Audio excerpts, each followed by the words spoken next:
Chapter 1: The Return of the King. In the depths of the vast Pacific Ocean, an island military base. In the center of the island, a huge open-air square. At this moment, hundreds of thousands of the world's most elite mercenaries are standing in the square. They are all dressed in camouflage military uniforms, with piercing eyes and a terrifying momentum that is overwhelming. They all belong to a terrifying organization, the Abyss of Darkness, whose military strength is comparable to that of a small or medium-sized country. At the front of the crowd, a young man with a handsome face and a slender figure stood out. Everyone looked at him with a sense of deep respect. The man had his hands behind his back, his eyebrows slightly furrowed, and a touch of emotion in his deep eyes. He looked at the endless rows of soldiers in front of him, and he let out a deep sigh, as if he had remembered something. A group of men and women approached the man with a terrifying air. They were the top echelon of the organization. A voice came from afar, a blonde woman. The woman has a hot body, a charming face, and features that seem to have been sculpted by God. "Chief, are you really going back to China? Everyone is reluctant to let you go." The man's eyes narrowed, and he smiled lightly. "Silver Fox, I'm a little tired of being abroad these past few years. I want to go back and have some fun." "But you once said you would never set foot in China again." The man's eyes revealed a hint of melancholy. "But that is my motherland after all, my home. Although I once hated that place and some of the people there, everything is in the past now, and I have to go back and take a look." The Silver Fox was silent for a moment, and then sighed softly. "I wonder if those people will regret it." The man shook his head slightly. "It has nothing to do with them. I just want to go back and have some fun. After all, I've been abroad for a few years and I'm a bit tired of it."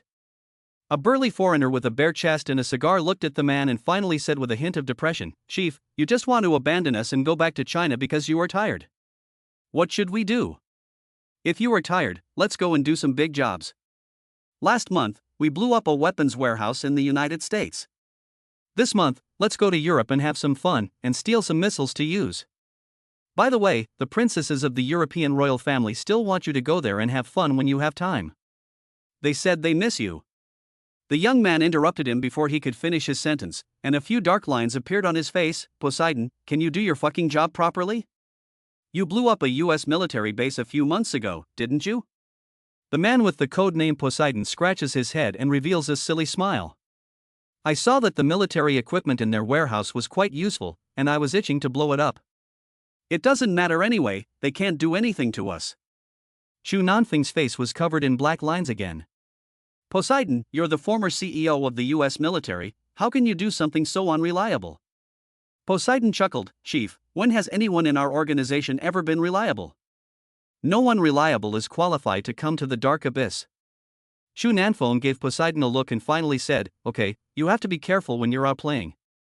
I'm going back, so you guys just take care of yourselves and don't fuck up and make me clean up your messes again." After saying that, the man looked around. The hundreds of people standing around him were all high-ranking members of the Dark Abyss, almost all of them with extraordinary backgrounds. But even though they were so terrifying, they still couldn't help but want to surrender in the face of this young man. This man in front of them is only in his early 20s, but he has created such a terrifying and powerful organization, the Dark Abyss. As one of the three most powerful secret organizations in the world, their influence can be said to cover the entire globe. They are involved in arms, finance, real estate, the economy, oil, diamonds, and jewelry. All of this is the credit of the man in front of us. No one can say exactly how strong he is, and no one knows how much assets he has around the world. All we know is that he can mingle with politicians, royalty, the upper class, and socialites from all over the world. Several royal families have even tried to form alliances with him. No one knows how many Hollywood actresses he has kicked out of bed, and no one knows how many women have secretly fallen in love with him. He is like a mystery. In the eyes of the members of the Dark Abyss, he is a god, the god in their hearts. "Chief, since you are going back, say a few words to everyone. Your subordinates want to hear you say a few words at this moment. There are hundreds of thousands of subordinates who are unable to return from all over the world, but they can all see you at this moment." A flash of sharpness appeared in Chunanfeng's eyes, and he nodded slightly, looking at the endless rows of soldiers in front of him. He was silent for a moment, and a trace of melancholy appeared on his face, but the next second it turned into a trace of determination. At this moment, he suddenly exuded a murderous intent, as if he were not a young man, but the most terrifying being in this world. My people, you belong to the most powerful organization in the world, and you are the elite of the elite in this world. The organization is strong because of you. Because you are brilliant. During the time I am away, don't worry, I will always be with you. Remember, never be afraid, there is no waste in the abyss of darkness. After saying this, the crowd in the boundless square erupted in a roar. The soldiers' eyes were bloodshot with murderous intent, and they roared. Chief, the dark abyss will always exist for you. The roar of the crowd was so loud that the entire island seemed to tremble. The terrifying momentum seemed to break through the sky. The group of sea gods surrounded Shu Nanfeng, and at this moment, they all knelt down on one knee, as if they were worshipping a god. My lord! The dark abyss is bathed in your glory. It is only under your leadership that we have come this far. The honor you have bestowed upon us has allowed the dark abyss to stand shoulder to shoulder with a great power. We pray to you forever, hoping that you will return in the near future. A million subordinates are always waiting for you. Under the watchful eyes of 100,000 soldiers, Shu Nanfeng boarded a fighter jet. 8 fighter jets next to him started up at the same time. A moment later, the fighter jet formation circled around and then flew away from the Pacific Ocean in the dark. In the capital of the Chinese nation, Longjing City, the Air Defense Command is located in the center of the capital. The shrill sound of the alarm suddenly sounded, and the command center was in a complete mess. The officers' faces were filled with panic. Quickly, activate the red alert. The radar is projected onto a huge monitor, and all the officers in the command center are standing in front of the large screen. Everyone's faces are filled with fear and shock, and the atmosphere is frozen. At the front of the crowd, a middle-aged man with a stern expression stares intently at the screen. He was wearing a military uniform, and on his shoulders was a golden flower medal that was incredibly dazzling. In the Chinese Empire, there is only one person who is more important than him. Are you sure that an unidentified flying object has entered our airspace? Yes, General Chu. The radar just picked up the signal source, but suddenly it disappeared from the radar. A staff officer standing next to the middle-aged man said in a trembling voice, and his back was already wet. The middle-aged man was silent, his straight body like a blade, but his cold eyes flashed a trace of doubt and shock. Who could this be? The fighter jets landed at a military base in a deep mountain forest. The fighter jets left, and a man slowly appeared. Looking around, the man's face showed a trace of nostalgia. When his feet once again set foot on this land, he was a little dazed. His eyes narrowed slightly, and a playful smile appeared on the corner of his mouth. He looked at a certain place in the dense forest with a half-smile, as if to say, "Come out, what's the point of hiding?" Chapter 2, The Beggar-Like Man. As soon as the words fell, a shadow suddenly appeared in the previously silent forest. It was a woman, dressed in black, with a delicate face and delicate features, and a pair of phoenix eyes that faintly carried a hint of coldness. Shu Nanfeng looked at the woman's face and was surprised. Then a mischievous smile appeared on his lips. Chu Shui, one of the 12 guardians of China, a member of the National Security Bureau, and arguably the top fighter in China, is here. The woman's beautiful face seemed to be covered in frost. She said coldly, "Dark Abyss Leader, codename Zeus, you're not bad either, daring to come to China." Shu Nanfeng couldn't help but snicker, his eyes full of disdain. "This is my motherland, why can't I come here? How dare you? This is not a foreign country, and this is not a place where you can behave as you please. I don't care how powerful you and your organization are abroad, this is China, and you can't do whatever you want." Shu Nanfeng shrugged, a hint of helplessness appeared on his face. "I said, beautiful lady, do you have to be so nervous? I just came back to take a look, I won't cause any trouble. Your existence is an extremely terrifying threat to China. I will never allow people like you to enter China." Shu Nanfeng's smile slowly changed, slowly turning into a cold smile. "So you're going to stop me?" "Of course." The murderous intent in Chu Shui's eyes flickered. Shu Nanfeng shrugged his shoulders, a hint of helplessness appeared on his face, and the next second, a hint of evil laughter appeared at the corner of his mouth. "Then come on, let me see the level of your Chinese guardian gods." With a faint smile, Shu Nanfeng's eyes changed suddenly, and a touch of murderous intent appeared on his face. Shu Shui sneered, and suddenly a strange long knife appeared in his hand. Shu Nanfeng looked at it and couldn't help but exclaim. "It's the demon sword Muramasa. I heard that you went to Japan on a mission last time, and you confiscated it from Japan? Cut the crap. Xu Shui shouted, and her figure turned into a gust of wind that rushed towards Chu Nanfeng. The air was filled with the sound of the air being cut. The woman's figure suddenly changed, and countless figures appeared in an instant. Each figure was flashing with a sharp blade. In an instant, countless ancient trees in the dense forest were cut down. Chu Nanfeng's pupils contracted slightly. Whoever was touched by this knife energy would inevitably die. He no longer took it lightly. With a wicked smile on his face, his muscles tensed in an instant, and the blood in his body became hot at this moment. Let me see the strength of the leader of the Dark Abyss. Let's see how it is. The woman sneered, carrying the Muramasa demon blade and attacking Chu Nanfeng. Countless lights and shadows flashed before his eyes. Chu Nanfeng stood still, his figure like a mountain, with a faint smile on his face. Chu Nanfeng stood still, his figure like a mountain, his face with a faint smile. She was confident that this knife could cut a man in half. She had carried out countless missions, and no one had ever escaped her knife. Seeing that Chu Nanfeng did not dodge, she looked at him with contempt in her eyes. The leader of the Dark Abyss is nothing more than that. However, the next moment, before the smile on her face disappeared, a terrifying, almost desperate, breath suddenly erupted. Feeling the danger of being targeted by a ferocious beast, Xu Shuijie shouted and retreated rapidly. However, it was too late. All sounds stopped abruptly, everything was so abrupt. Because at that moment, a large hand pinched her neck like a chicken. Chu Nanfeng looked down condescendingly at the woman who was being strangled, and an invisible pressure suddenly enveloped the world. Has China fallen to such a state? Is this the strength of the 12 gods, the top fighters in China? At this moment, all of Chu Shui's beliefs were shattered. Why can't I even block a single move from this man in front of me? She knew that she was one of the 12 guardians of China, and had protected China for so many years, never failing on any of her countless missions. But today, a deep sense of powerlessness struck Chu Shui. Chu Shui's eyes were filled with shock and disbelief. This pressure was so overwhelming that it made people feel hopeless and tremble from the bottom of their hearts. Why is this happening? Have you become so powerful over the years? Chu Shui's voice was hoarse, and she was unable to speak a complete sentence as Chu Nanfeng held her neck.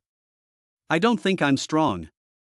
Chu Shui's body trembled at the sound, and after a long time, she closed her eyes and finally gave up struggling. I lost, and I have no regrets. However, the next second, Chu Nanfeng suddenly let go of her hand, and Chu Shui's body fell to the ground weakly. His voice sounded hoarse. You can go now. Let's pretend we've never met. Chu Shui's body trembled, and she looked at Chunanfeng with a complex look. The two looked at each other for a long time, and she finally sighed. I have lost, and I am no longer qualified to stop you, but please remember that the bottom line is that your organization's influence is not allowed to enter China. This is our final bottom line. Otherwise, even if we are crushed to pieces, we will fight to the death. Chu Nanfeng was silent and nodded lightly. Chu Shui looked at the handsome man in front of her, her eyes flashing with indescribable emotions. Finally, she looked deeply at Chu Nanfeng, biting her lip, and her body disappeared into the dense forest. In the silent forest, only Chu Nanfeng's voice echoed in the distance. I'm back. Donghai City, a coastal city in the country of China, is adjacent to Longjing City and is embedded like a jewel in the land of China. As a prosperous international metropolis, Donghai City has experienced the baptism of hundreds of years and has now become the most developed city in China, standing majestically on this land full of modernity. It is the beginning of autumn, and the air in the evening still seems to be mixed with the heat of summer, with orange clouds of sunset filling the sky. In the city, in a small auto repair shop, a man in overalls is lazily sitting in front of the shop smoking a cigarette. Chu Nanfeng was very lazy at the moment. His mouth was full of stubble, his clothes were crumpled, like a rag that hadn't been washed in many days, and the pants on his legs were stained and extremely sloppy. The smoke spread in front of his eyes, and a beautiful car suddenly appeared in front of the auto repair shop. It was a white Bentley Continental GT. His eyes were immediately drawn to this rare luxury car, and he curiously wanted to take a look inside. At that moment, the door of the Bentley Continental opened and a graceful woman appeared. The woman was tall and slender, wearing a khaki trench coat that was both elegant and refined. Her long, white neck was accentuated by a black turtleneck sweater, and on top of that was a delicate and beautiful face. She walked over with her hands in her pockets, and Chu Nanfeng looked at her, somewhat lost in thought. The woman had fair skin, big eyes under long eyelashes, a nose with a hint of nobility, and a cherry-colored mouth that was so red it looked like it was about to burst. Before he knew it, this ravishing beauty had already walked up to him with a gentle breeze, and what caught Xu Nanfeng's eye were the delicate legs wrapped in black stockings. He swallowed hard and looked up. When he saw this beautiful face, he couldn't help but be stunned. Even he had never seen such a beautiful woman. The woman saw this scene with her own eyes, and when she saw Xu Nanfeng's eyes, she couldn't help but frown slightly, and a hint of displeasure appeared on her face. She naturally saw the car mechanic's lecherous gaze. Seeing the woman's expression, Xu Nanfeng finally reacted, coughed, got up, rubbed his hands, and laughed twice. "Hey, beautiful, you here to get your car fixed?" But the next moment he laughed awkwardly twice. This question was obviously redundant. What else could you do at a car repair shop if you didn't come to fix your car? The woman's eyebrows, which were already slightly furrowed even more deeply. Finally, she said in a bad mood, "What else can I do if I come to the car repair shop and don't repair the car?" Maybe she came to see a handsome guy. Xu Nanfeng smiled and showed off his white teeth. He looked quite handsome and bright, but the greasy work clothes he was wearing looked a bit out of place. The woman's face flushed slightly, and she secretly spat. This guy is shameless, he actually has the nerve to say he's a handsome guy. Oh my god, how could there be such a narcissistic man? Shunan saw that the woman was not talking, so he got up and looked around the Bentley, kicking the tires and knocking on the windows. "Nice car, is it yours?" The woman was even more impatient. She had only come to get her car fixed, but why did she have to meet such a strange mechanic? Chapter 3, Can you be a little more self-respecting? She replied with a grunt and was unwilling to say anything more. Xu Nanfeng didn't notice, and said to himself, "Actually, I have a car exactly like yours, except for the displacement." Xu Nanfeng wasn't bragging. He did have a Continental GT in Los Angeles, but his dark green GT had been modified by his subordinates. The woman's car has a 4.0T displacement and a maximum of 652 horsepower. His engine is forged, with nearly 1,000 horsepower and a 0 to 100 km per hour acceleration of only 2.1 seconds. The data is terrifying. However, all of this sounded ridiculous to the woman. A tattered mechanic telling her that he also has a Bentley? He must be crazy. Or a crazy bragger. She took a deep breath and tried hard not to get angry, but then Xu Nanfeng said in a cheap tone, "Don't you think we're a good match? You have a Bentley, and I have one too." Upon hearing this, Mu Wanru was completely stunned. A mechanic actually said that he was a good match for her? In terms of looks, in terms of conditions, what makes this man think he is a match for her? She is the president of the Lehigh Group, a leading company in Donghai City, and although she is not the most beautiful, she is the second most beautiful in Donghai City, so no one dares to say that she is the most beautiful. This man actually said that he is a good match for her? Mu Wanru was completely disoriented, and a few dark lines appeared on her delicate face. She bit her silver teeth and took a deep breath, finally unable to hold back her anger, and said with a blush, "How can a mechanic like you be so full of it? I think you're not a Bentley, you're sick. I swear, you don't believe me? Why would I lie to you? I really haven't seen a man like you who loves to brag so much. It's fine if a mechanic doesn't work hard, but he also daydreams all day long. I think you're just a neurotic narcissist." Mu Wanru was so angry that she crossed her arms and her fair face turned red. Even when she was angry, she looked beautiful. Xu Nanfeng was not angry either. He shrugged and muttered, "If you don't believe me, it's not a good car. It's just a Bentley."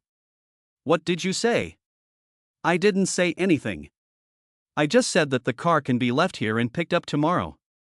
After that, Xu Nanfeng sighed again and said to himself, "Alas, I haven't driven my little green car for a long time, and I miss it a little."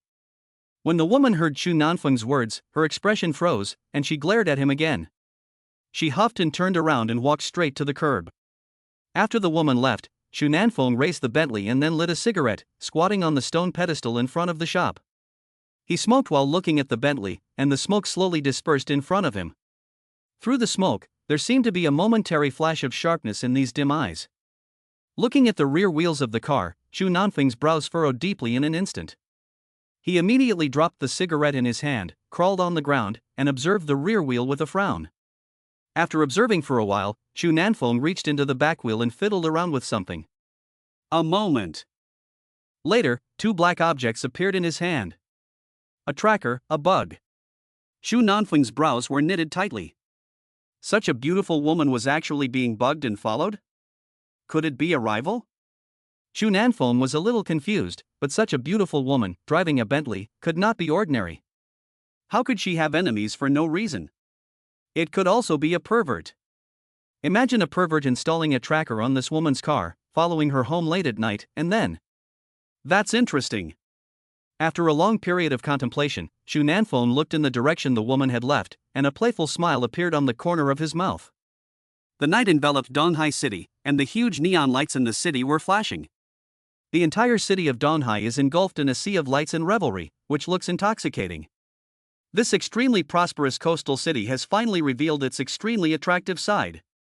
On a road in the city center, Xu Nanfeng drove an elegant white Bentley GT. He had just finished repairing the Bentley and was out to test it. The Bentley stopped at a traffic light, and Xu Nanfeng leisurely opened the window and rested his hand on the window, smoking a cigarette with a cool look on his face. This scene could not help but make the people waiting at the traffic light next to him envious, especially the young people, who were almost drooling with envy. This is a Bentley worth millions. However, they soon discovered that something was wrong. How could this rich second generation be wearing clothes that looked like the work clothes of a mechanic? At the moment, Xu Nanfeng was still wearing the wrinkled work shirt, but he had put on a gray jacket over it.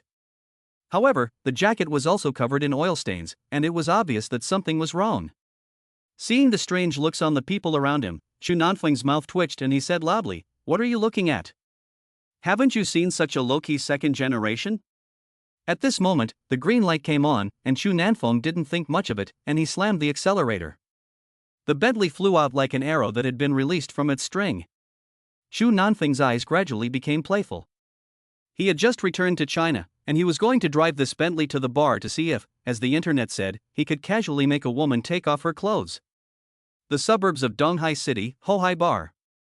The bar is located next to the East China Sea tidal flats, facing the city, in an extremely advantageous location, full of beach style. There is no noise from the downtown area, and there is more tranquility and elegance. Behind the bar are ancient trees, and the Hohai Bar is like a beautiful woman, nestled under the giant ancient trees. A white Bentley speeds up to the bar, then comes to a sudden stop. Two plumes of smoke rose from the sexy rear of the Bentley Continental, and the smell of tires burning was somewhat unpleasant. The black-clad bodyguards at the entrance to the bar all looked up in alarm, straightening their backs. The driver of this car is definitely a big shot. Xu Nanfeng straightened his clothes and walked out of the car lazily. He pressed the car key and the diamond-cut headlights of the Bentley flashed twice. Seeing the man get out of the car, the bodyguards glanced at the man with the corner of their eyes. The next moment, their mouths twitched. They saw the clothes on Xu Nanfeng that looked like a beggar. "Boss, he." The black-clad bodyguard at the door twitched his mouth, and he looked at his boss. "Xu, shut up. Don't judge a book by its cover. This is definitely a rich kid with a lot of character." "Understood, boss." The black-clad men stood up straighter and straighter. They controlled their expressions and movements, trying to show their professionalism. Who knows, maybe the man in front of them would be happy to give them a tip. Xu Nanfeng slowly walked to the door of the bar. He looked at the bodyguards, who bowed respectfully.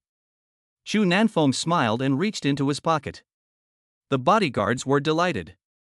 It seems that he is really a rich man. I wonder how much he will tip. Just as they were thinking, Xu Nanfeng's hand came out in the midst of everyone's attention. But he didn't spread his hand out, instead he clenched his fist and handed the money to the bodyguard in front of him. The bodyguard's face showed a hint of ecstasy. "Good job, keep up the good work." Xu Nanfeng patted the bodyguard on the shoulder, gave him a serious encouraging smile, and then walked into the bar. After Xu Nanfeng left, everyone gathered around curiously. The bodyguard's face was filled with uncontrollable laughter. He felt a few bills in his hand and slowly spread his hand. The next moment, everyone's faces instantly turned black and purple. In the bodyguard's hand were several crumpled 1 yuan bills. The total amount was $10. The black-clad bodyguard collapsed at this moment. "You son of a bitch." The kaleidoscopic lights in the bar flickered in every corner, and the loud music seemed to shatter people's eardrums. The sound of men and women shouting in ecstasy, the smell of malt liquor mixed. with all kinds of indescribable bodily odors. A unique smell permeates the air. Men are naked, and women are wearing revealing lingerie that shows off their breasts and thighs, writhing their bodies. City bars are always the most exciting and passionate places. Xu Nanfeng took a cigarette out of his mouth and picked a small table by the side to sit down. When he sat down, the people around him looked at him with contempt, covering their noses and moving away. Xu Nanfeng, as if he didn't understand, just sat down and put his legs on the table again. The disdainful looks of the surrounding guests became even more severe because they vaguely smelled a smell. "Waiter, bring me a beer," Xu Nanfeng yelled. Not long after, a bartender came over with a dozen beers. He first took a good look at Xu Nanfeng, and it seemed that he could tell that Xu Nanfeng in this outfit was not a rich man, so he casually threw the beer on the table and was about to leave. Looking at the beer scattered on the table, Xu Nanfeng frowned slightly. He glanced at the bartender who was about to leave, and suddenly smiled with a smile but no smile. "Brother, the wine is spilled." The bartender stopped turning around, frowned at Xu Nanfeng who was talking, and impatiently said, "If it's spilled, you help yourself. I'm busy." After saying that, the bartender looked at Xu Nanfeng with some contempt, then turned and walked away. After taking 2 steps, he felt a sudden chill in his heart, his back suddenly went cold for no reason, and he heard the sound of the wind in his ears. Something was tearing through the air and rushing towards him. Suddenly, there was a burst of screams from the people around him. Chapter 4, How Could It Be You? A porcelain beer bottle smashed down, hitting him precisely and mercilessly at the knee joint.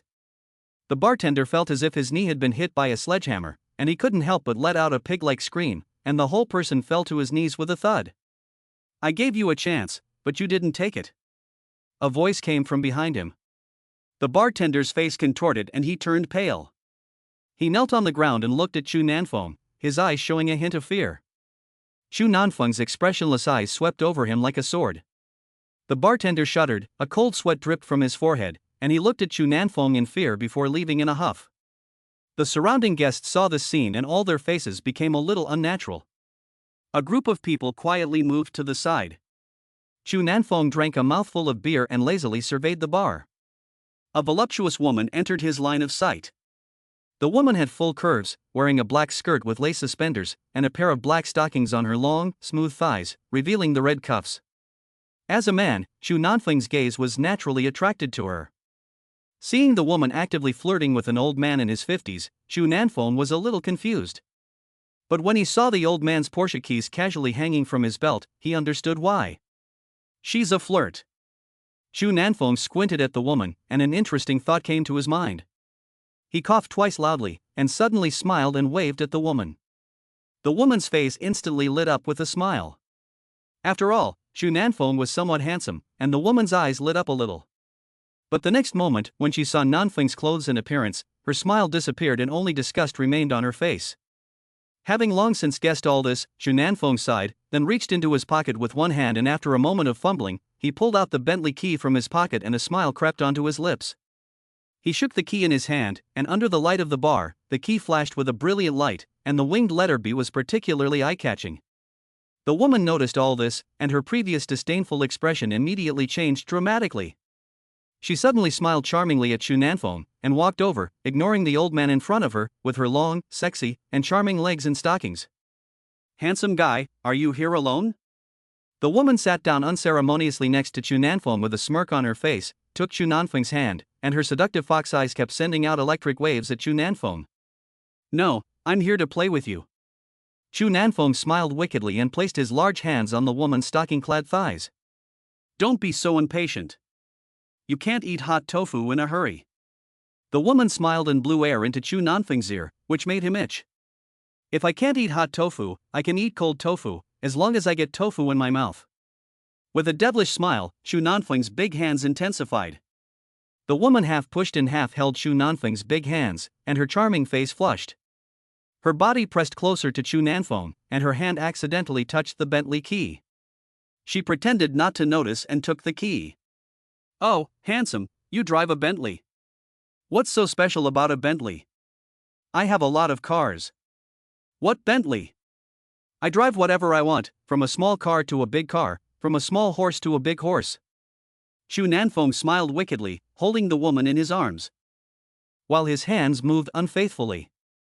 The woman was full of amazement, but she had long been in the night scene, and her superficial skills were already perfect. In the blink of an eye, she calmed down again.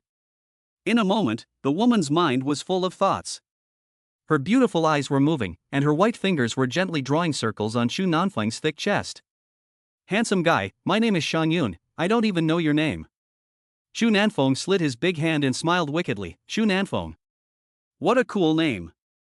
I think I like you a little." The woman's eyes flickered and she smiled charmingly. "If you talk to me more tonight, you'll like me even more." "I hate it." The woman let out a soft moan, and her face flushed even deeper. It seemed that she was shy, so she buried her head in Xu Nanfeng's chest. Feeling the softness of the woman's red lips and her delicate breathing, Xu Nanfeng was a little dry-mouthed. "I'm yours tonight." The woman blinked her seductive eyes and reached over to take the Bentley keys in her hand. At this moment, a somewhat drunk woman suddenly walked up to Xu Nanfeng's table. The woman's dignified and elegant face was now flushed with wine, her lips parted slightly, and her beautiful eyes clearly showed anger. Xu Nanfeng looked at the woman who suddenly appeared in front of him, and his eyes were a little confused. However, the next moment, he involuntarily gasped. It was the woman who had come to the auto repair shop earlier, and she was the owner of the Bentley. The woman was accompanied by several bartenders, who asked with concern, "Miss Mu, you're drunk. Do you need us to contact your driver for you?" The woman said with some disgust, "No, you go about your business. I know what I'm doing." Seeing the woman refuse, the bartenders looked at each other and left in disappointment. As soon as the bartenders left, the woman narrowed her eyes and looked at Xu Nanfeng coldly. Xu Nanfeng was a little embarrassed by the woman's gaze. He touched his nose and smiled dryly.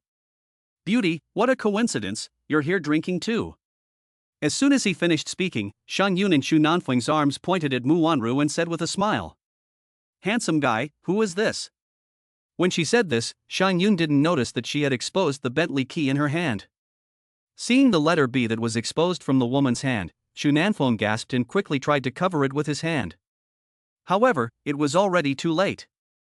Mu Wanru's gaze had already fallen on the key. Her expression first looked confused, then surprised, then shocked, and finally turned into extreme anger. "You, a mechanic, took my car out without my permission and gave the keys to a woman who hangs out in bars?" In an instant, a group of people around him who were drinking looked at him with curiosity. Xu Nanfeng's mouth twitched, and a wry smile immediately appeared on his face. "Beauty, let me explain. It's not what you think." However, all of this was clearly heard by Shang Yun in Xu Nanfeng's arms. She angrily threw the key at Xu Nanfeng. "Pa! I'm so blind. A broken mechanic is actually pretending to be a rich second generation. You are really shameless." Shang Yun spat, rolled her eyes, and looked at Xu Nanfeng with disgust. Then she exaggeratedly dusted off her clothes, as if Xu Nanfeng was poisonous. "Dear Yun Yun, didn't you just say that you wanted to fly with me tonight?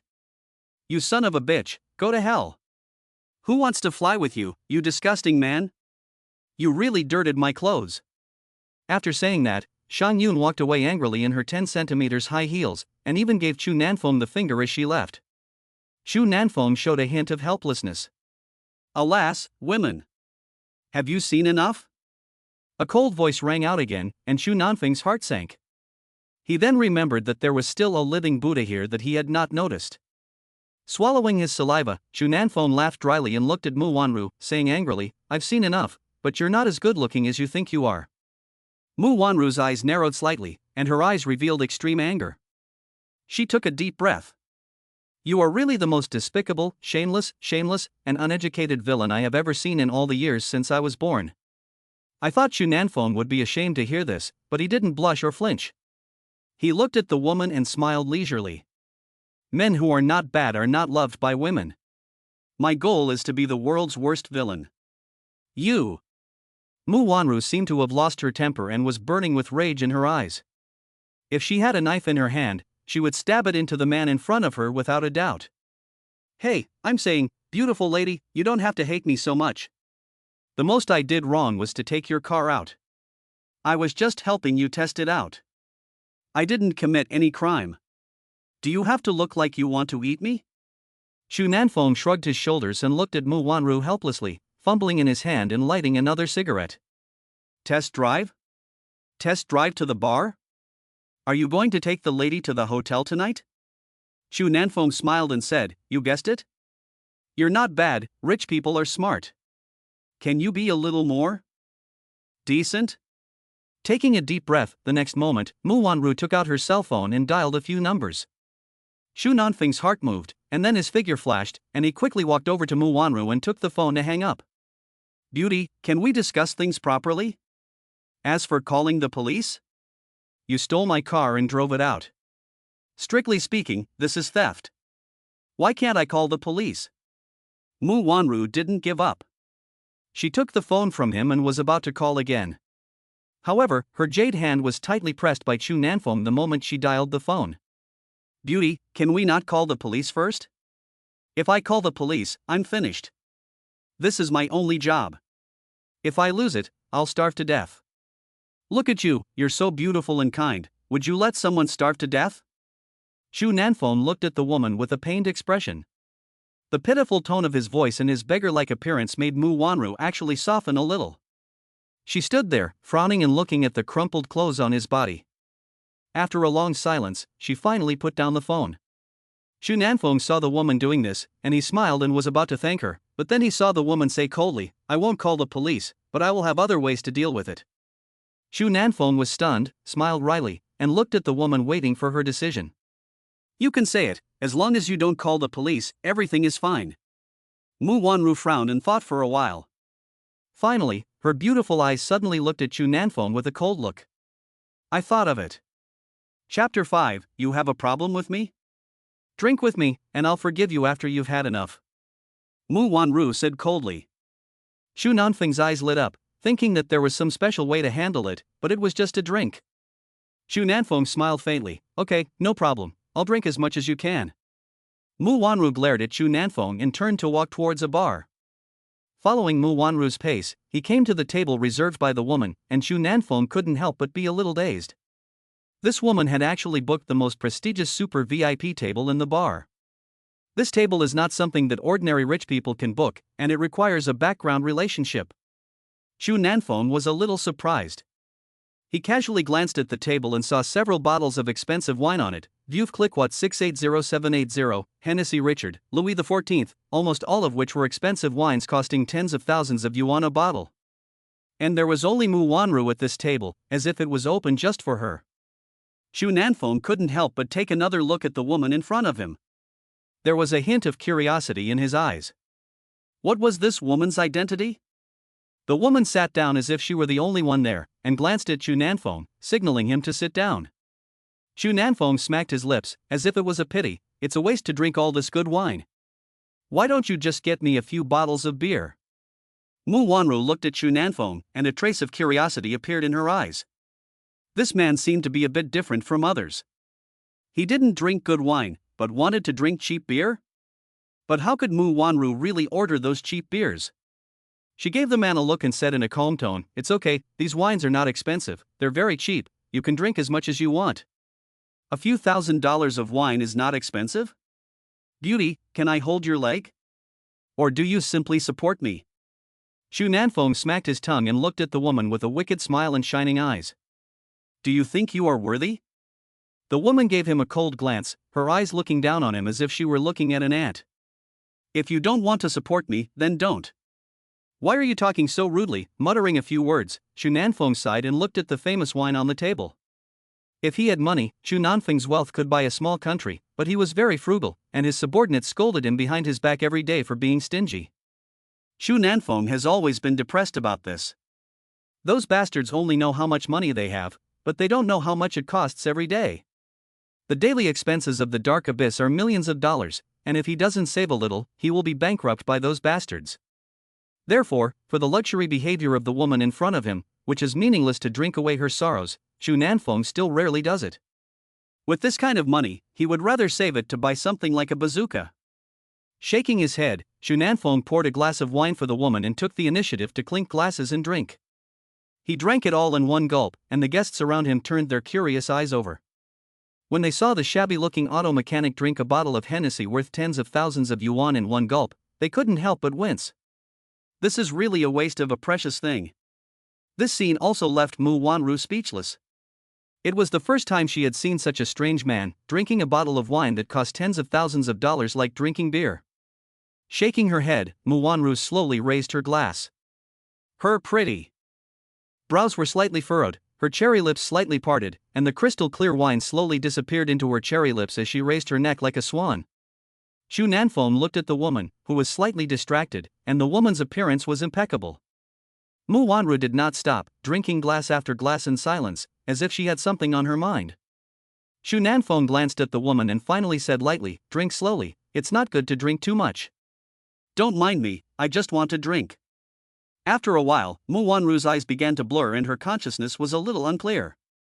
Xu Nanfeng sighed and stopped worrying about Mu Wanru, drinking alone in silence. He knew that a woman who wanted to get drunk must have encountered something extremely upsetting. He would not stop someone from drinking to forget their troubles, because he did that occasionally. After a while, Xu Nanfeng felt that the woman's appearance in front of him had also become blurred. He had never been drunk before, but tonight he wanted to get drunk. I don't know how long it took, but the morning sun was shining when Xu Nanfeng rubbed his head, which was still a little dizzy. The residual alcohol made his head ache. He slowly opened his eyes. It was a hotel room, very large, with excellent lighting and luxurious decoration. The mahogany floor was covered with an expensive cashmere carpet. On the walls were priceless murals by Odrick, worth tens of thousands of dollars. Lying on the large, soft double bed, Xu Nanfeng looked at the white sheets on his body and stared blankly. Shouldn't he be waking up in the dilapidated rental house he rented? Why was he here? In the midst of this confusion, Xu Nanfeng turned around, and the next moment, he was petrified. There was a woman on the bed. The woman was facing away from him, and he couldn't see her face clearly.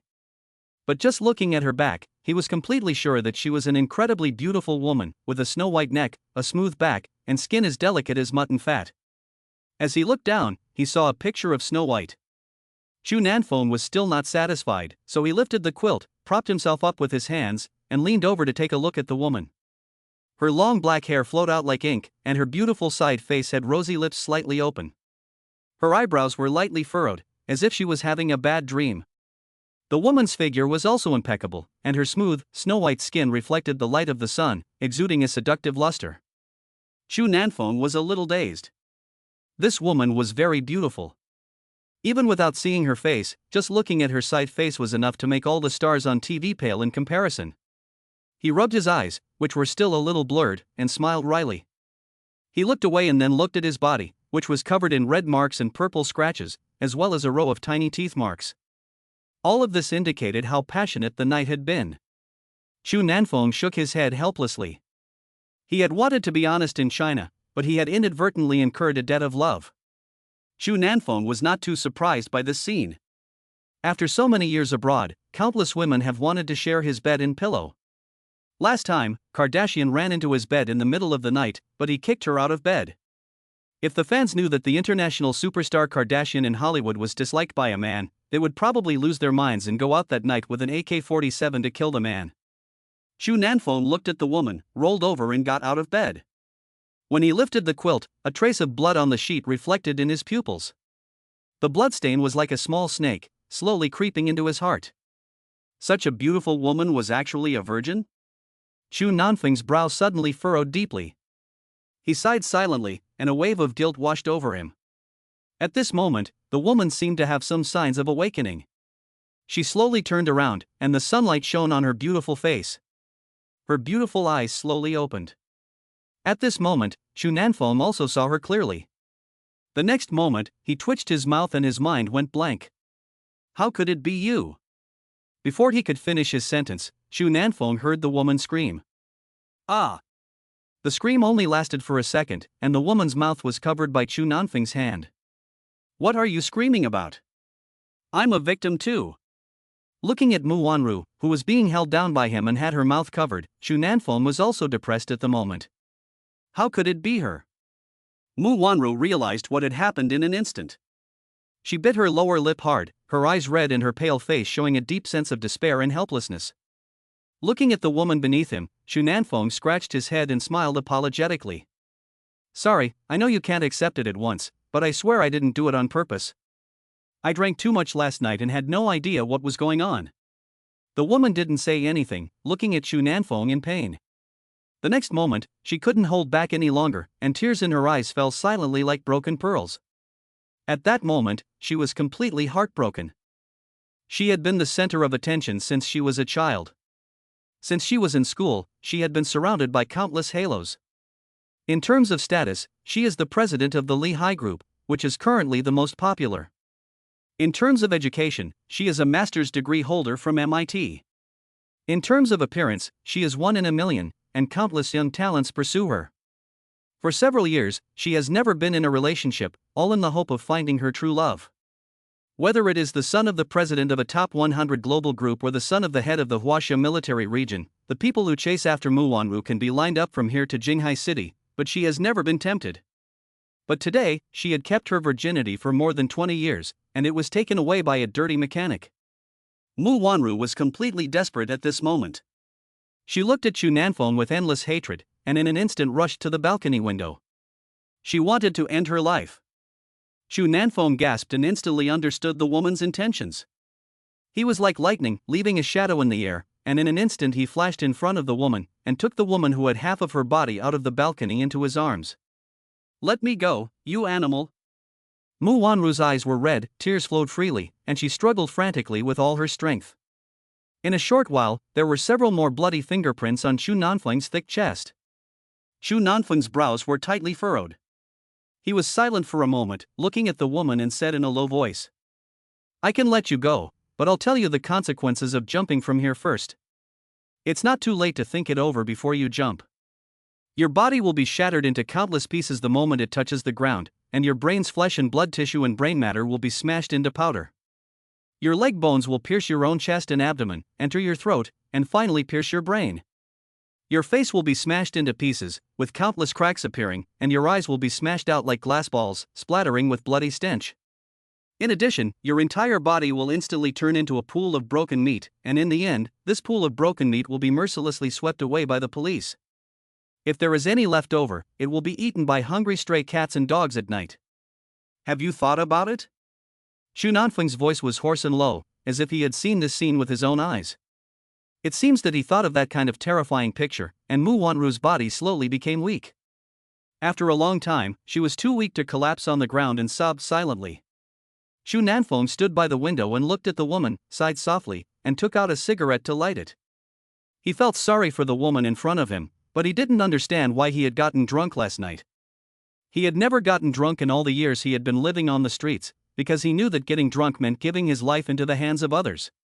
Perhaps it was because he had been worried for so long that he wanted to get drunk once. For many years, he had only gotten drunk once.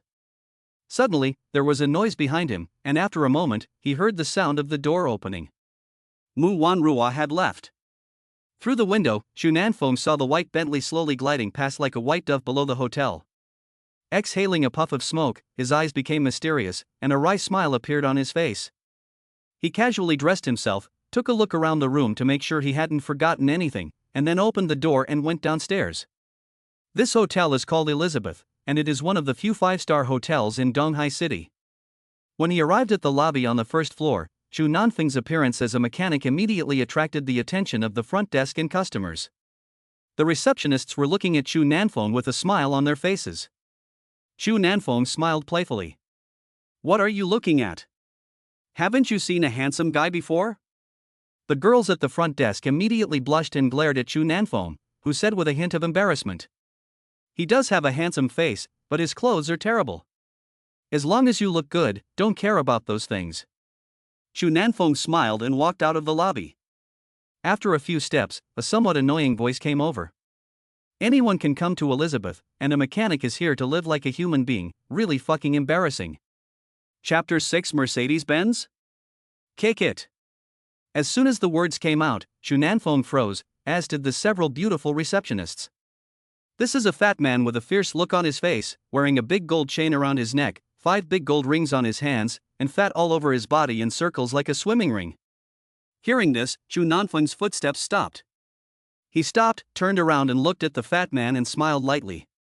"Who says a mechanic can't stay here? Is this hotel your family's?" You coming here to stay is lowering our status. Can't a broken mechanic find a small hotel for $20? Lower your status? So you have a problem. With me? Chu Nanfeng smiled. Yes, I do have a problem with you. Get out of here. I don't want to talk to you. You're a disgrace to my eyes. After the fat man finished speaking, he glanced at Chu Nanfeng again, his eyes full of disdain and mockery. However, the next moment, his neck felt cold, and Chu Nanfeng appeared before him without knowing when. A large hand suddenly grabbed his fat neck. A low cry rang out, and the eyes of the several receptionists were filled with shock. You? The fat man stared at him with dead fish eyes, both surprised and angry. He didn't even see how Chu Nanfeng moved, and the figure appeared in front of him like a ghost.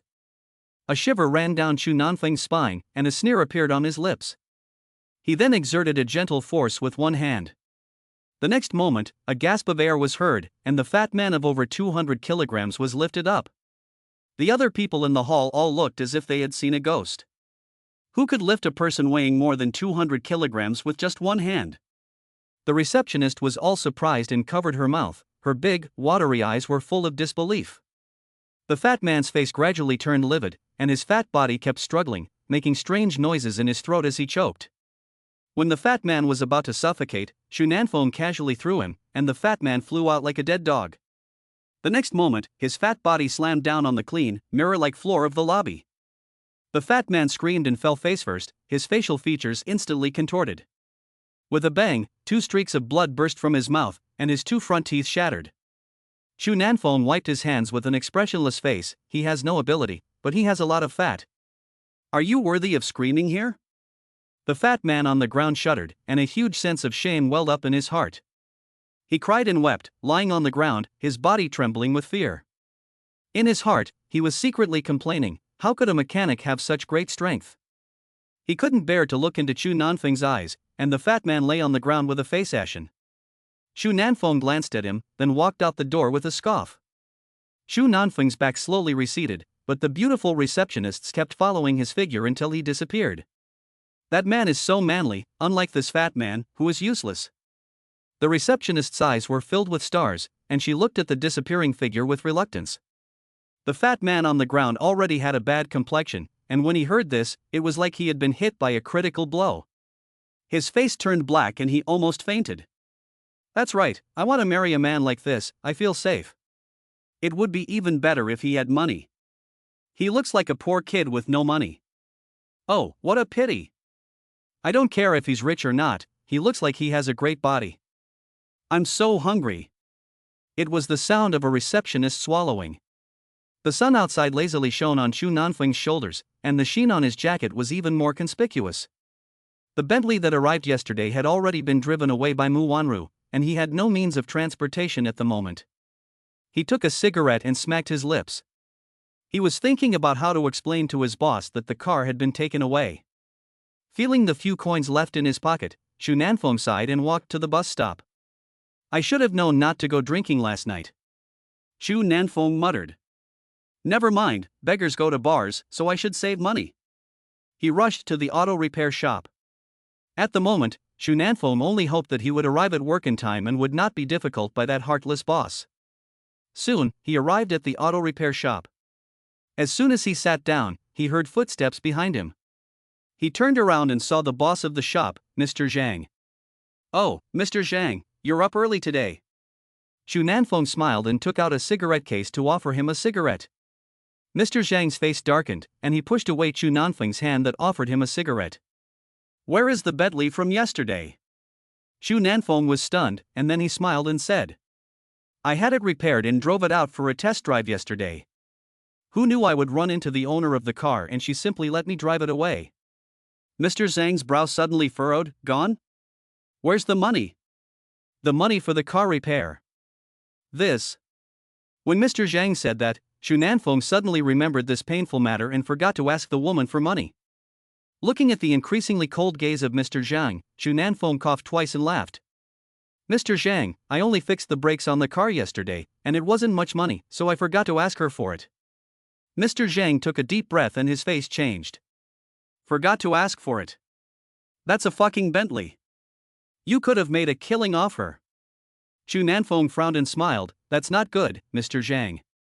What's wrong? Are you an idiot? Don't you want to make money? You're so stupid. Mr. Zhang was so angry that he was shaking with rage. Chu Nanfeng's eyes became a little dim. If he were abroad at this moment, this Zhang would probably have already become a target. Mr. Zhang, don't be angry. I still have 10,000 yuan in bonuses with you. Just deduct it from my salary. Mr. Zhang smiled coldly. Your bonus? You made a big mistake this time. The bonus is gone. In addition, you caused losses to the store. Pay me another 8,000. Damn, are you kidding? I didn't kill anyone, so I made a mistake? And what damage did I cause? I don't care, you caused losses to the store, so you better pay me back. Chu Nanfeng drew back his lips and his tone slowly turned cold. Mr. Zhang, let's keep things separate. I'll pay her for the car repairs, but you don't need to take all my money. Don't give me so much nonsense. A mechanic is going to heaven? You just do your job, or you can leave. Mr. Zhang snorted and turned to leave. Chu Nanfeng laughed bitterly, then sneered and said, So, you don't want to pay? What? I just don't want to pay. What can you do about it? Mr. Zhang snorted in disdain. What can I do? Chu Nanfeng sneered, and a hint of sharpness flashed in his eyes. Watch closely, I'll show you what I can do. With that, Chu Nanfeng glanced at the entrance of the store and walked towards a car. Zhang's heart sank and he hurriedly chased after him. Chu Nanfeng had already walked out of the door. He glanced at the car outside the door and came to the black Mercedes-Benz E260 in front of Mr. Zhang. A chill flashed in his eyes. What are you doing? Mr. Zhang exclaimed. However, before he could finish his sentence, Chu Nanfeng's foot slammed forward like thunder. Bang! A loud noise. The tires of the Mercedes in front of Chu Nanfeng were blown up by the kick. The tire exploded and the drive shaft broke. The Mercedes shook violently and a piercing alarm sounded. The next moment, the Mercedes body tilted to the side, and the front wheel hub was also broken by Chu Nanfeng. No! The man named Zhang let out a heart-wrenching cry. He was shaking with rage, staring at Chu Nanfeng. You. What, me? Chu Nanfeng smiled lightly, glanced at Mr. Zhang, and said in a tone of voice. If you don't pay me, I'll kick this car to pieces. You're really shameless. I'll pay you. Mr. Zhang's voice was trembling and his whole face turned pale. At this point, Mr. Zhang was so scared that he couldn't find his soul. He was really afraid that Chu Nanfeng would really kick the car to pieces in a fit of anger. This motherfucker kicked a car tire to blow up. Is this still a human?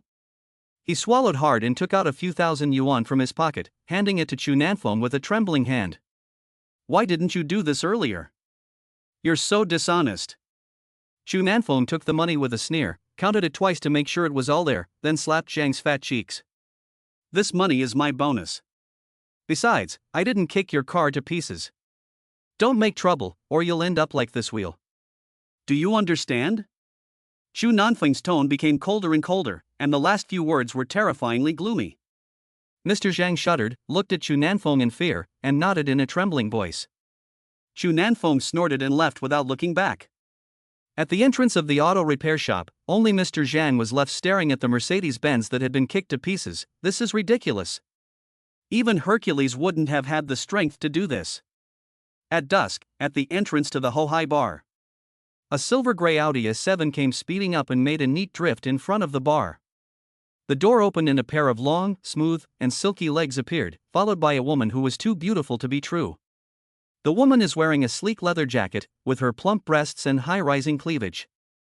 Beneath the lace blouse, a hint of snow-white skin is visible, and her long legs wrapped in black stockings are irresistible. On this elegant and refined face, a pair of eyes as cold as ice, with a hint of arrogance between the eyebrows. Her long, black hair is tied up in a bun, making her look both charming and dignified. The most special thing about her is the ice-colored lip gloss she wears on her thin lips, which looks cold and seductive, and is extremely charming. Passing men stopped and widened their eyes. At that moment, they all turned their gaze to her, and then to her seductive legs and this beautiful face that was too beautiful to be true. The flames of desire burned in their pupils. To be able to spend a night with such a woman would be worth dying for. The next second, they saw the woman looking this way. After they recognized her identity, they all gasped in shock and their faces turned pale. It was her. The woman got out of the car and glanced at the lustful looks around her. A coldness flashed across her eyebrows, but she didn't stop, but walked straight into the bar. The black-clad bodyguards at the door of the bar all bowed as the woman approached. The pedestrians on the street were shocked and opened their mouths wide, their eyes full of curiosity. Who is this woman? In the noisy bar, everyone's eyes became dull as the woman entered. The customers stopped spitting and bragging to their friends, and instead stared straight at the suddenly appeared beautiful woman. The woman glanced around the bar, and the customers immediately looked away from her. The guests were shocked by her strong aura. This woman is not someone they can mess with. They dare not look at her with eyes full of naked lust, because this woman is Xiao Yao, the owner of this bar. The identity of the bar owner may not be so sensitive, but in addition, she has another identity that is even more feared, the head of the Fengqi Hall in Donghe City. Even in this most sensitive city in China, there are only a few organizations that can compete with Fengqi Hall. Who would dare offend her in this bar? However, today's atmosphere is a bit abnormal. Because at this moment, a man not only did not turn his head away, but instead looked at Xiao Yao with a more fiery gaze. What was even more unusual was that in the suddenly quiet bar, the sound of the man swallowing his saliva could be heard. Xiao Yao naturally felt the gaze, and she frowned slightly, looking at the man sitting at a table not far away. The man had a beard, his clothes were wrinkled and a bit dirty, and he looked like a mechanic. The other customers followed Xiao Yao's gaze and saw the man, and they all looked at him with contempt. Where did this poor guy come from? He's so uncouth. Xiao Yao couldn't help but frown. Even she had never seen such a man. Chapter 7, Spend the Night with Me? Not wanting to ruin the atmosphere and scare away the guests, Xiao Yao just frowned and stopped looking at the man, turning her gaze to the center of the bar, where there was a well-known resident singer. This singer is a well-known performer that Xiao Yao has paid a lot of money to hire. Xiao Wu, I want to hear you sing a song. Xiao Yao's lips twitched slightly, and a smile that could make people drunk appeared between her red lips. The singer, Xiao Wu, saw Xiao Yao talking to him and his eyes lit up. He had been waiting for her for so long, and now she was finally here. How could he let this opportunity to show off pass him by?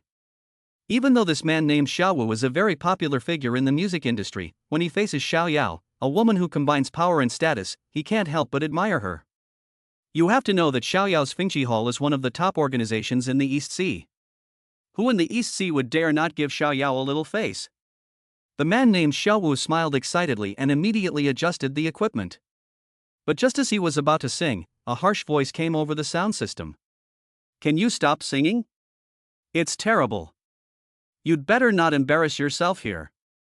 The voice was not loud, but it sounded exceptionally clear in the quiet bar. The atmosphere seemed to freeze at that moment. All the guests in the bar looked at the owner of the voice, the man who was sitting at the table rubbing the dust off his neck.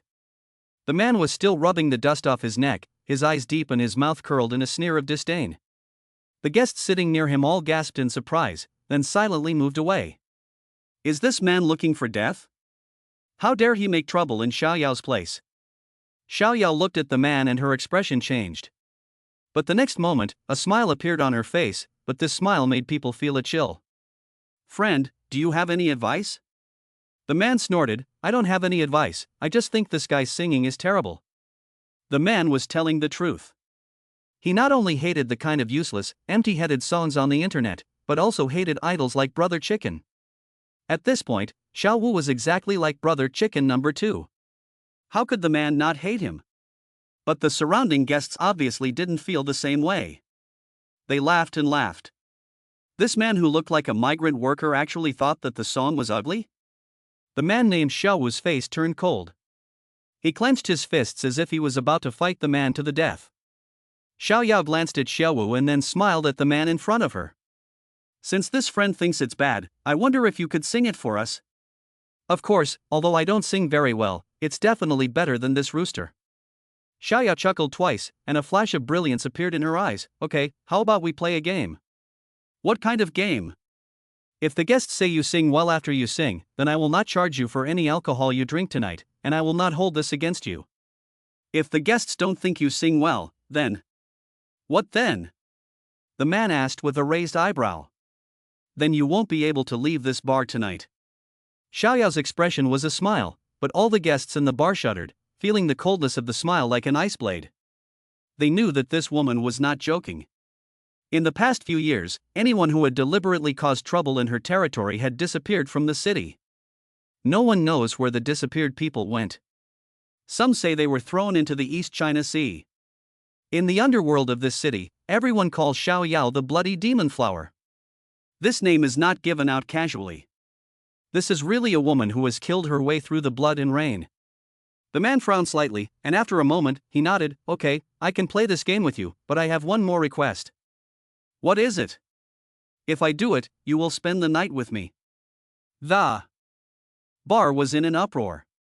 This man must be out of his mind. At this time, it would be good if he could keep his life, but he actually went one step further and made such a request? The faces of Xiaoyao's bodyguards had already turned dark, and they had tensed their muscles and were ready to act. At the moment when the bodyguards were about to act, Xiaoyao's beautiful eyes flashed, and she smiled lightly. Okay, as long as you can do it. The guests' eyes widened. They were doubtful of their own ears. The blood-red demon flower Xiaoyao actually agreed to spend the night with this migrant worker-like man? A hint of cunning flashed in the man's eyes. He waved his hand, not at all concerned about the barely perceptible murderous intent in Xiaoyao's eyes. He walked onto the stage with a smile, picked up the microphone and began to speak, but the next moment, there was a burst of laughter from the audience. He had his microphone upside down. The audience burst into laughter at this comical sight. The man seemed a little embarrassed and scratched his head. In the midst of everyone's mocking gaze, he straightened the microphone. The music started to play, and finally, he opened his mouth gently, and everyone's expression froze at that moment. A deep, hoarse voice came out of Chu Nanfeng's mouth, like the setting sun over a vast wasteland, intoxicating. Everyone couldn't believe what they were seeing. Could this mechanic really sing? He is a musician, so he naturally recognized this vocal style. This technique is the most famous course at the Accademia Nazionale di Santa Cecilia in Italy, the world's top music school. Rumor has it that only people from the European royal family and aristocracy can enter. But how could this mechanic know this technique? Did he go in and study? No, it's impossible. The man's previous frivolous smile had disappeared, and a different kind of depth had settled on his angular side face. Xiaoyao's beautiful face flashed with surprise. She looked at the mechanic in front of her, and her face became more complicated. After a moment, Xu Nanfeng put down the microphone and jumped off the stage. He had returned to his previous cheap appearance, boldly and passionately looking at Xiaoyao's full curves and long, smooth thighs. How about it, beautiful? Wasn't it a good song? Xu Nanfeng said with a smile. Xiaoyao was stunned. She didn't know how to answer at that moment. Taking a deep breath, her face returned to a calm expression, and the murderous intent in her eyes slowly disappeared. However, the next moment, a trace of complexity appeared in her eyes. She had just promised this man to. She bit her lip, her face a little unnatural, but the next moment, Xu Nanfeng suddenly laughed. Don't forget what you promised me, but tonight is fine, next time take a nice bath and wait for me to come. The bar was silent again. Who was this man? How dare he say such things? Is this a rejection of Xiaoyao?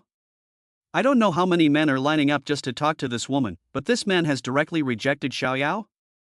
Xiaoyao's eyes flashed with a strange look, and after a moment she smiled faintly. I wonder if my friend can consider working as a singer in my bar? I, Xiaoyao, will definitely give you the best treatment. Xu Nanfeng raised his eyebrows and thought for a moment before sighing. I can't do that. I just sing occasionally when I'm bored, I don't do that. Xiaoyao looked at the man deeply and didn't say anything more. After a moment, she looked at him with a smile and asked, May I ask your name? Xu Nanfeng. After leaving the bar, Xu Nanfeng wandered the streets in boredom. He had drunk a lot of alcohol at the bar earlier, but now he looked like nothing had happened. There was no previous impish smile on his face, and the deep eyes beneath his thick eyebrows seemed to hide many secrets. After walking for a while, Xu Nanfeng found an internet cafe and walked in. The internet cafe manager immediately smiled and said, Brother Chu, what kind of cigarettes do you want? The usual.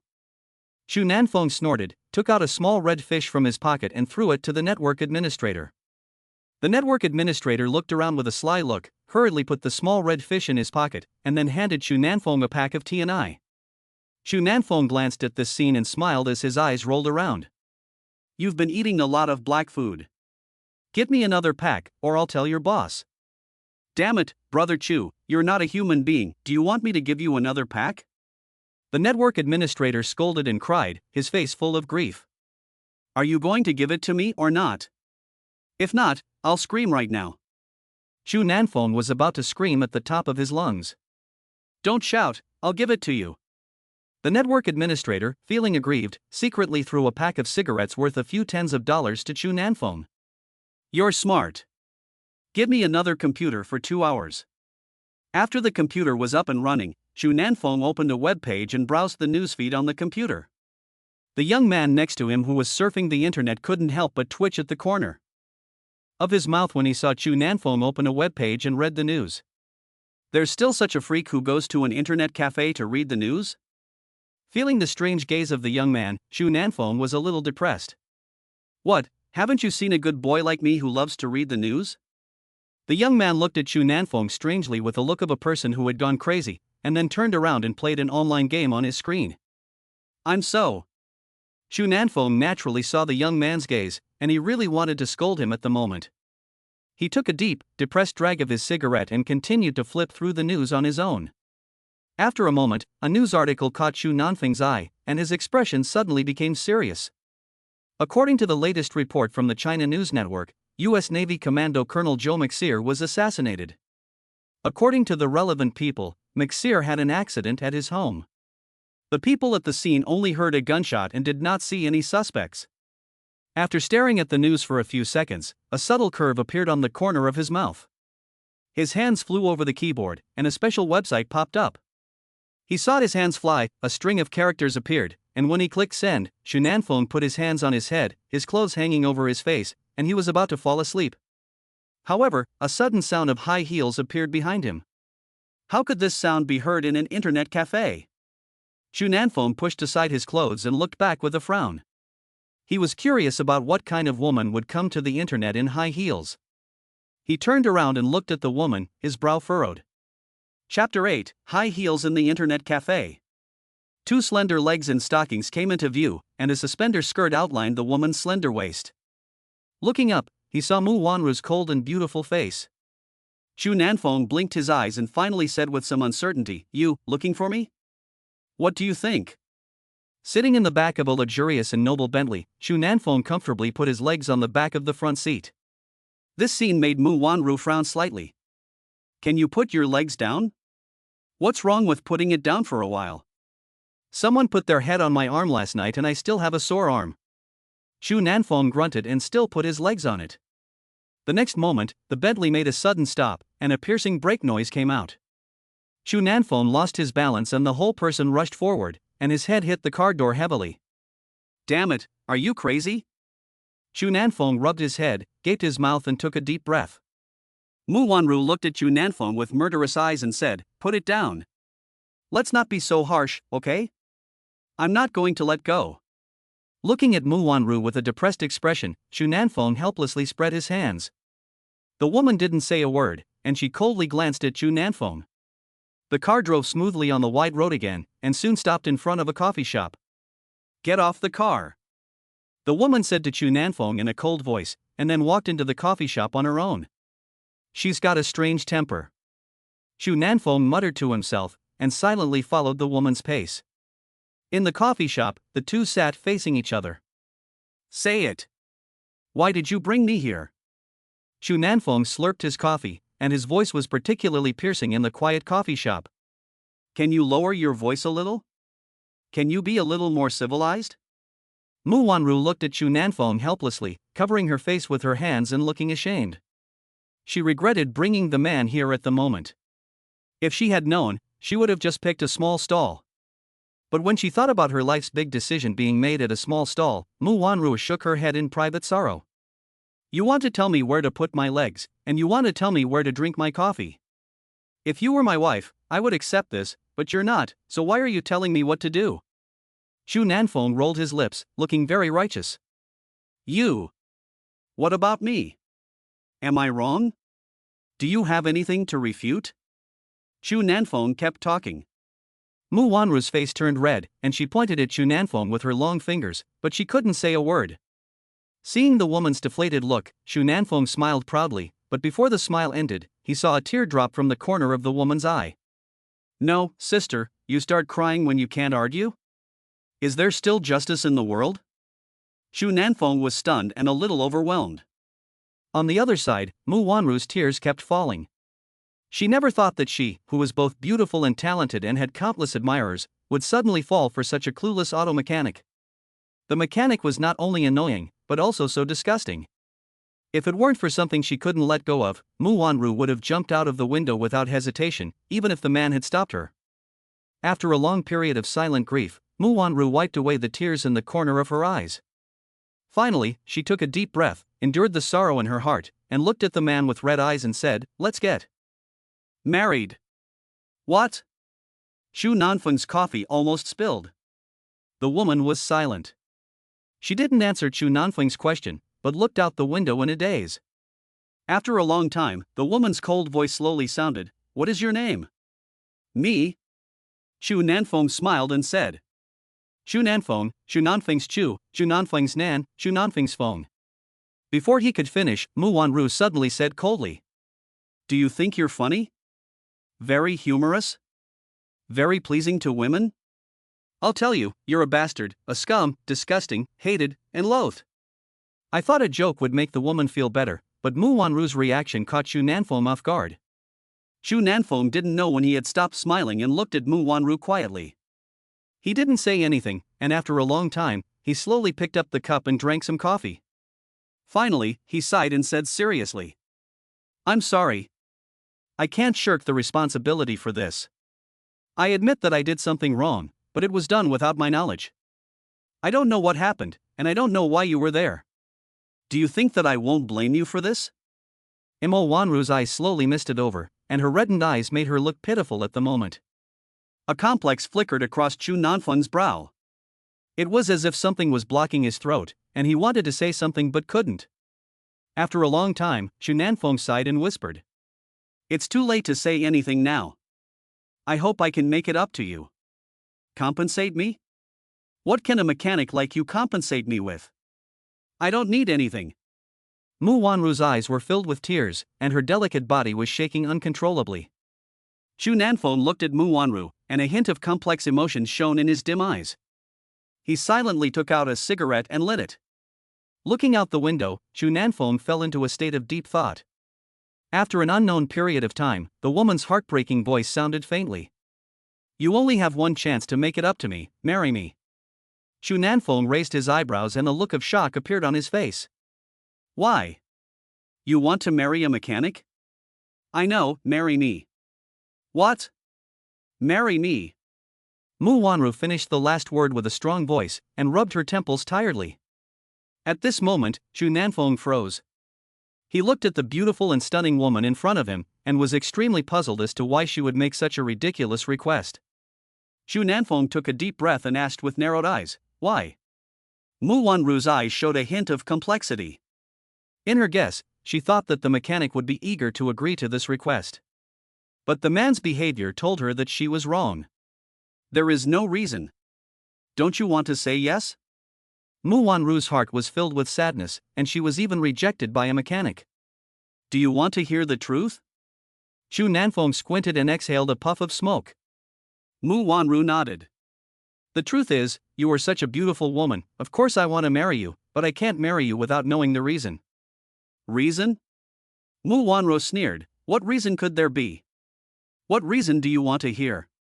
Do you think I fell in love with you because you took my virginity?" Chu Nanfeng was stunned, his eyes somewhat complicated. Mu Wanru rubbed her forehead and said with some fatigue, "You don't need to know the reason very clearly. I will tell you after I have confirmed some things in the next 2 days. Now all you have to do is prepare to marry me." "No, I need to know why." Chu Nanfeng frowned. Mu Wanru was stunned. She didn't expect the attitude of this auto mechanic to be so overbearing. Thinking about this, a feeling that was hard to describe welled up in her heart, and this feeling made her eyes slowly moist. "So you won't marry me if you don't know the reason?" Do you know, you took away my most precious thing, you almost pushed me to the bottom of the abyss, and let me be crushed to pieces. Now, the only way to save me is to marry you, but now, you're going to refuse me, right? Mu Wanru's voice was heartbreaking, and big tears fell from her eyes. Shu Nanfeng felt something in his throat, and looking at the woman's appearance, his heart softened. Don't you want to know the reason? Then I'll tell you. It's for the benefit. It's for the benefit. For the fame. What other reason could there be? What other reason could there be for me to marry you, a mechanic? Mu Wanru's voice was full of tears, and she bit her lips tightly, her petite lips already turning pale. Shu Nanfeng was silent. After an unknown period of time, Mu Wanru dried her tears and calmed her mood. She sighed in her heart. She thought everything was settled, but Shu Nanfeng shook his head gently at this time. He looked at Mu Wanru and said, word by word. You have so many reasons for getting married. You are a woman who is blinded by greed. I feel disgusted and even resentful. You may think I will definitely marry you, but I can tell you clearly that you are wrong. In addition, I admit that I am a prodigal son, a mechanic who likes to flirt with beautiful women, but I still think that marriage is a very sacred thing for me. I don't want to have a marriage with a greedy heart. It's simple and easy, so. You have tarnished it. Shu Nanfeng finished his coffee, smiled at the woman, and then got up and walked out without looking back. The coffee is very good, but it's not to my taste. The man's voice slowly faded away, and Mu Wanru sat there in a daze. The latte in her cup had lost its temperature at some point. Back in the urban village where he lived, Shu Nanfeng pushed open the dilapidated rental house he lived in, threw the contents of his pockets on the bedside table, and took out his cell phone from his pocket. The phone was actually a BlackBerry from many years ago, black all over, looking like an old antique. He dialed a 4-digit number, and Shu Nanfeng's expression seemed to change. He was no longer the same person as he was during the day, and there was a cold and solemn air about him. After ringing a few times, a deep voice came out. When will the cherry blossoms bloom under Mount Fuji? On the day when darkness returns, the blood-red cherry blossoms will cover the world. The phone was silent for 3 seconds, and the voice on the other end was trembling with excitement. Boss, is that you? Chapter 9, Compensation for Her. It's me, Caslia. Shu Nanfeng said in a deep voice. You've only been gone for a few days, and we've already missed you. Just yesterday, the butcher killed a colonel in the United States because he missed you too much. Shu Nanfeng's mouth twitched. Come on, you guys are really giving me a headache. Tell them to take it easy. Recently, there seems to be some movement in Blackwater and MPRI. Yes. By the way, did Poseidon return to the team after he brought me here that day? Yes, but he left again. He said he had a new girlfriend, a top-notch Chinese actress. He said he might bring her to see you next month. This guy is really a problem. Oh, right, Caslia, check how much money is left in my personal account. Yes, my Führer. Please wait. After a moment, Caslia's sweet voice rang out again. My lord, we sold a batch of arms last month and transferred some money to your account, so the cash available in your personal account is currently about $100 billion. Shunafeng was silent for a moment and said, I know, Caslia, buy me a stock. Kasha was obviously a little surprised, but she didn't ask any questions. Yes, my Führer, you say? Huaxia Donghai City, Lehigh Group. Use your foreign account to buy, and deduct the money from my account. Buy about $10 billion. Yes, my Führer. I'll check. After a moment, Caslia said. My Führer, the Lehigh Group is not an international top group. Are you sure you want to buy its stock? Kasha was a little confused. Dark Abyss Investments had always invested in global groups with market values of hundreds of trillions of dollars, and had never invested in a company like Lehigh Group, which was only a top-notch listed company in one country. In their eyes, such a company can only be considered average. Shu Nanfeng did not answer Caslia's question, but simply said, don't ask so many questions. Just buy it. Kasha was stunned and then smiled bitterly. I understand, but the market value of the Lehigh Group is not that high. You want to buy it by investing so much? Shu Nanfeng touched his chin and thought for a moment, then smiled bitterly. Forget it. Just buy it for $1 billion. Okay, my Führer. After hanging up the phone, Chu Nanfeng stretched and resumed his cynical look. No one could have imagined that this auto mechanic spent $1 billion in just a few minutes. Chu Nanfeng lit a cigarette, and the smoke floated in his dim eyes. This was his compensation to Mu Wanru. The next morning, a loud knock on the door woke Chu Nanfeng from his sleep. Who is it, calling the soul so early in the morning? Chu Nanfeng put on his clothes and opened the door with a frown. This piece of trash seems to be sleeping soundly? Before he could see who it was, Chu Nanfeng heard a stream of insults. He opened his sleepy eyes and saw the situation in front of him. It was yesterday's Mr. Zhang, and there were more than 10 people standing around him. These people looked fierce and were watching Chu Nanfeng with hungry eyes. However, Chu Nanfeng didn't seem to have seen any of this at all. He just smiled with his mouth wide open and said, "Oh, it's Mr. Zhang. Are you here early in the morning to invite me to breakfast?" Mr. Zhang's face turned as red as a pig's liver.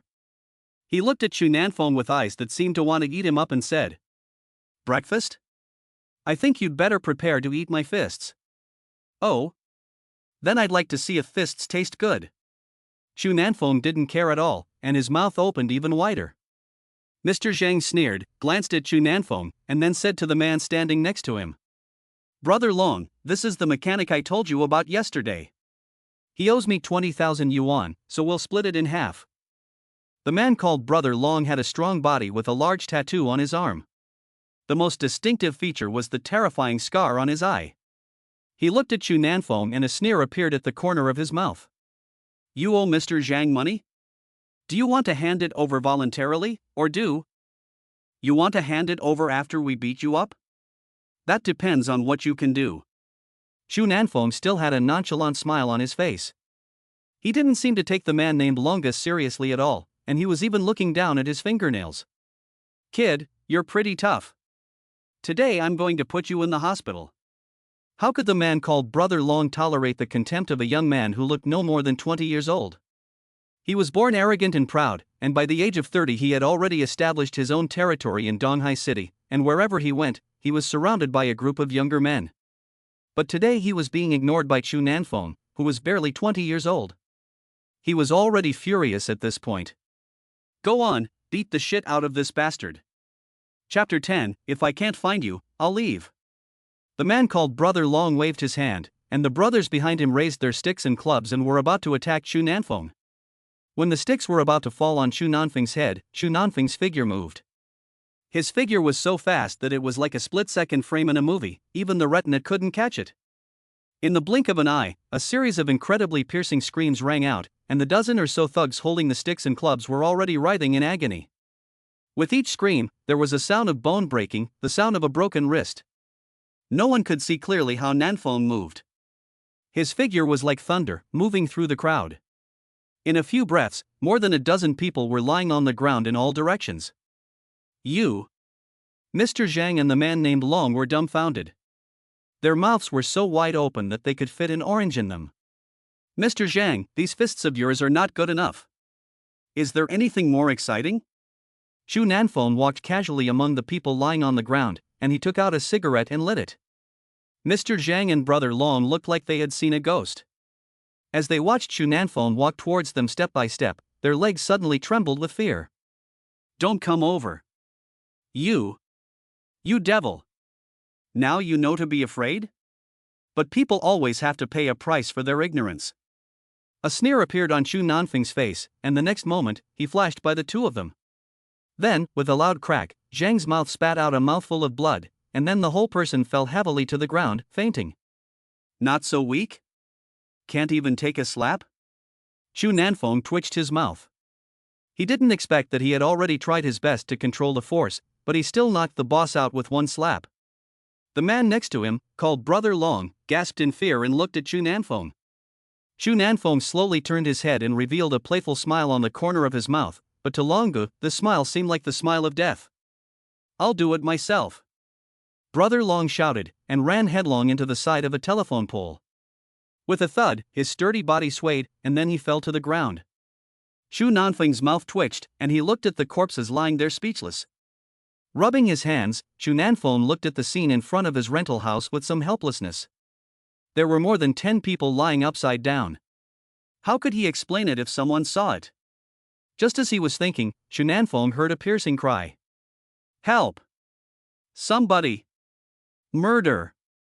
A woman in her 40s or 50s, who came from nowhere, saw this scene and suddenly the sound of a pig being slaughtered echoed throughout the entire urban village. Fuck, are you for real, sister? I didn't fucking kill anyone. Xu Nanfeng gasped in surprise, but the woman didn't listen to him at all, and her yelling got louder. Xu Nanfeng had no choice but to run towards the woman. Seeing that Xu Nanfeng was running towards her, the woman's face showed a look of fear, and then she turned around and ran, crying out, "Murderer! Come quickly! Fuck!" He cursed angrily, but chasing after the woman now didn't help. It was estimated that the entire shantytown had heard the woman's screams. Damn, what a bad luck! He returned to the rental house in a bad mood. Before he reached the door, he saw a group of people gathered in front of his house, yelling loudly. This scene made Xu Nanfeng's mouth twitch. Shit, did he call the police? Xu Nanfeng was thinking, and a police siren sounded. He wanted to cry but had no tears. Although he was not afraid of the police, who would go looking for trouble for no reason? Sure enough, the police car stopped in front of Xu Nanfeng's rental house, and a man and a woman got out of the car. Xu Nanfeng also walked to the front of the rental house and looked at the two people who got out of the police car. His eyes lit up. The woman in front of him looked no more than 20 years old. She had a white, oval face, eyebrows like mountains, cherry lips like blood, and a head of black hair. Her cold, beautiful eyes under her gold-rimmed glasses showed a hint of displeasure. The uniform could not hide the well-proportioned figure of the policewoman in front of him, with two perfectly developed breasts. A black knee-length skirt hugs her slender waist and the legs. Beneath the skirt are wrapped in a pair of stockings, making them slender and beautiful. Xu Nanfeng couldn't help but be a little dazed. This woman is simply the best in the world, and she is the best anywhere. Especially those gold-rimmed glasses on her cold eyes, she is simply a beauty. However, the woman's eyes were cold, and she looked around, her eyebrows slightly furrowed. At this moment, a man slowly stood up from the pile of people lying on the ground. He looked around. Seeing the two men in police uniforms, he suddenly cried out, "Officer, we've been beaten up." Xu Nanfeng's eyelids twitched. There is no justice in this world. It was clearly this group of people who first caused him trouble. The woman frowned slightly. Beaten up? Are you with these people on the ground? We are a group. So you were fighting in a group? Officer. I guarantee on my character that we didn't fight in a group. He was alone. Alone? The woman's face grew even more puzzled. Yes. The man's face was full of sadness. Where is he? He's right behind you. Huh? The woman quickly turned around, and a smiling face appeared. Hello, beautiful police officer. Xu Nanfeng sneered. Shut up. Immediately put your head down and squat. Xu Nanfeng was stunned and wanted to explain further, but saw the woman pull out an electric baton. I'll count to 3. Get down on the ground now. 3. 2. No, I can squat down, can't I? Xu Nanfeng muttered, and he hunched his head and angrily squatted down. The next moment, something even more upsetting happened. A pair of silver handcuffs appeared in front of him, and his hands were cuffed. Come on, officer. I'm the victim. You're handcuffing me instead of them? We will take everyone here back for questioning one by one. You are the main suspect, so come with us first. In this way, Xu Nanfeng was still in a daze when he was sandwiched between two people and put into the police car. He shook off the handcuffs and sighed in frustration. Sitting in the back of the police car, Xu Nanfeng looked helpless. Beautiful police officer, can you please give me a cigarette? No. The woman's words were harsh. Don't be so fierce. Women should be gentle, otherwise no man will like them. Xu Nanfeng said with a pout. The woman's face turned red, and a hint of anger immediately flew out of her little face. If you don't shut your mouth, I'll make you look bad. You're the one who told me to shut up, so don't expect me to answer any questions you ask. Xu Nanfeng shrugged. Yi Qing's face suddenly turned red. She pointed angrily at Xu Nanfeng and said, You. However, the man in front of her didn't pay any attention to her, and he closed his eyes and fell asleep.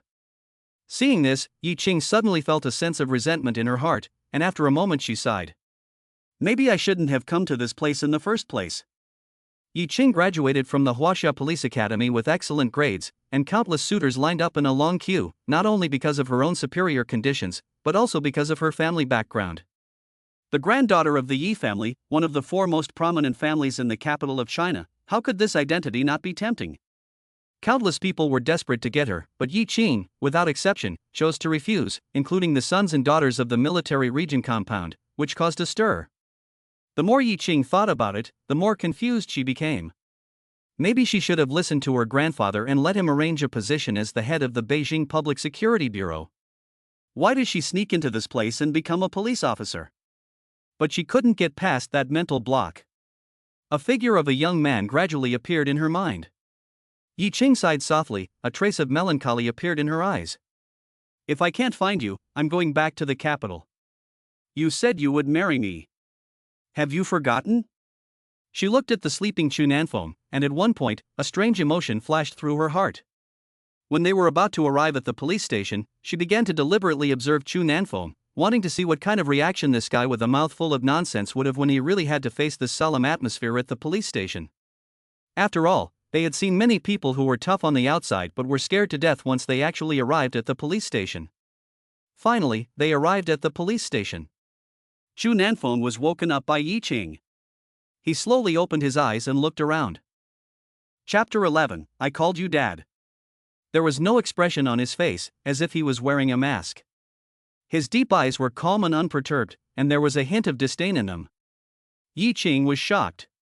No matter how daring the prisoners were in the past, they would be obedient and docile in the police station, with eyes as gentle as a white rabbit. But how could this man be so calm? It was almost eerie, as if he were watching a group of ants. Yi Qing's brows furrowed slightly.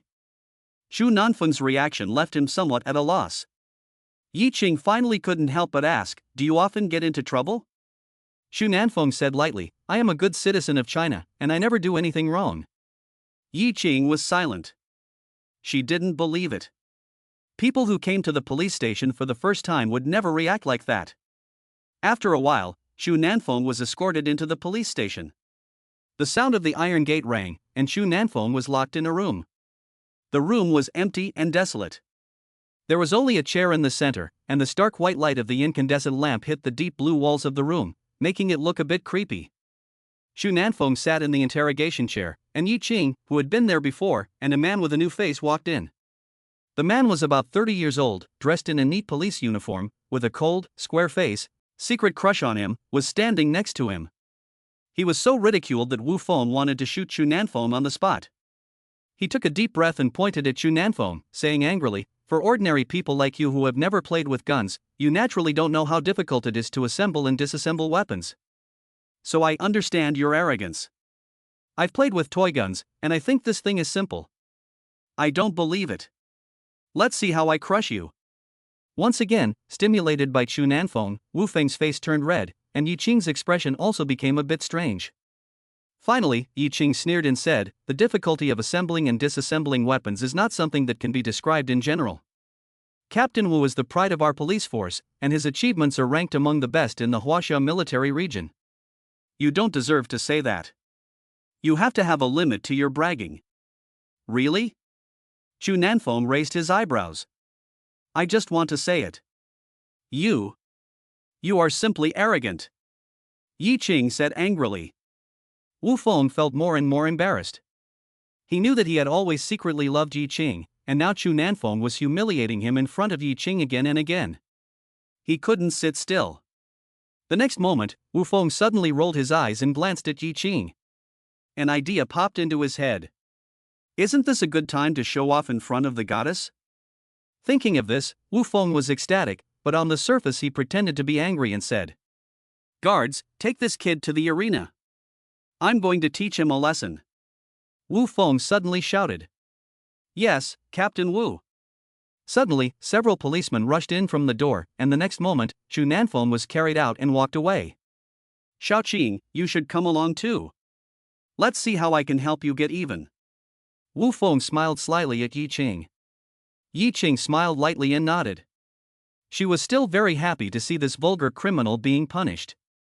Seeing Yi Qing smile, Wu Feng seemed even more arrogant. He wanted to show off in front of the girls, so he waved his hand and looked at Chu Nanfeng disdainfully. "Kid, watch how I destroy your delusional confidence." After saying that, Wu Feng led Yi Qing straight to the arena. Soon, he was brought to the arena. Chu Nanfeng glanced at it briefly and saw at least 40 or 50 police officers. "Uncuff this kid," Wu Feng said coldly. The handcuffs were removed, and Chu Nanfeng immediately stretched inside. It's still more comfortable without handcuffs. "It's been a long day, and it's tiring. Cut the crap, the handcuffs are off so you can fight me. I'm going to teach you a lesson. Do you want to assemble or disassemble?" Wu Feng shouted angrily with a frown. "It's up to you." "Okay, if we're going to play, let's play a difficult game, blindfolded disassembly." "Okay, but don't get angry if you lose." Chu Nanfeng pouted and laughed. "Let's play a fun game." Wu Feng suddenly sneered and said, "What if you lose?" Chu Nanfeng smiled and said, "What do you think? Kneel down and call me dad." Wu Feng's mouth curled into a strange smile. "Then you still lost? I'll call you dad." "Done. I hope you won't regret it," Chu Nanfeng said with a squint. "I should be the one saying this to you." Wu Feng looked at Chu Nanfeng with contempt. Soon, 2 pistols were delivered to Wu Feng. Glock 17 9mm, originally from Austria, has 4 calibers and models. "This thing is too old." Chu Nanfeng glanced at it and said casually. "I'm surprised you recognized it, but you're limited to watching documentaries and learning these basic things."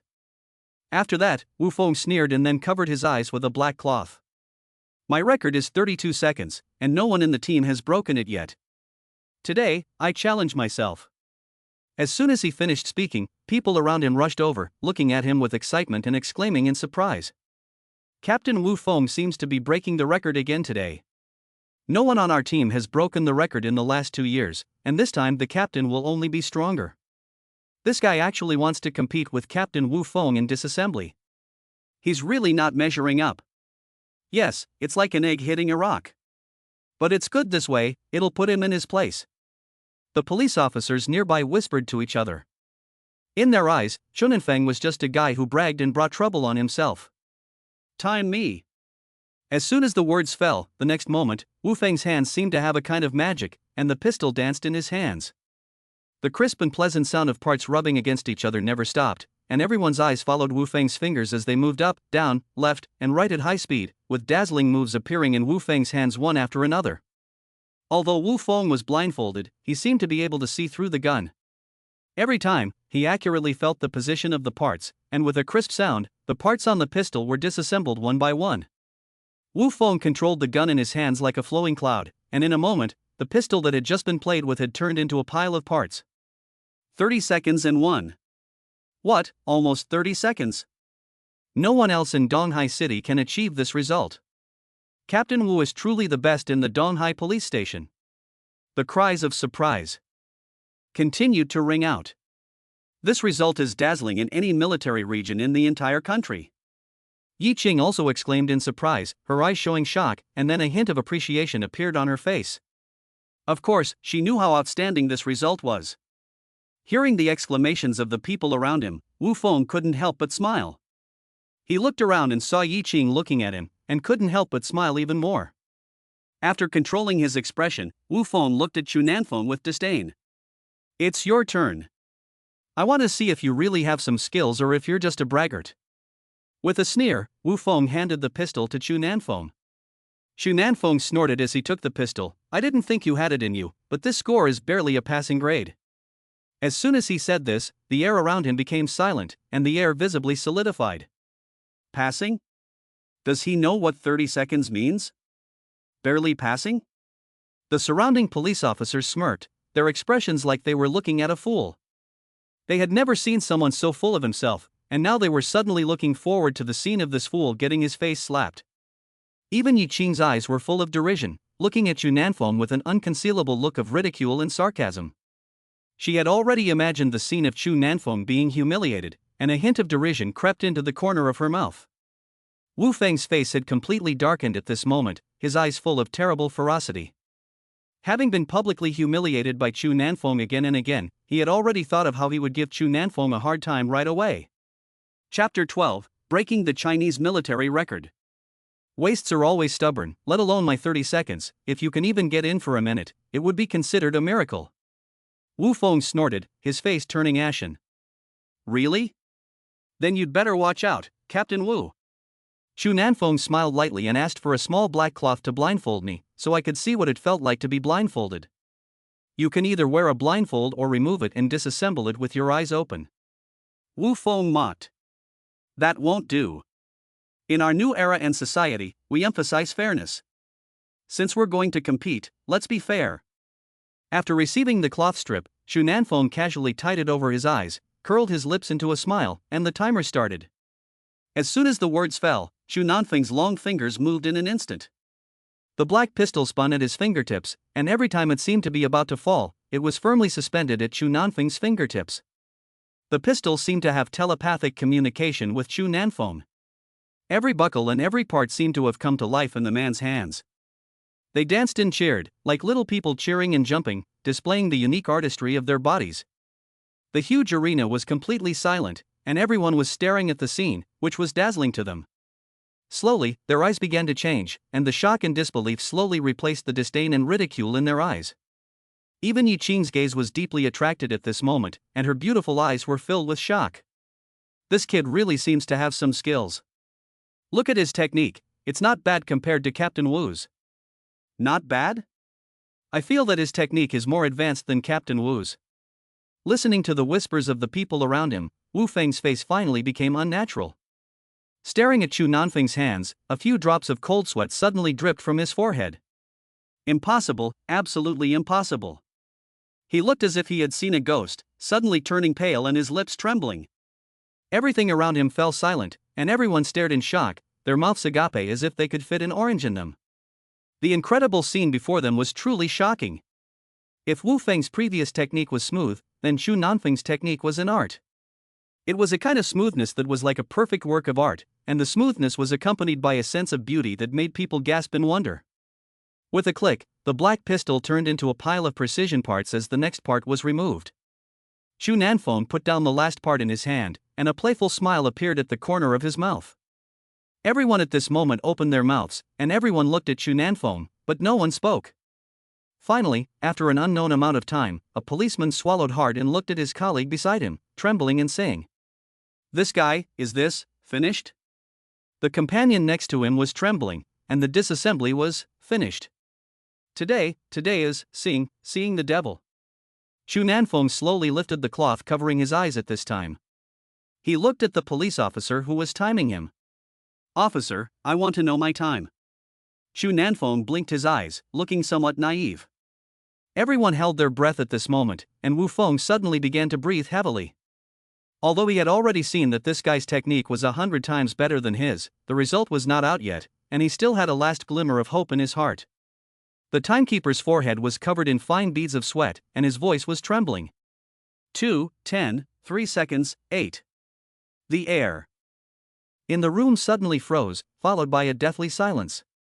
Yi Qing, who was standing next to him, heard the number and her body trembled. Her eyes were wide open, filled with disbelief and shock. Chu Nanfeng seemed to notice Yi Qing at this moment. He turned his head and looked at her with a half-smile. Yi Qing's face was burning at the moment, a wave of great shame surged up in her heart, and her face was burning with pain. Recalling her earlier taunts, she dared not look at Chu Nanfeng, and finally lowered her head in shame. 23 seconds and 8? I remember, the best record in the general command is only 25 seconds or so. Does that mean that this guy has broken the best record in China?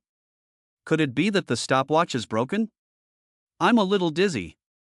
Wu Feng, who was standing by, looked as black and purple as a bruised eggplant. Everything in front of him had completely exceeded his understanding. He clenched his fists, his face turned red from humiliation, and his body was trembling lightly. Chu Nanfeng put his hands in his pockets and looked at everyone playfully. The smile on the corner of his mouth looked so glaring in everyone's eyes. After a long time, Wu Feng seemed to have gone crazy. He suddenly flew into a rage, pointing at Chu Nanfeng with a distorted face. Who exactly are you? What exactly is your identity? Chu Nanfeng frowned, then smiled playfully and said, Identity? Do you believe me when I say I'm a car mechanic? Well, I just quit my job, not anymore. Repairman? Everyone gasped. A mechanic broke the record for dismantling military equipment in all of China? If this were to be made public, it would cause a social sensation and cause a commotion in the military district. What's wrong? Don't you believe me? Chu Nanfeng shrugged, I'm really just a mechanic. If you don't believe me, go check it out. Looking at the shocked expressions of the people around him, Chu Nanfeng spread his hands and shrugged. Alas, how lonely it is to be invincible, and how empty it is to be powerful. After a pause, Chu Nanfeng turned his gaze to Wu Feng, with a smile on his face. Officer Wu, you see what I mean? Even a 3-year-old could take this apart. That's good. Next time, don't mention this to everyone you meet. It's not interesting. Wu Feng's face suddenly turned ugly. He bit his teeth and his face suddenly became distorted and hideous. Guards, cuff the suspect. Wu Feng's voice sounded extremely cold, and the people around him immediately shivered. They looked deeply at Chen Feng, and their eyes were filled with deep sympathy. Because they knew what kind of temper Captain Wu had, and that there would be no good consequences for offending him. Chu Nanfeng's eyes narrowed slightly, and a murderous intent appeared in his eyes. Officer Wu, you can't afford to play like this, can you? If you can't beat someone, you just arrest them? If he didn't have feelings for this land, I'm afraid Wu Feng would have died 100 times already. Not to mention Wu Feng, he could kill thousands of Wu Fengs. You are not qualified to make a deal with me. A rebuke came from Wu Feng's mouth. His eyes were cold, looking at Chu Nanfeng as if he were looking at a fish to be slaughtered. Tie him up in the small dark room and prepare a whip for me. Wu Feng suddenly revealed a strange smile at the corner of his mouth. Little man. Chu Feng sneered. What did you say? Wu Feng frowned. I said that you are not a person who can afford to play, and you start playing this game when you are not as good as others. It's despicable. Wu Feng frowned and sneered. You're not qualified to comment on me. You're a suspect, and I'm a cop. It's only natural that I educate you. That's quite a lofty statement, and quite disgusting. Chu Nanfeng said indifferently. Keep talking tough, you'll be sorry later. Wu Feng's mouth twisted slightly, and the smile on his face looked extremely creepy. Captain Wu, isn't this going a bit too far? Yi Qing, who was standing next to him, suddenly hesitated for a moment. Xiao Qing, don't worry about it. This guy is a loose cannon and needs to be dealt with. He was so provocative to you earlier, I have to give him a good beating today. This. Yi Qing wanted to say something else, but was interrupted by Wu Feng. It's okay, Qing, don't worry. You go and do your own thing. I'll take care of this. Yi Qing bit her lip and looked at Chu Nanfeng, a complex expression appearing on her face. Chapter 13, Marry Me.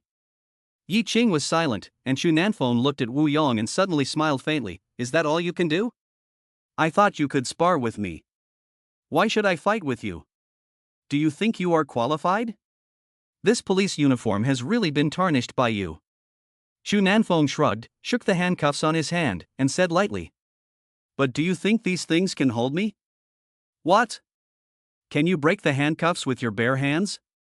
Look carefully at where you are. I don't care who you are or what your status is. But I can tell you that as long as you do anything that makes me feel threatened, I will shoot you on the spot. Wu Feng sneered. Chu Nanfeng frowned slightly. If he wanted to, he could kill the man in front of him 100 times in the time it took to breathe, not to mention the handcuffs. If he wanted to leave, the entire police station couldn't stop him. But once he does, his identity will be completely exposed in Shenzhou.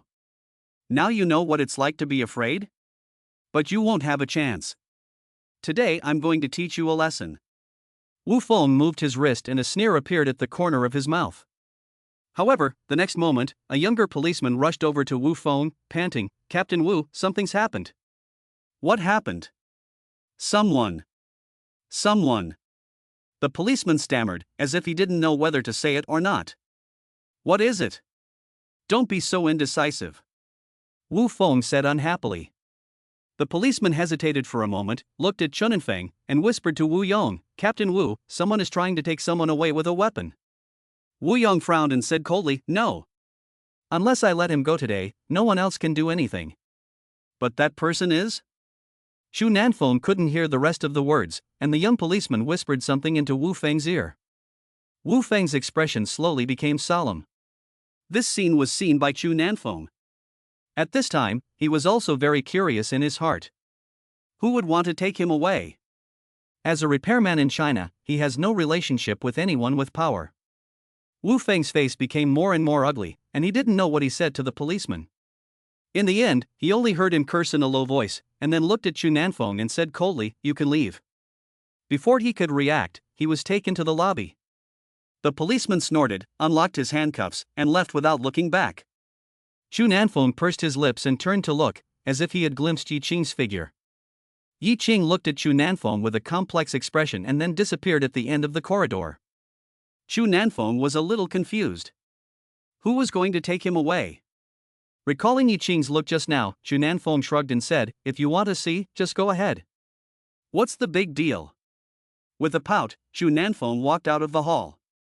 It was already evening, and the sky in the distance was glowing with the beauty of the sunset. Xu Nanfeng was standing in front of the police station's gate, about to light a cigarette, when a Bentley slowly drove up and stopped in front of him. The car stopped and the window opened. The woman in the driver's seat slowly turned her head. She had a pair of sunglasses on her fair, snow-white face, and all that could be seen was a small cherry mouth and a high, narrow, straight nose. Her thin lips were slightly pursed, exuding a hint of nobility and indifference. The next moment, the woman's cold and unmistakable voice came out, "Get in the car." Xu Nanfeng glanced at the woman, smiled, and without any further ado, he opened the car door and sat down. "Did you say hello to the police station?" Xu Nanfeng said while fastening his seatbelt. Mu Wanru was silent, neither nodding nor shaking her head. "Why are you helping me?" Mu Wanru still didn't say anything, just concentrating on driving.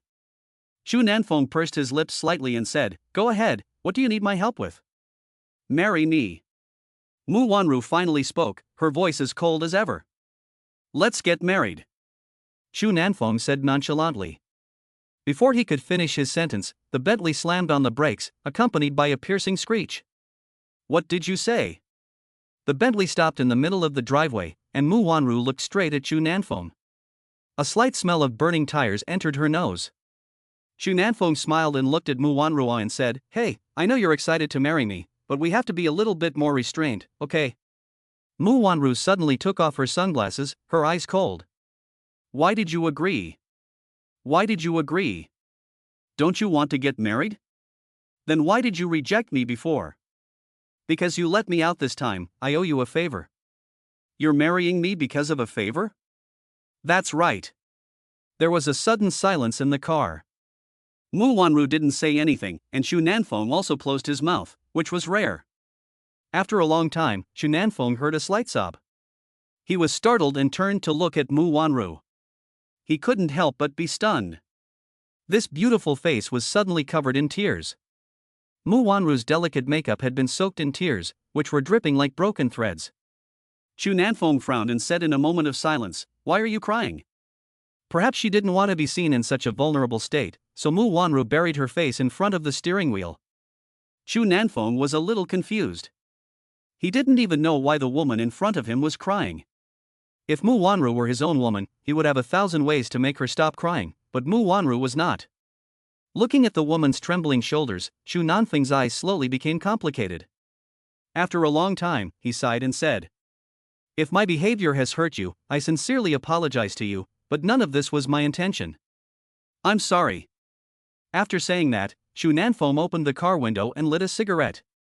For Xu Nanfeng, the thing that made him most headache and at a loss was women crying in front of him. Even a few years ago, when he was alone against a fully equipped SEAL team of 200 men, he didn't feel this way.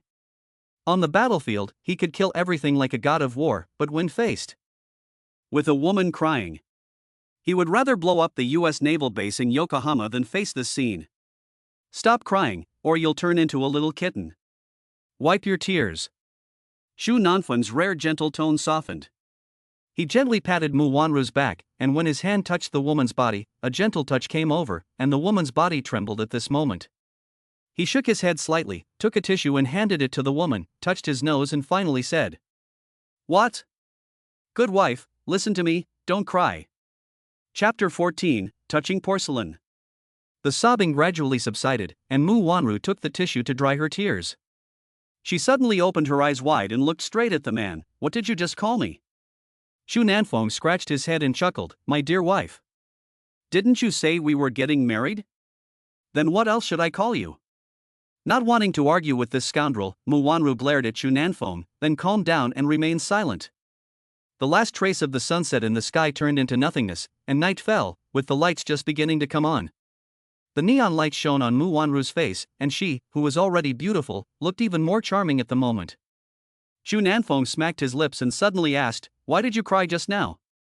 Mu Wanru said in a low voice after a moment of silence, "Because I feel that my life has been ruined, and the most precious thing in my life has been taken away by a mechanic. But this mechanic didn't even want to take responsibility. I never thought that this day would come. It's ridiculous that a mechanic can just refuse me at will, and then feel sorry for me and agree to me." Finally, there was a long silence. Xu Nanfeng's voice sounded solemnly. "You are not at all pitiful. On the contrary, I think you are very brave. I know what this decision means to you, but you still did it. You are indeed very courageous." The woman dried her tears and took a deep breath. She said nothing more, and the accelerator was pressed again. The white Bentley sped through the streets like an angel. Xu Nanfeng sat quietly. He didn't say anything else. In the depths of his eyes, a certain indescribable complex emotion flashed by. He instinctively wanted to say something to comfort the woman, but in the end he didn't. At this moment, for Mu Wanru, silence was perhaps the best comfort. The quiet in the car made Xu Nanfeng a little tired. He closed his eyes slightly and felt drowsy. The woman's cell phone suddenly rang, and it chased away his drowsiness. Mu Wanru frowned slightly and answered the call. A few seconds later, she suddenly exclaimed, "What? $1 billion?" Xu Nanfeng raised an eyebrow and listened attentively to the sound on the phone. It was the voice of a woman in shock. "Yes, Mr. Mu, this morning. Someone bought the group's $1 billion stock, which after conversion is nearly $7 billion. Mu Wanru also opened her mouth at this moment. What is the concept of $7 billion? If this person wants to, he can become the biggest boss of Lehigh Group without hesitation. But why would this person do this? She had never seen anyone buy stocks for billions at once. It seemed like a fairy tale. Finally, Mu Wanru forced herself to calm down and said, "Xiaoyi, can you check this account? Who bought it?" "I checked it out. It's an account from abroad. It's a very mysterious account. We only know that it's registered in New York. We can't find out anything else." Mu Wanru's eyebrows tightened slightly.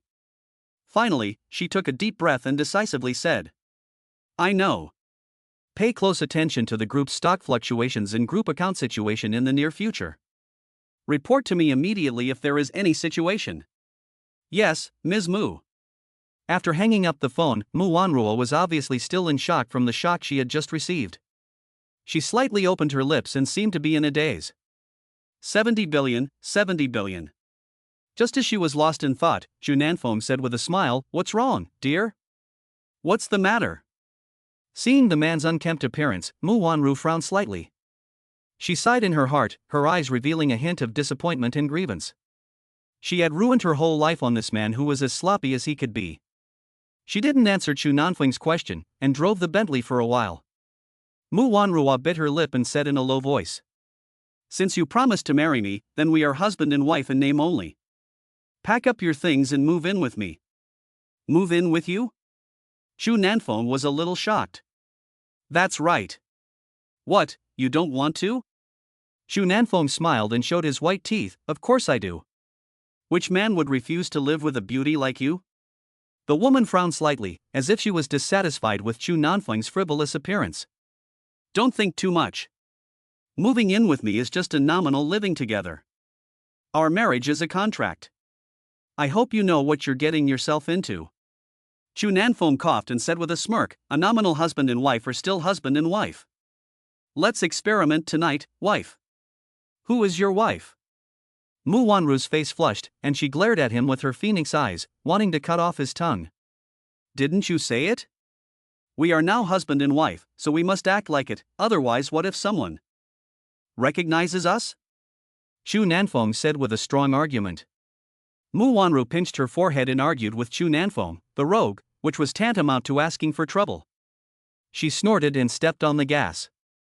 Wait, honey, I have to go back for a bit. I still have some things to pack up. You still have things to pack? Mu Wanru looked at Chu Nanfeng with a blank expression. Then you don't understand. Although my things are not valuable, they are all my treasures. Chu Nanfeng snorted. Disgustedly looking at Chu Nanfeng, Bentley turned the car around and drove towards the edge of the city. After a while, the car arrived near the shantytown. Looking at the familiar scene in front of him, Chu Nanfeng suddenly thought of something. He raised his eyebrows and looked at the woman with some confusion. Right, how did you know I lived here? I have investigated you, and I know all about you. The woman said lightly. However, just as the woman finished speaking, Chu Nanfeng's eyes suddenly turned gray and gloomy, and an expression that Mu Wanru had never seen before appeared on Chu Nanfeng's angular face. At that moment, his muscles tightened and his eyes became cold. What did you find out? Chu Nanfeng's voice was extremely low. A hint of murderous intent appeared in his eyes. His identity is a taboo that no one in the world can touch. Mu Wanru was unaware of all this. She carefully observed the road conditions in the shantytown while carefully controlling the luxury car with a long wheelbase. I found out your name, birthday, and where you live.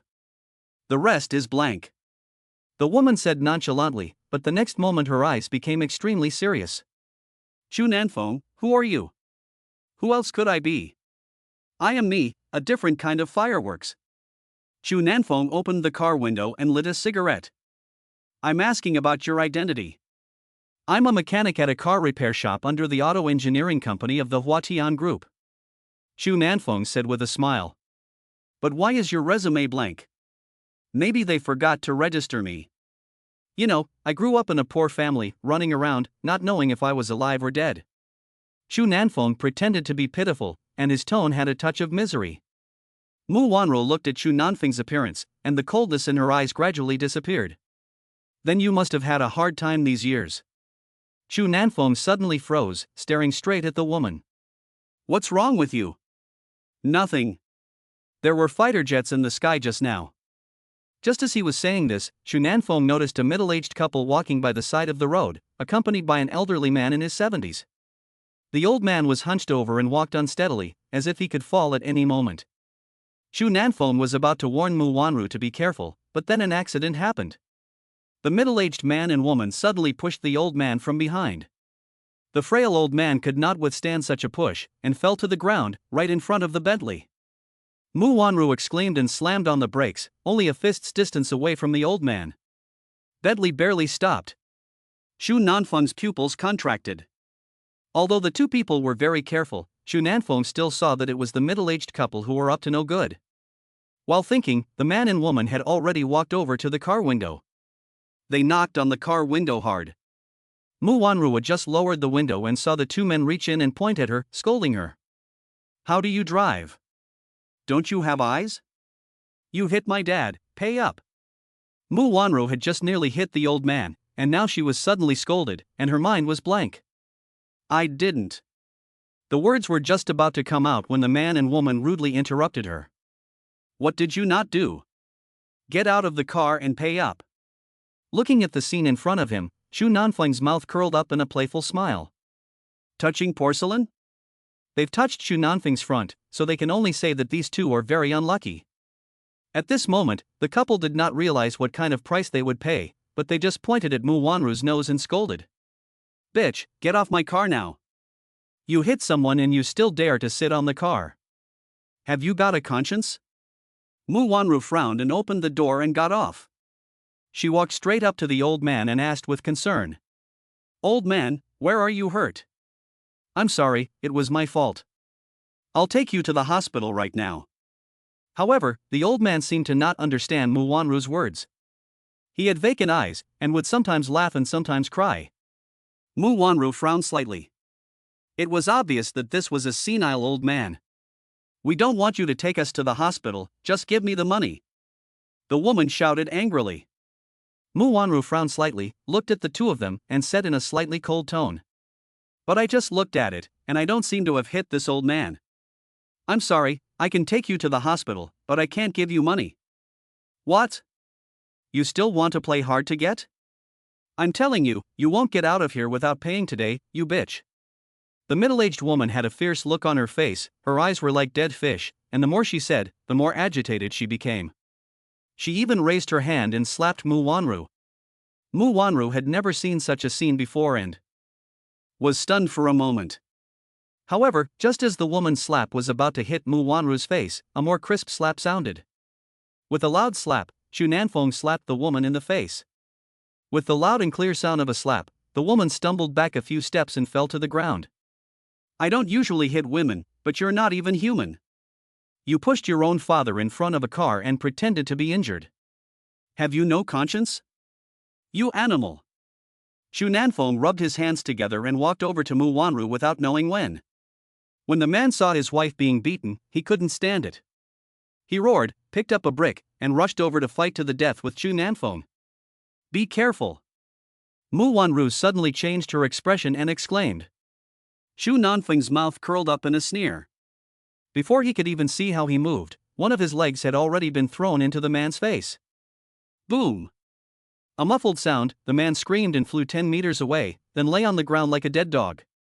The atmosphere instantly became quiet, and the middle-aged woman's body stiffened in an instant, looking at Xu Nanfeng with eyes like she had seen a ghost. Mu Wanru also looked at Xu Nanfeng with raised eyebrows at this moment. She swallowed her saliva. This man who looked like he wasn't serious seemed to have terrifying strength. Xu Nanfeng shrugged his shoulders, glanced at the two of them, and said expressionlessly, "If you don't want to die, get out of here.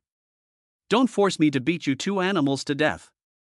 The man lying on the ground was now filled with fear. He had no doubt that he could be killed by that kick.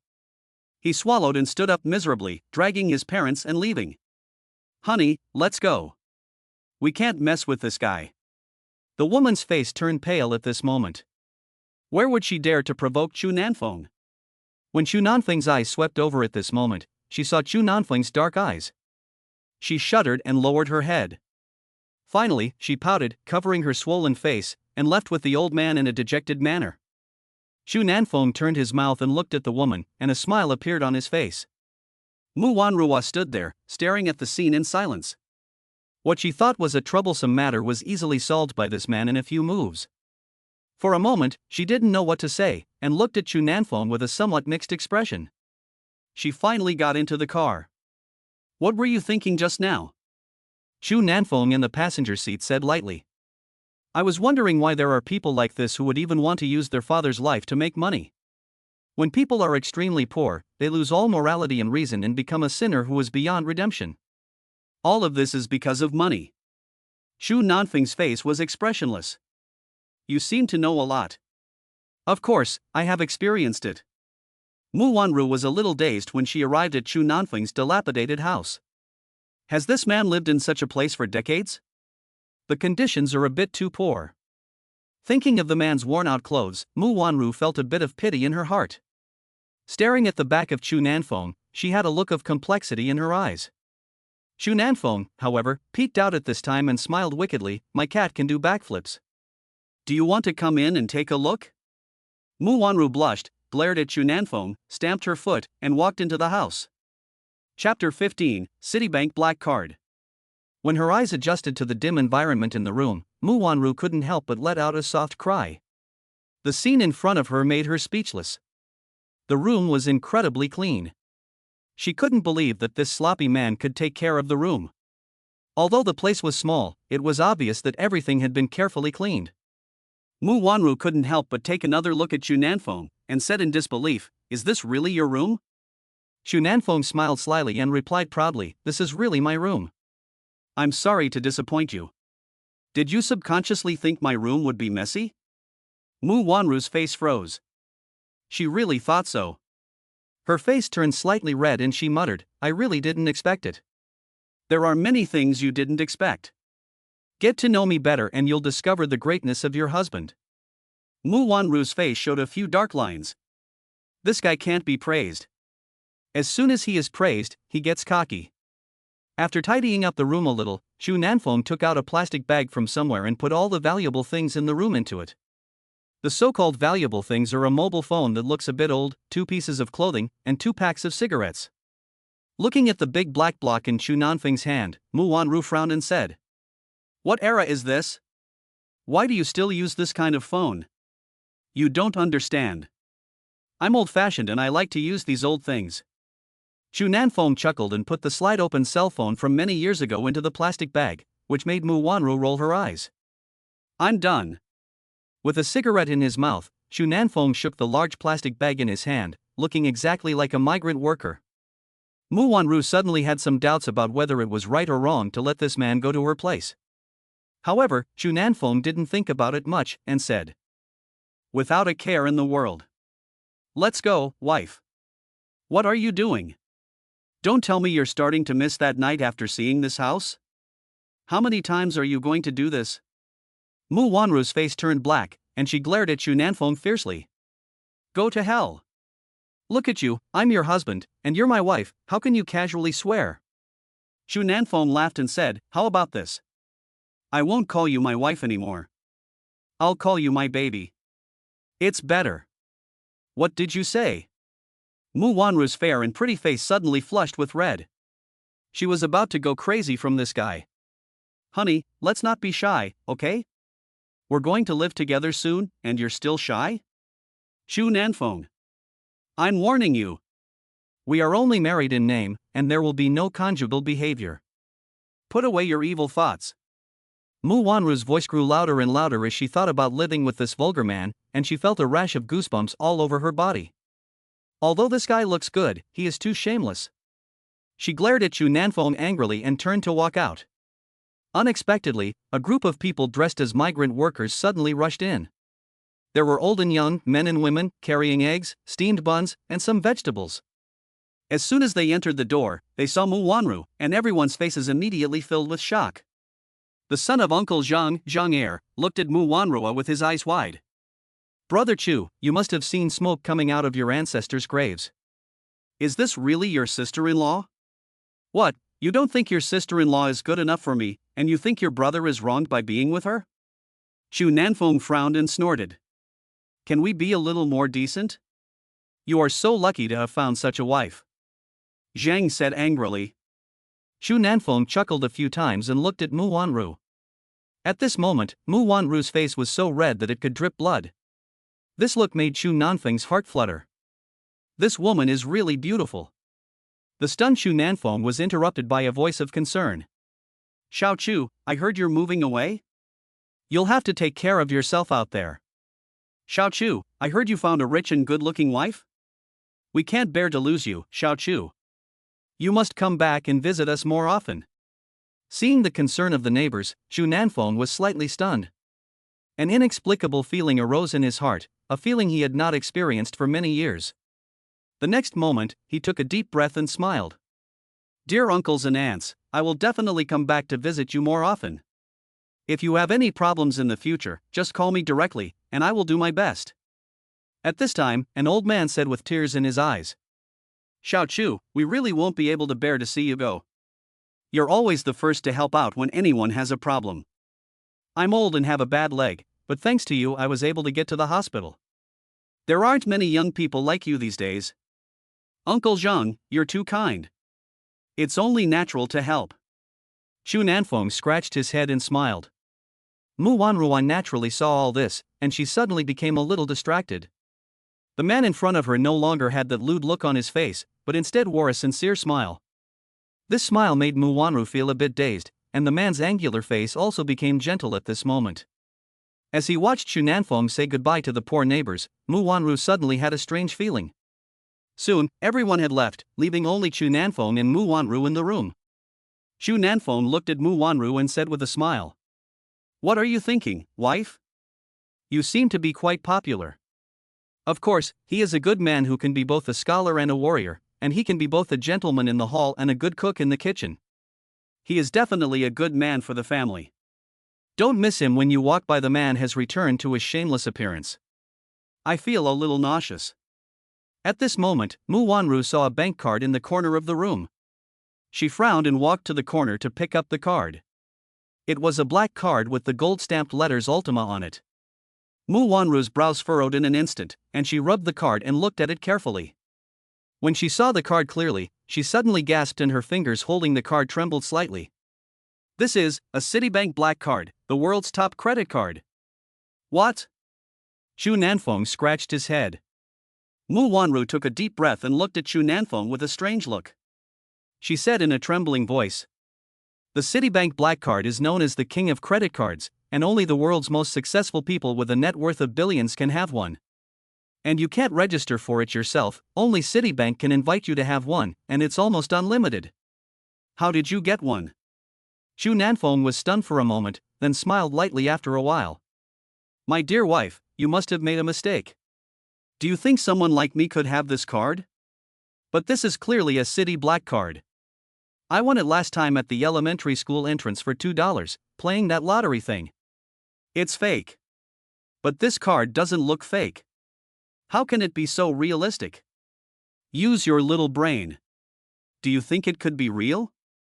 Xu Nanfeng smiled and said, "If you're so curious, I'll give it to you." "No. You take it." Mu Wanru handed the card to Xu Nanfeng, who took it and casually put it in his pocket. At the moment the card was put in his pocket, Mu Wanru took another deep look at the card, and it didn't seem fake. But, could it be real? The card was of top quality in terms of both material and feel. But this man is just a sloppy, poor mechanic. How could he possibly have it? She thought about this and turned to look at Xu Nanfeng. When she saw the smile on his face, she suddenly felt something was wrong. Chapter 16, A Murderous Night in the Dark and Windy Night. But the next moment she said with a sneer, "Forget it, you can't be real looking like that." "Of course it's not true." Xu Nanfeng sat in the car with a smile. "But I'm curious about what kind of man you are. These people seem to like you very much, but I don't see anything about you that makes you popular. There are many things you haven't seen, and you will know what kind of man your husband is after a long time." Xu Nanfeng looked at Mu Wanru wickedly, with a face full of impudence. "Pa, you're so vulgar." Mu Wanru's face turned red in an instant. The Bentley slowly drove away in the eyes of everyone in the shantytown, and the residents of the shantytown all looked at it with envy. For many people here, this is the closest they have ever been to a luxury car of this caliber in their entire lives. The streetscape on Sunset Boulevard is constantly changing, with the city's high-rise buildings and wide roads contrasting with each other. As night falls, the rearview mirror of the car reflects the colorful lights of the city, and the traffic is constantly flowing. A white Bentley gracefully drives down the street. Xu Nanfeng sits in the passenger seat of the Bentley, quietly watching the bustling street scene outside the window. Two car headlights flashed in the rearview mirror. Xu Nanfeng glanced at them, then his pupils contracted and his eyes became cold. Xu Nanfeng's anti-reconnaissance awareness is not worse than that of any top-notch reconnaissance soldier in any country, it's only stronger. Just a glance, and Xu Nanfeng smelled a hint of danger. "Following me. You're really bold." A playful smile appeared on the corner of his mouth, and in an instant, countless solutions appeared in Xu Nanfeng's mind. He just didn't know who was following him. He had come to China very carefully to hide his identity, and no one would normally know. Who could it be? Thinking about this, he glanced at Mu Wanru, who was driving carefully. Suddenly, he thought of the bug that he had found in the back of the Bentley the other day. Could it be that they were looking for Mu Wanru? Xu Nanfeng frowned slightly, and he had already made a decision in his mind.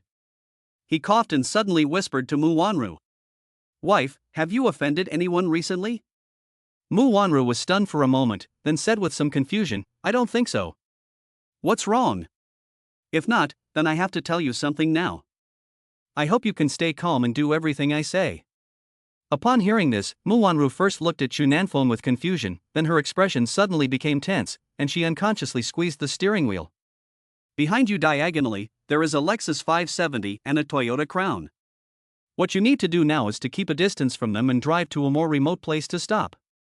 Be careful, step on the gas, and don't let them get in between." "You're joking with me, they're driving normally, what does that have to do with us?" "Do as I say." Shu Nanfeng's voice was deep and firm, full of decisive meaning that could not be argued with. Mu Wanru was stunned. She actually unconsciously wanted to listen to the words of the man in front of her. If you still don't believe me, look at the people in the car, and then look at the things they are holding and their expressions, Shu Nanfeng said lightly. Hearing this, Mu Wanru looked in the rearview mirror. Then she saw several figures in the car behind staring at her car and making eye contact with her.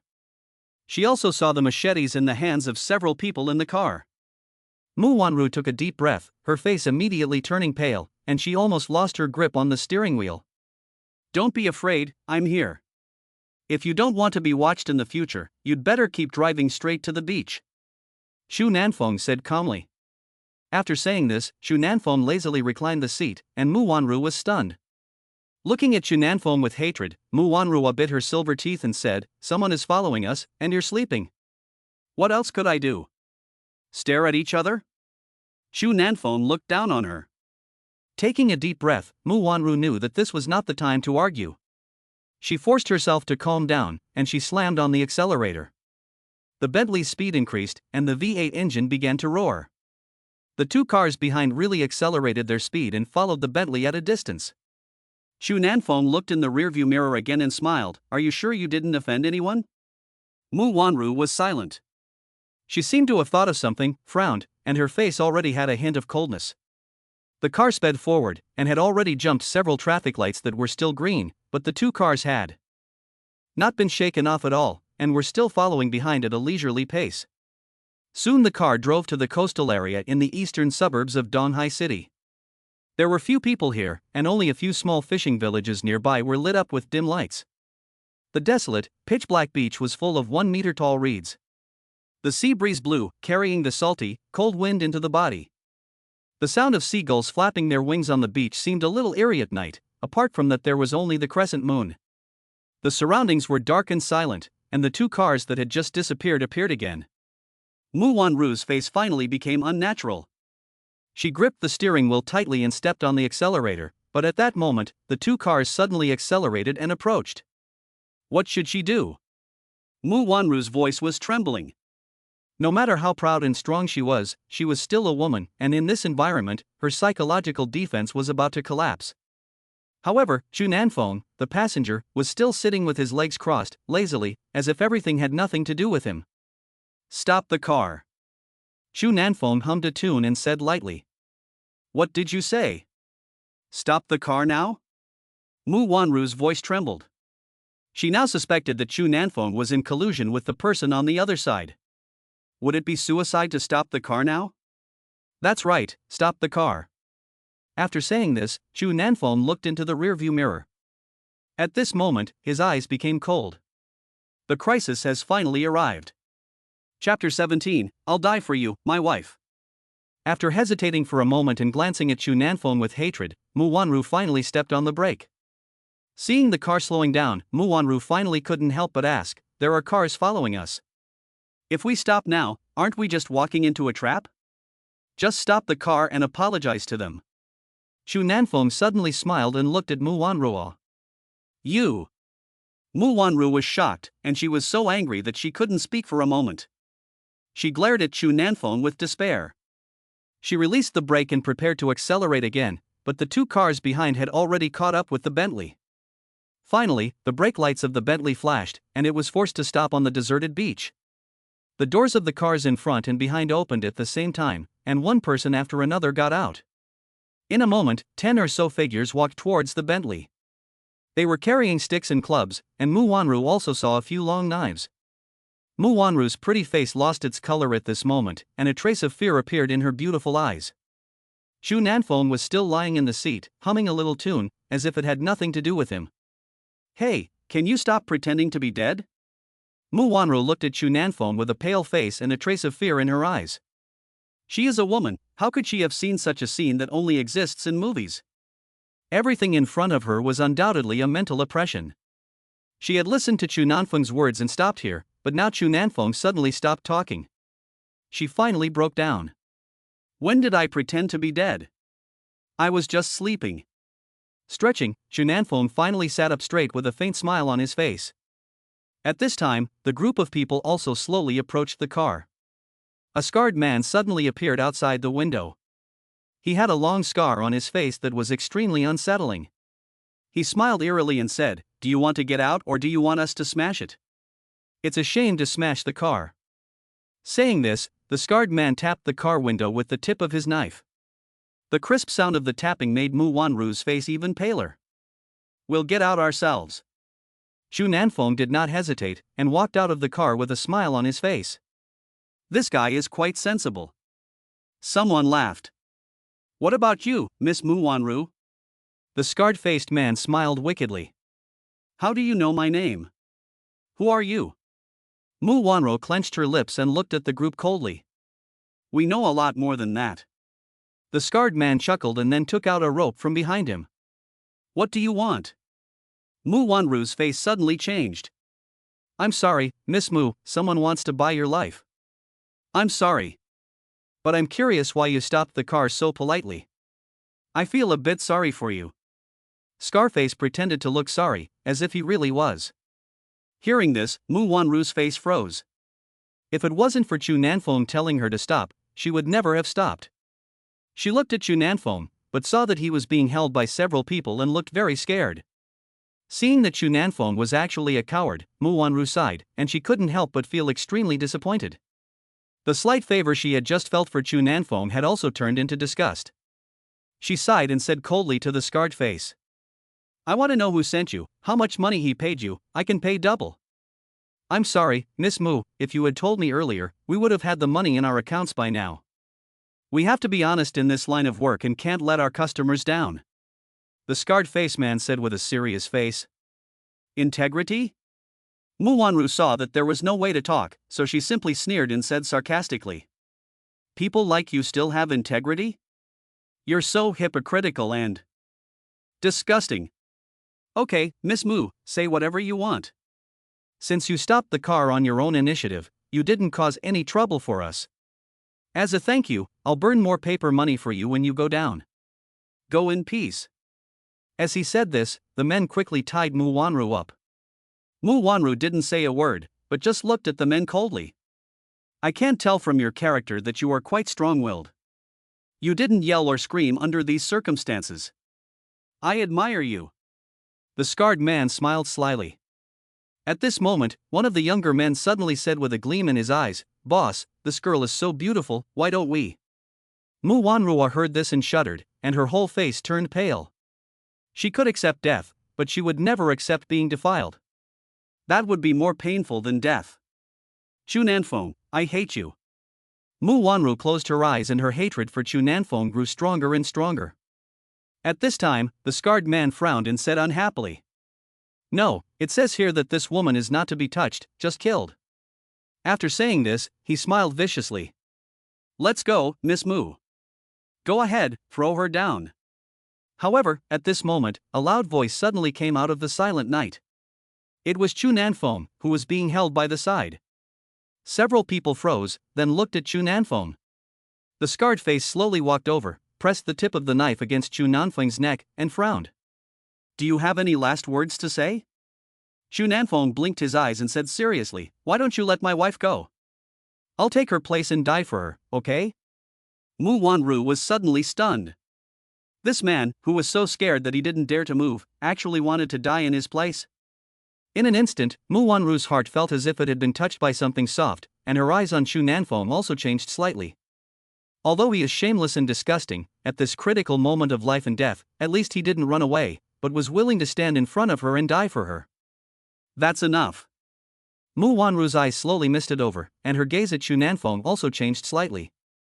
A terrifying, evil laugh broke the delicate atmosphere between the two. The hoarse voice of the scarred face sounded. "It's really a sad story of a pair of unlucky lovers, but I'm sorry to tell you that you both have to die." Scarface finished speaking and waved his hand at the others. "Brothers, do it. Throw this coward down too." "Yes, boss." The men picked up the rope and were about to tie Chu Nanfeng up. Chu Nanfeng looked at the men helplessly and shrugged his shoulders. Finally, he smiled and said, "Brothers, please let us go. I really don't want to kill anyone. Don't force me." A few men laughed and said with disdain, "You cowardly bastard, you're not even good at killing chickens." However, before they could finish their sentence, Chu Nanfeng moved. Her body turned into a piercing light, like a flash of lightning. No one reacted, not even a breath.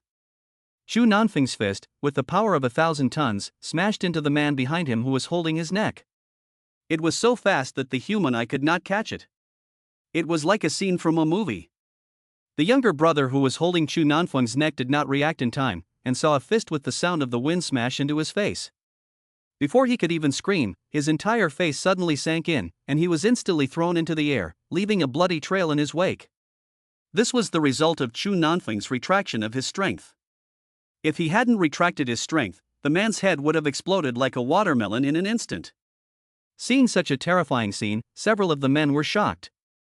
Scarface swallowed and his pupils contracted.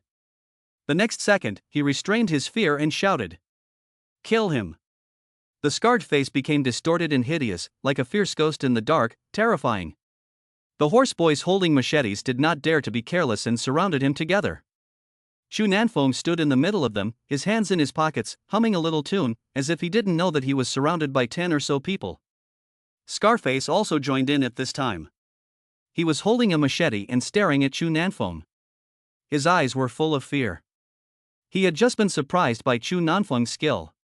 He punched the man into the air with incredible strength. Looking at Chu Nanfeng, Scarface smiled sadly. "You coward, you can't tell that you're good at something, but unfortunately, you must die today. You are not worthy to say this to me." Chu Nanfeng's smile became a little cold, and his eyes were full of mockery. The next second, a bloody light flashed in his eyes, and he exuded an invisible momentum. The pupils of the black-clad men contracted, and they felt a chill down their backs. How did this wimp suddenly seem like a different person? "Attack!" Scarface shouted in fear, and 10 or so people simultaneously attacked Chu Nanfeng with machetes and clubs. The sword fell on Chu Nanfeng's head. In this situation, he was definitely going to die. Mu Wanru exclaimed, and subconsciously closed her eyes. Chapter 18, On the Water. The sword fell, and Mu Wanru closed her eyes tightly at that moment. At this moment, countless complex and indescribable emotions suddenly welled up in her heart. Unwillingness, despair, emotion, anger. These emotions were churning in her heart, and coupled with the fact that she had not eaten much in the past few days because she was depressed over losing her virginity, Mu Wanru, who was always a bit anemic, was actually feeling a bit dizzy. Finally, the dizziness in her head overwhelmed Mu Wanru. The moment she closed her eyes, she seemed to see a man, casually crushing the throats of several dark shadows. Everything returned to calm, and there was no sound. After a long time, Mu Wanru slowly woke up and heard the sound of the waves. She slowly opened her eyes and saw a man's face in front of her. The man's eyes were like stars, and his thin lips revealed a sense of determination, but the look in his eyes was somewhat lecherous, staring at her full breasts. "Ah!" Mu Wanru screamed and couldn't help but push Chu Nanfeng away with all her might. With a bang, it was the sound of her head hitting the car roof. "Damn it, do you have a conscience? I saved you." Mu Wanru suddenly froze when she heard this, and then a look of apology appeared on her face. She bit her lips and twisted for a moment, finally awkwardly asking, "Are you okay?" "Something happened, something terrible. Why didn't you just kick me off the roof?" Chu Nanfeng said in a bad mood. Mu Wanru seemed a little aggrieved. She bit her lip and looked at the man with a pair of beautiful eyes full of resentment. Seeing this expression suddenly appear on the woman's face, Chu Nanfeng was stunned, and his heart softened. Okay, I won't argue with you.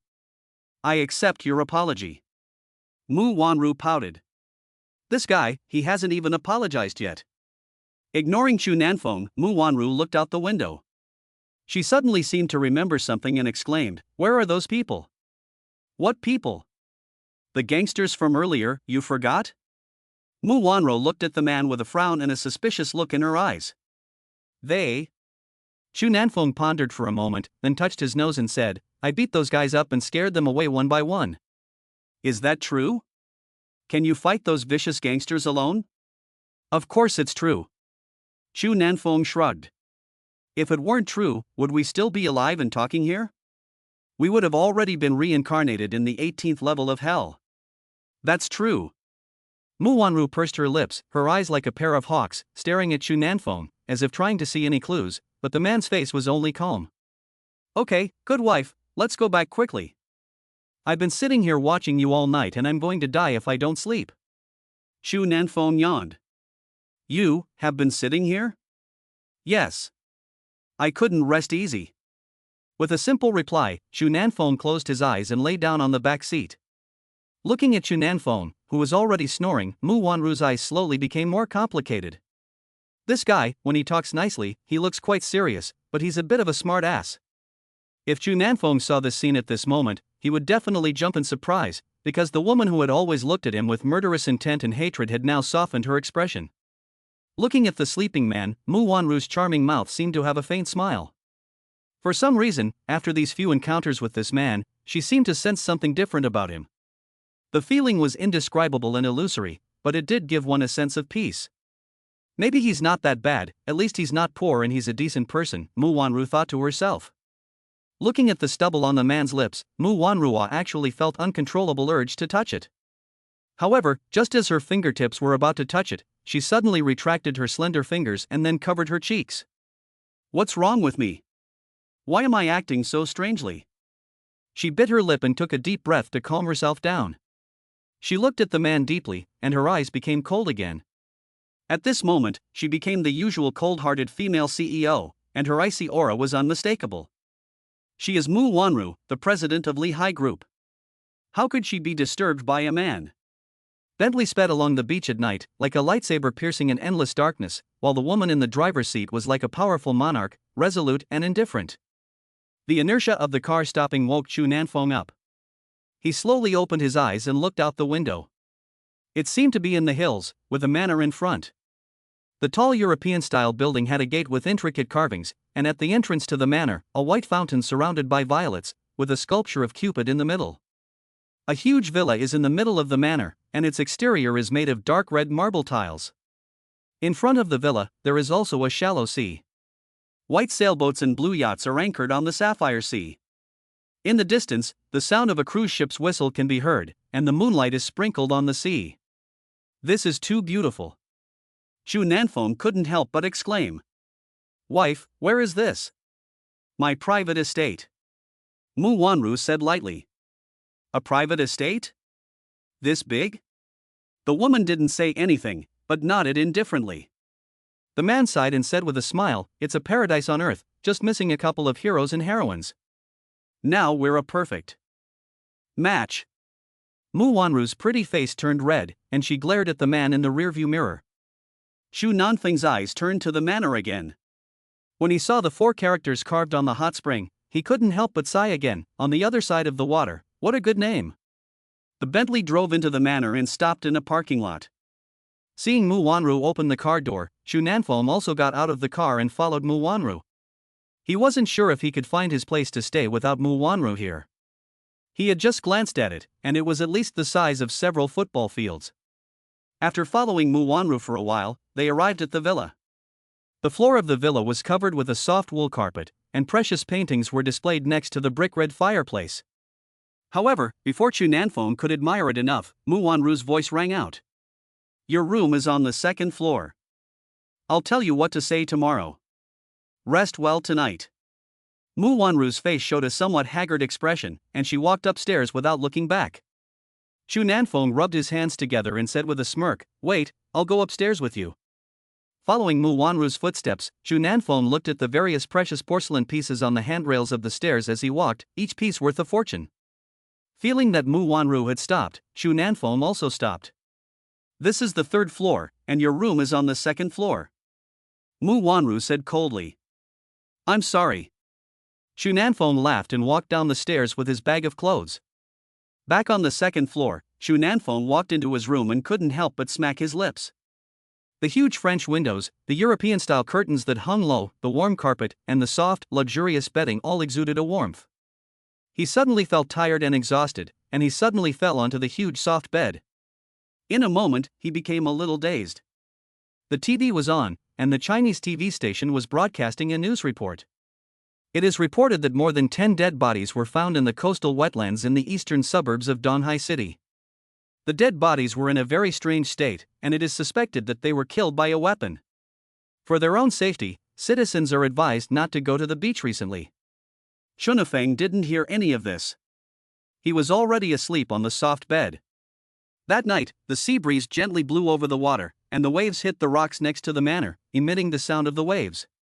The bright moon cast a ray of light on the sea, and not far away, a gray ship slowly sailed past on the sea. Everything was so quiet and peaceful. On the balcony of the third floor of the villa, Mu Wanru was leaning against the window in a white dress, staring at the sea in the moonlight in the distance. The gentle sea breeze blew slightly, stirring her hair at the side of her head. Father. My daughter has an absurd husband. If you were still alive, I wonder if you would be angry to see this son-in-law. My daughter misses you. On a gentle night, only the whispering of a woman remains. Chapter 19, Make You Fall in Love with Me. Early the next morning, the orange sun slowly rose from the sea surface on the sapphire blue sea. The sea surface reflected the sunlight, sparkling with a shimmering light. The milky white pier in front of the water was dyed with golden light, looking extremely beautiful. A ray of sunlight sneaked into Chu Nanfeng's room. Chu Nanfeng slowly opened his eyes, stretched, and yawned. The yawn was so abrupt in the quiet morning, but Chu Nanfeng didn't care. He casually found a piece of clothing to put on and opened the door to go downstairs. Before he could even reach the bottom of the stairs, he heard footsteps. Chu Nanfeng was about to say hello, but then he noticed that there was something wrong with the figure. It was a graceful and elegant middle-aged woman. The woman exuded an elegant and gentle temperament. Although her face had traces of age, she still had a beautiful face and a plump figure. Although she was already middle-aged, she looked like a young and beautiful woman, and a different kind of charm lingered on the woman. Chu Nanfeng saw the woman and was first stunned, wondering who she was, but after taking a second look, he realized that the woman looked somewhat like Mu Wanru. Could it be Mu Wanru's mother? The woman also saw Chu Nanfeng, and her surprise was no less than Chu Nanfeng's. When did her precious daughter become so inconsiderate? She even brought a man back, and it was a man she didn't know? But the middle-aged woman didn't show much emotion on her face. She nodded slightly to Chu Nanfeng and then asked with some confusion, "Who are you?" "I am Wanru's husband, sister. Have you seen Mu Wanru?" Chu Nanfeng rubbed his hands together and looked around for the figure of Mu Wanru. However, after hearing what Chu Nanfeng said, the woman's eyes widened, and the next moment, the water glass in her hand fell without her noticing. The crisp sound seemed to wake up the whole morning. Mu Wanru heard the sound and walked in from the other end of the villa. She saw Chu Nanfeng and her mother face to face, and her face suddenly became unnatural. However, before she could speak, the woman in front of her spoke first. "Wanru, what is this?" Mu Wanru smiled unnaturally and then stuttered, "This, me, him. What this and that, just tell me who he is." The woman's voice suddenly became stern. "He is my boyfriend." Mu Wanru's voice became smaller and smaller, until finally she lowered her head and dared not look into the woman's eyes. "Are you sure he is your boyfriend?" The woman's eyes were shining. "Well." Unexpectedly, the woman suddenly beamed, "Great, you finally have a boyfriend. Mom is finally relieved." At this moment, the woman no longer had the temperament of a mature woman, she was just like a heartless little girl. "What? Mom, what are you talking about?" Mu Wanru was stunned. She didn't expect her mother to react like this. Not understanding what had happened, she let her mother hold her, looked at the woman with a displeased expression, and complained, "Mom, what do you take me for? What are you saying? It's as if your daughter can't get married." "My dear daughter, I'm just worried. I see you working so hard and tired all day long, and you don't even have time to date. I'm afraid that one day you'll be so obsessed that you'll decide to live alone for the rest of your life." The woman covered her mouth and laughed, her eyes twinkling, looking young and beautiful. I know what I'm thinking." Mu Wanru pouted and looked at Chu Nanfeng again. This is my mother. You two have already said hello, so I don't need to introduce you. Dear wife, is this your aunt? If you didn't say anything, I would have thought she was your sister." Chu Nanfeng smiled. Mu Wanru's mouth twitched. How could she not know that Chu Nanfeng was flattering her? "Oh, I'm not that young." Mother Mu smiled happily and said, "This young man's mouth is really sweet. Hurry up, sit down quickly, I'll go prepare breakfast for you." Thank you, Auntie. Chu Nanfeng said sweetly. You're welcome. As he watched Mu's mother leave, Chu Nanfeng chuckled and said to Mu Wanru in front of him, I didn't expect your mother to be so outgoing. You should learn from her and stop being so cold all the time. Mu Wanru raised her eyebrows and said lightly, Chu Nanfeng, don't forget that we are a nominal couple, and you don't need to worry about my affairs. Hearing the woman's heartless words, Chu Nanfeng's face froze. The contrast was too great. Last night, the woman at the beach was moved by him, but now she had changed her appearance in an instant. However, Chu Nanfeng was not annoyed. He shrugged helplessly and said with a smile, Okay, I know, honey. Don't be angry. It's not good for your aunt to see you like this. Mu Wanru snorted, lowered her head to look at her phone and stopped looking at Chu Nanfeng. Not long after, Mu's mother came over with a few breakfasts. Chu Nanfeng said thank you and began to gobble up the breakfast in front of him. Not long after, a bowl of congee, 3 fried dough sticks, 5 buns and 2 eggs were gone. Looking at the way he ate like a whirlwind, Mu and Mu Wanru were both stunned. Chu Nanfeng touched his stomach and burped a little embarrassed, saying, Auntie, did I eat too much? What are you talking about? A man needs to be able to eat. Auntie, I'll go get you some more. After Mu's mother left, Mu Wanru glanced at Chu Nanfeng, and her disdain was obvious in her eyes. Chu Nanfeng chuckled twice. Wife, you won't blame me for eating so much, will you? If I blame you, will you stop eating? Mu Wanru said with a blank expression. I'll eat it even if you blame me. Chu Nanfeng smiled slyly. But, I really can't blame you. What can I do if I'm used to eating like this? Bite me. Seeing the shameless look on the man's face, Mu Wanru's face froze, and she gritted her teeth and said hatefully, You really are a gem. A handsome guy? Bah, shameless. Mu Wanru's face was both ashamed and annoyed. I want to make a 3-point agreement with you. Which 3 chapters? Just as she said it, Mu Wanru took out a piece of paper and handed it to Chu Nanfeng. Chu Nanfeng looked at the angry Mu Wanru and took the paper from her with confusion. It read. First, the man must not have any physical contact with the woman.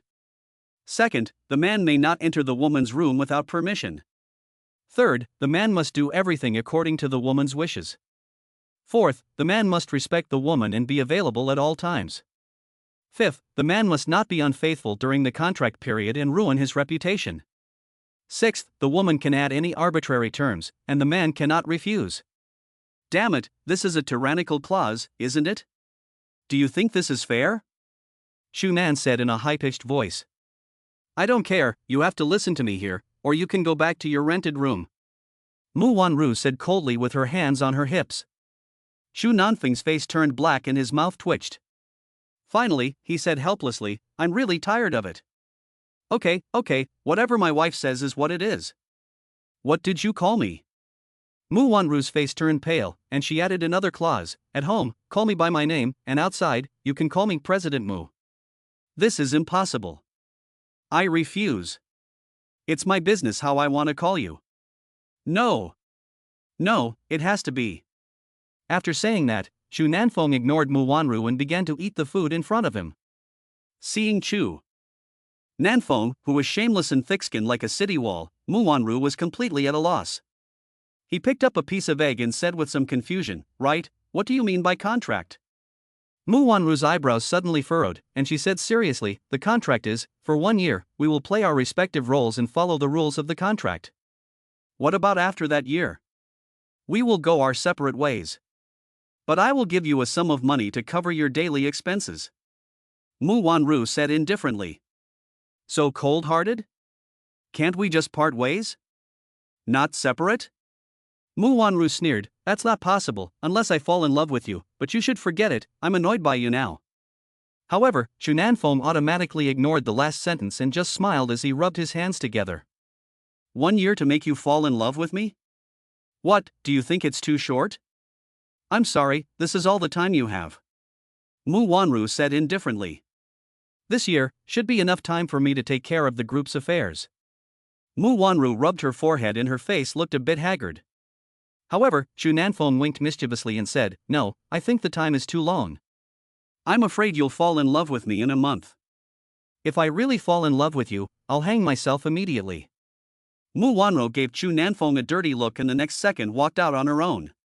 Chapter 20, The Woman at the Peak of Power. Seeing Mu Wanru leave, Chu Nanfeng was not in a hurry. He still sat leisurely in the dining room, crossed his legs, and picked at the dishes. After a moment, Chu Nanfeng heard the car horn sound, put down the bowl and chopsticks, and Chu Nanfeng went outside. Mu Wanru was sitting in the Bentley. She was wearing a pair of large sunglasses, which made her beautiful face look even more beautiful. Today, you can get familiar with the environment here.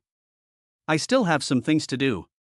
Honey, you work so hard to earn money for me to spend, I feel a little sorry for you. Chu Nanfeng smiled with a face full of smiles.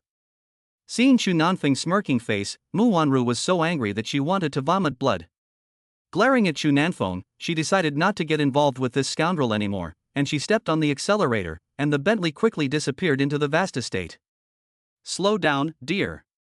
The white car was getting further and further away, but Chu Nanfeng's smile remained on his face.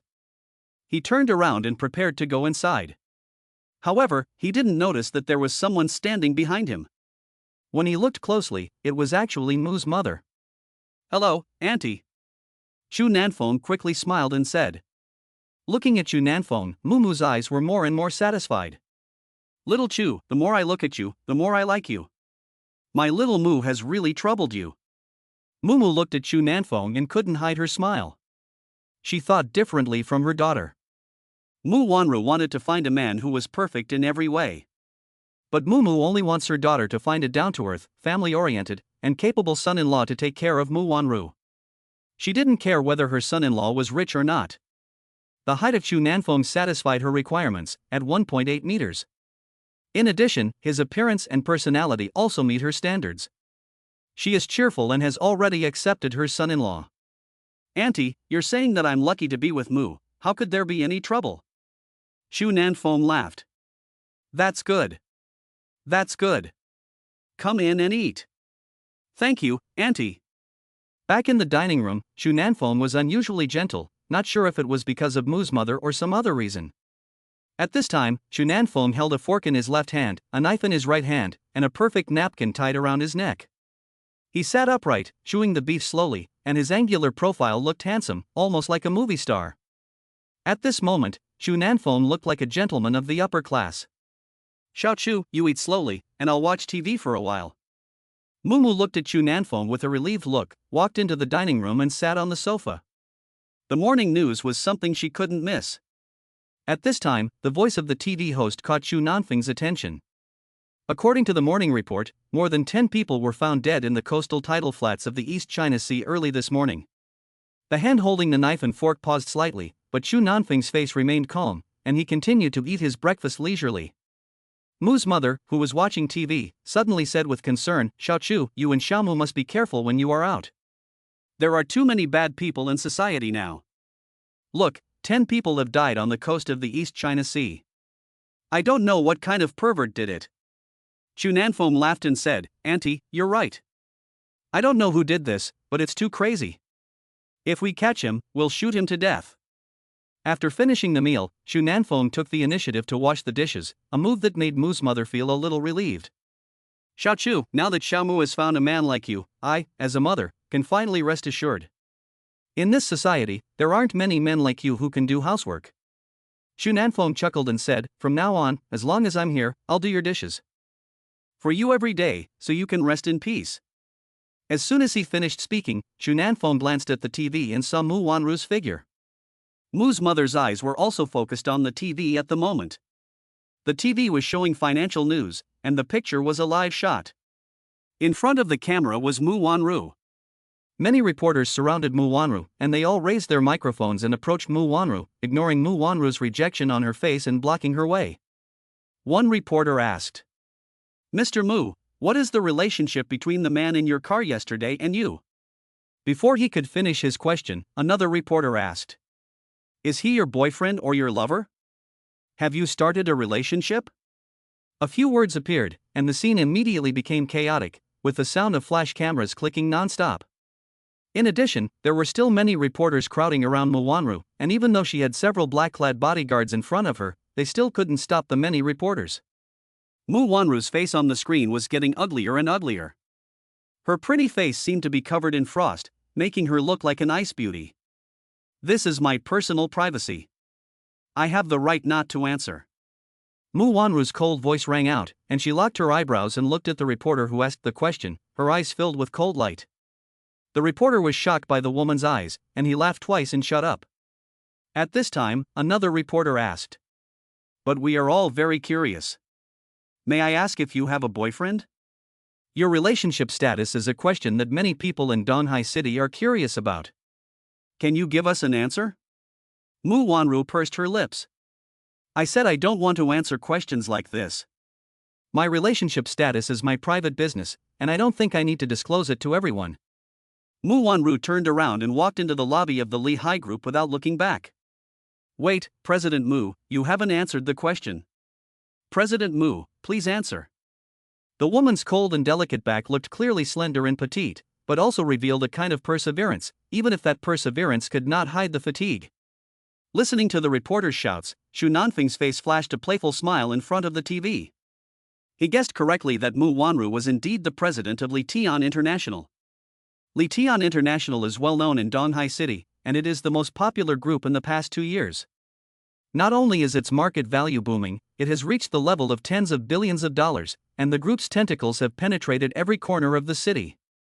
Whether it is real estate, finance, or engineering and people's livelihood, Li Tian International has a presence in almost every corner of the city. But behind this unparalleled prosperity is this woman. Xu Nanfeng sighed softly. This woman at the pinnacle of power had actually spent a night with him in a ridiculous manner. At this moment, Mumu's voice rang out, and she sighed and said to Xu Nanfeng, Xiaomu is always busy with work, and you must be more understanding of her. If you can help her, please do. I can't help her as a woman, so I'm counting on you. These words made Xu Nanfeng's mood somewhat complicated. The woman's tired back just now was deeply imprinted in his mind, and a feeling that had never been there before appeared in his heart. After a moment of silence, Xu Nanfeng nodded lightly, I will. The morning passed quickly, and soon it was afternoon. Xu Nanfeng took a circle around the water, and at this moment, a topographical plan of the water had already formed in his mind. He walked around and came to the underground parking lot. He was surprised by what he saw. There were dozens of luxury cars in the underground garage at the water's edge. Bentley, Rolls-Royce, Aston Martin, Ferrari, there were cars of all kinds. Xu Nanfeng was a little surprised to see that there was even a Pagani, the son of the wind.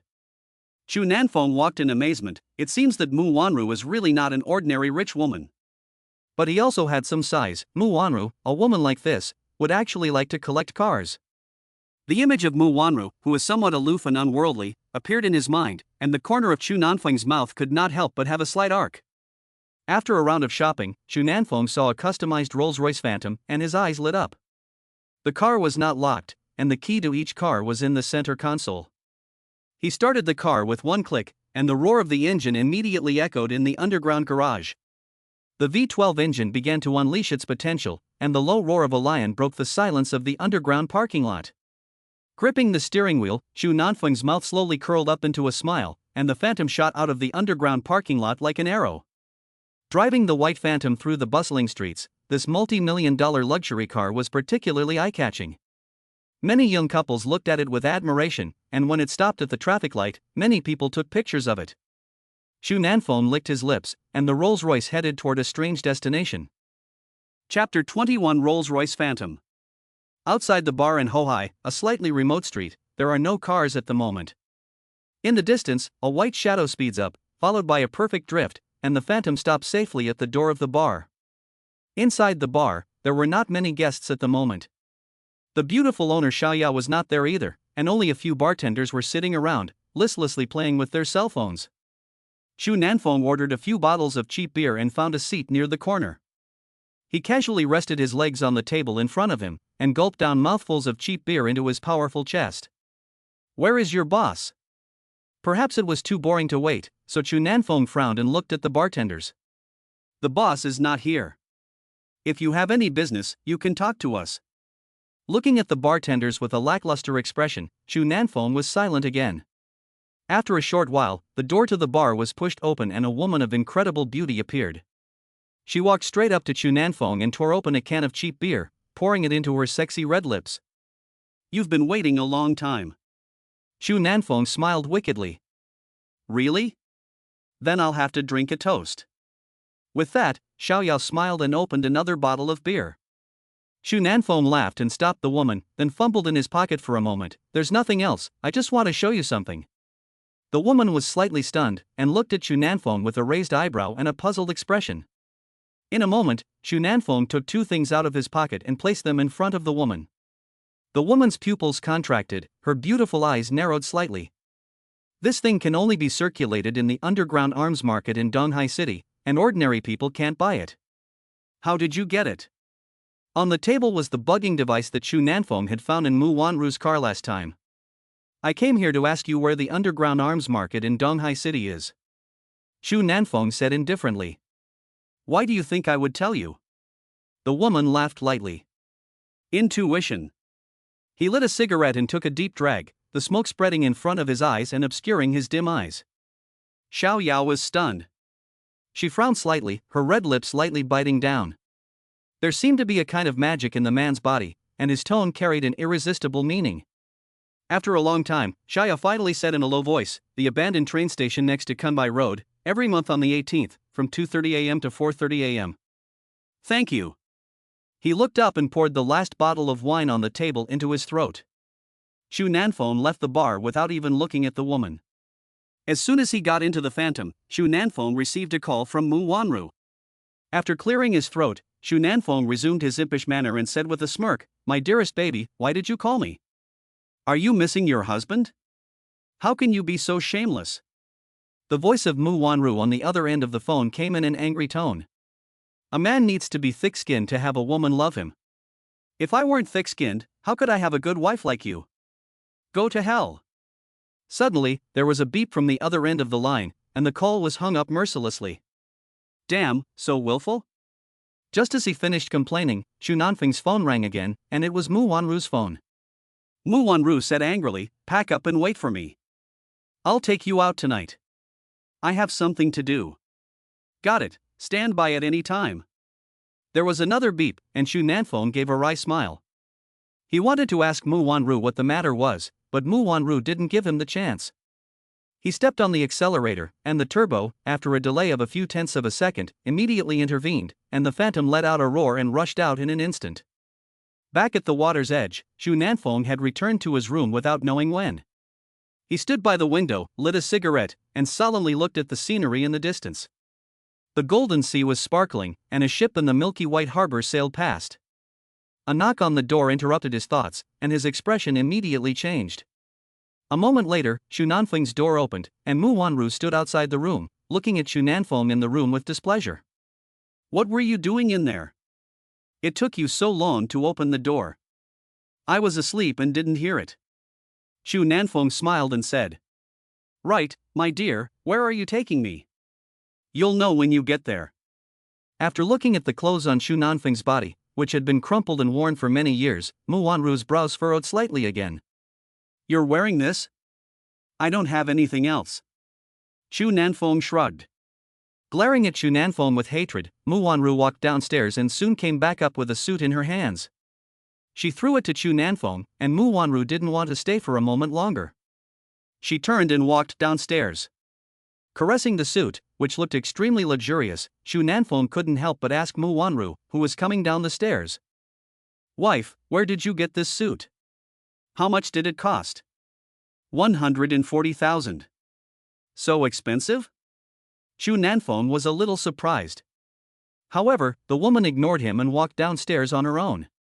Looking at the suit in his hands, Shu Nanfeng's face revealed a bitter smile. After hesitating for a moment, he went into the room and put on the suit. After everything was packed up, he looked at the tailored suit in the mirror and couldn't help but mutter, could it be that Mu Wanru bought it for him on purpose? The size is too perfect. He put on the suit and went downstairs. The sound of footsteps could be heard on the stairs. Mu Wanru and Mu's mother heard the footsteps in the living room downstairs and looked up to see the figure slowly walking down the stairs. The man coming down the stairs looked like a nobleman, with his well-groomed hair flowing in the breeze. His pair of sword-shaped eyebrows and starry eyes radiated a glimmer of brilliance, his straight nose portrayed the man's perseverance, his lips were as thin as a cicada's wings, and his uninhibited mouth still carried a hint of a devilish smile. The expensive Thombrowini suit seems to have been tailored for him, just right to outline the perfect proportions of a man's body. His broad shoulders, powerful chest, and inverted triangle back are a perfect clothes rack. Mu Wanru was a little dazed. She opened her mouth slightly, rubbed her eyes, and looked straight at the man. Is this really a mechanic? Mu Wanru took a deep breath and said without exaggeration that if she didn't know Chu Nanfeng, she would never suspect that this man was a supermodel in a fashion magazine. Chu Nanfeng, who was wearing a suit, looked like a different person. He was no longer the wretched and sloppy person he had been before, but was now full of heroic spirit. Every move he made seemed to have an indescribable air of authority about it. To be more specific, it was the air of a leader. But why does Chu Nanfeng have this kind of temperament? This makes Mu Wanru a little puzzled. How is it, Wanru? Auntie, does it look okay? The man didn't seem to notice the shock on the woman's face, but instead he smiled and dusted off his clothes. Mu's mother's mouth was open in an O shape. She came over and looked around Chu Nanfeng, her face full of admiration. Xiao Chu, tell your auntie, were you a model before? Chu Nanfeng was stunned and looked at Mu Wanru with his eyes. He didn't refute for a moment, and nodded with a smile. Mu's mother was full of admiration again. This son-in-law, she couldn't find a single fault with him. At this point, Mu's mother was already preparing to take Chu Nanfeng to her group of sisters' homes to show off. Chu Nanfeng smiled again and came to Mu Wanru. He said proudly, "What do you think, wife? Does my husband make you lose face?" Mu Wanru looked at Chu Nanfeng intently. After a moment, her face became a little unnatural, and her pretty face actually turned a little rosy. She pursed her lips and turned her head away, pretending to be indifferent, like an arrogant girl. It looks okay, just leave it at that. Is that okay? Chu Nanfeng shrugged. What do you think? Don't flatter yourself. Mu Wanru glared at Chu Nanfeng. She said this, but she was actually a little surprised. Having seen countless elite children, she had to admit that, apart from being poor, Chu Nanfeng was better than them in every other way. Her face turned red, and Mu Wanru looked at Chu Nanfeng with resentment. Okay, don't be smug, let's go. Chapter 22. I am the boss here. Going with you? Why, don't you want to? Mu Wanru frowned. Of course I am. But I want to know, are you taking me to this event to give your husband a name? Chu Nanfeng smiled and said to Mu Wanru. Mu Wanru was silent. She looked at Chu Nanfeng with a frown, her eyes full of helplessness. This morning, a reporter already raised this issue. If this matter is not handled well, it will inevitably cause a shock in the stock market of Li Tian Group. In order to minimize the risk, she had no choice but to admit to having a husband, so she could only accept it all with resignation. After a long silence, Mu Wanru stared at the man and said, "Well, tonight you will attend as my husband. Why didn't you tell me earlier? If you had, I would have taken another shower and cut my hair. I promised to make you look good." Chu Nanfeng smiled with his teeth showing. It's fine. It's already a blessing that you're not embarrassing me. Mu Wanru shook her head and walked out with a wry smile. Xiaomu was a sharp-tongued person with a soft heart. She has a cold tongue, so don't take her words to heart. Mu's mother was standing next to Chu Nanfeng, looking at him helplessly with concern in her eyes. I will, you just rest assured. After comforting Mu's mother, Chu Nanfeng followed Mu Wanru to the car. Mu Wanru did not drive the white Bentley today, but a purple Rolls-Royce Ghost. Mu Wanru sat in the driver's seat. She was dressed in a black business suit, looking capable and neat. Black stockings wrapped around her smooth calves. Mu Wanru at this time was completely the image of a businesswoman.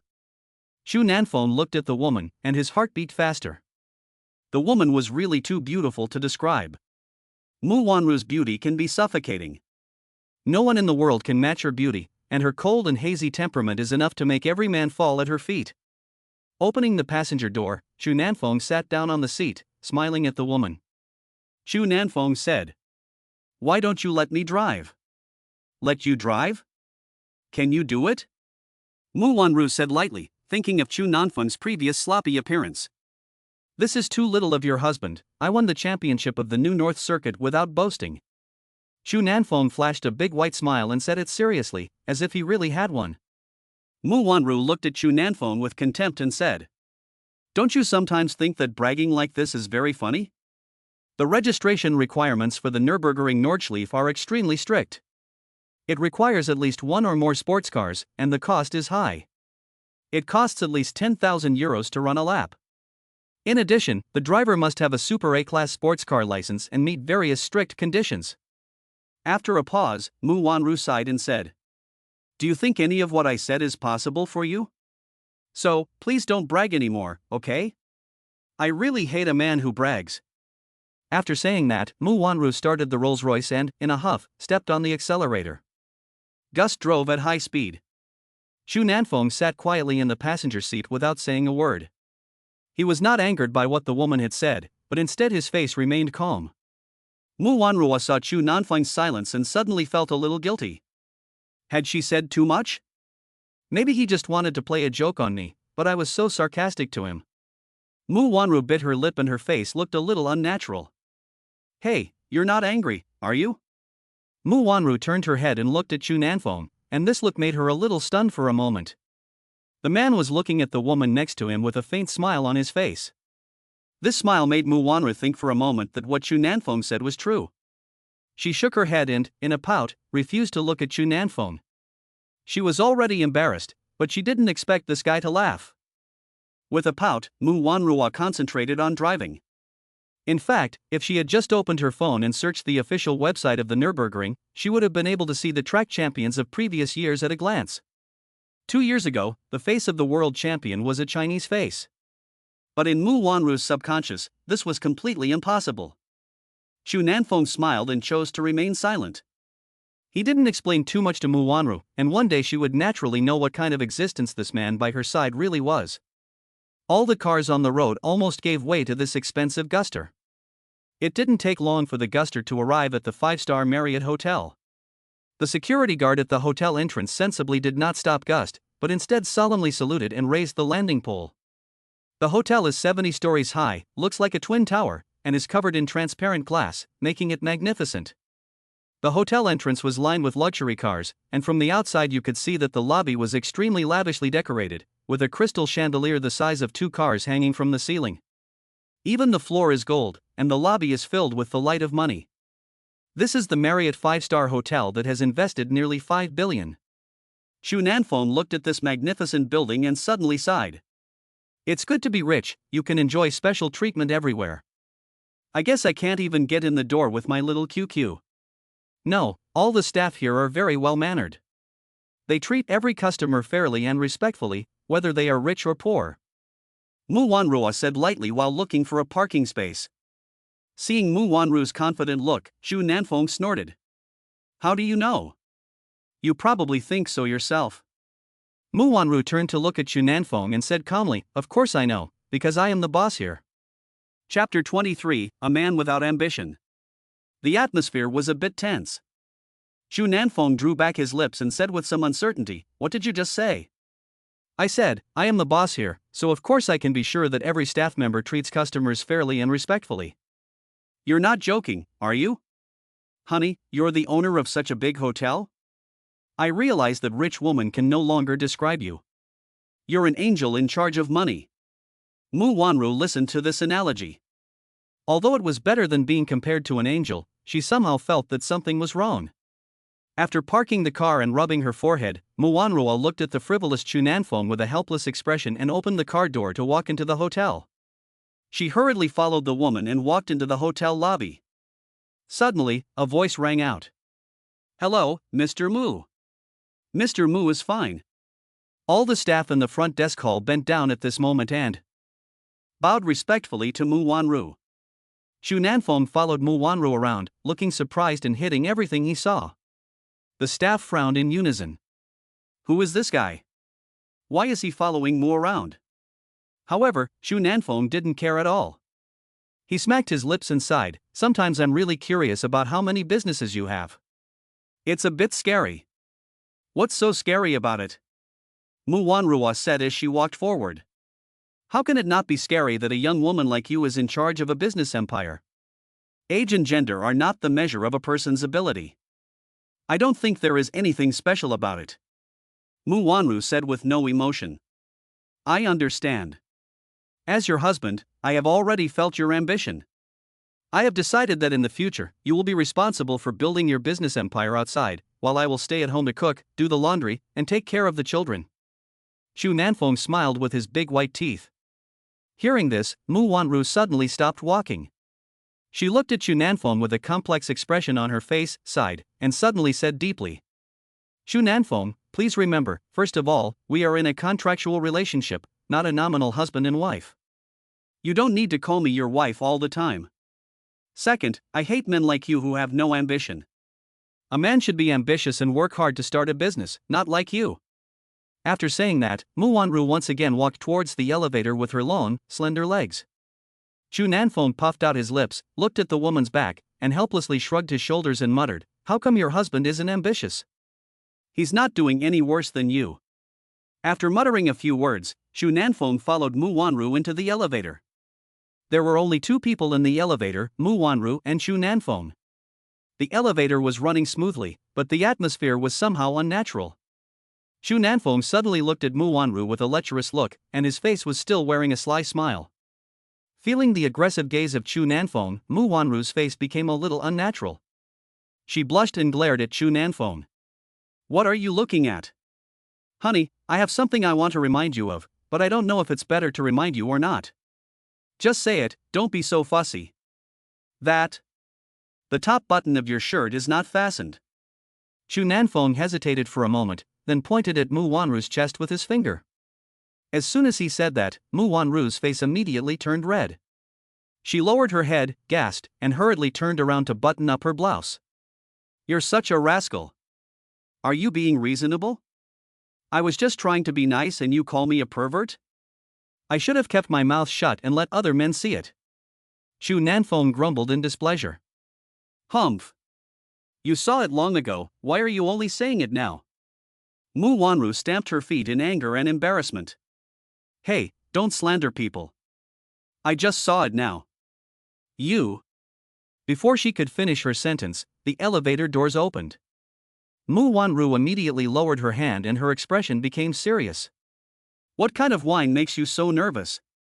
I thought you were pretty good at controlling the situation on TV. Shut up. You should keep your mouth shut when you're inside. There are important business and political figures from Donghai City inside. You must control your mouth. I know. Xu Nanfeng nodded and glanced at Mu Wanru. Xu Nanfeng suddenly said, You go in first, dear. I want to go to the bathroom. Xu Nanfeng scratched his head and looked at the woman with a smirk. Mu Wanru gave him a cold look and ignored him, walking directly into the banquet hall.